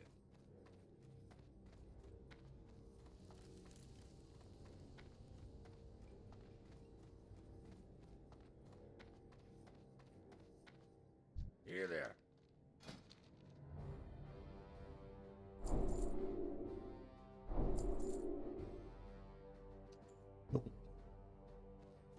Off with you.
How are you?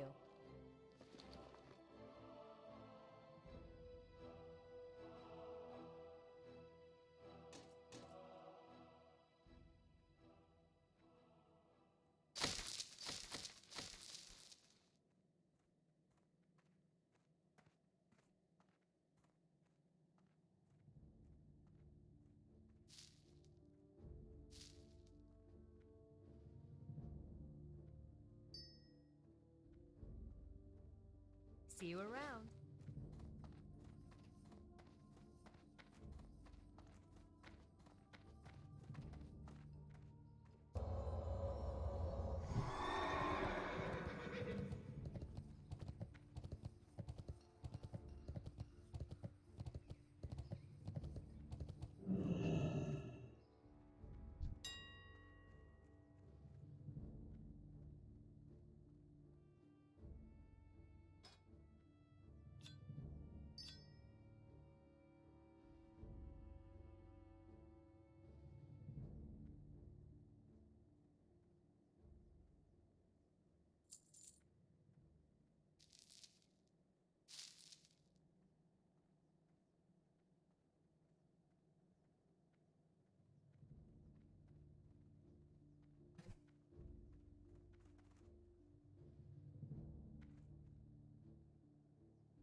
I supply only the finest goods.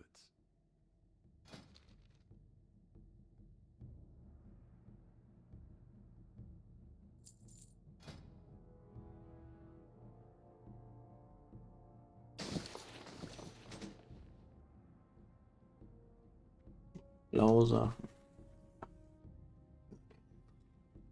See you around.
Oh, I think I didn't remember that incorrectly. Like, I think a flask in Wrath of the Lich King was like 25 gold. Oh no.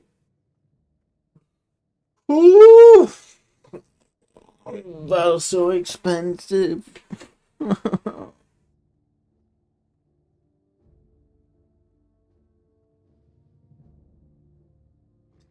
Yeah, that's definitely how it was. You basically have to do one round of daily quests to get you like 25 gold. Well, to be able to buy one fucking flask.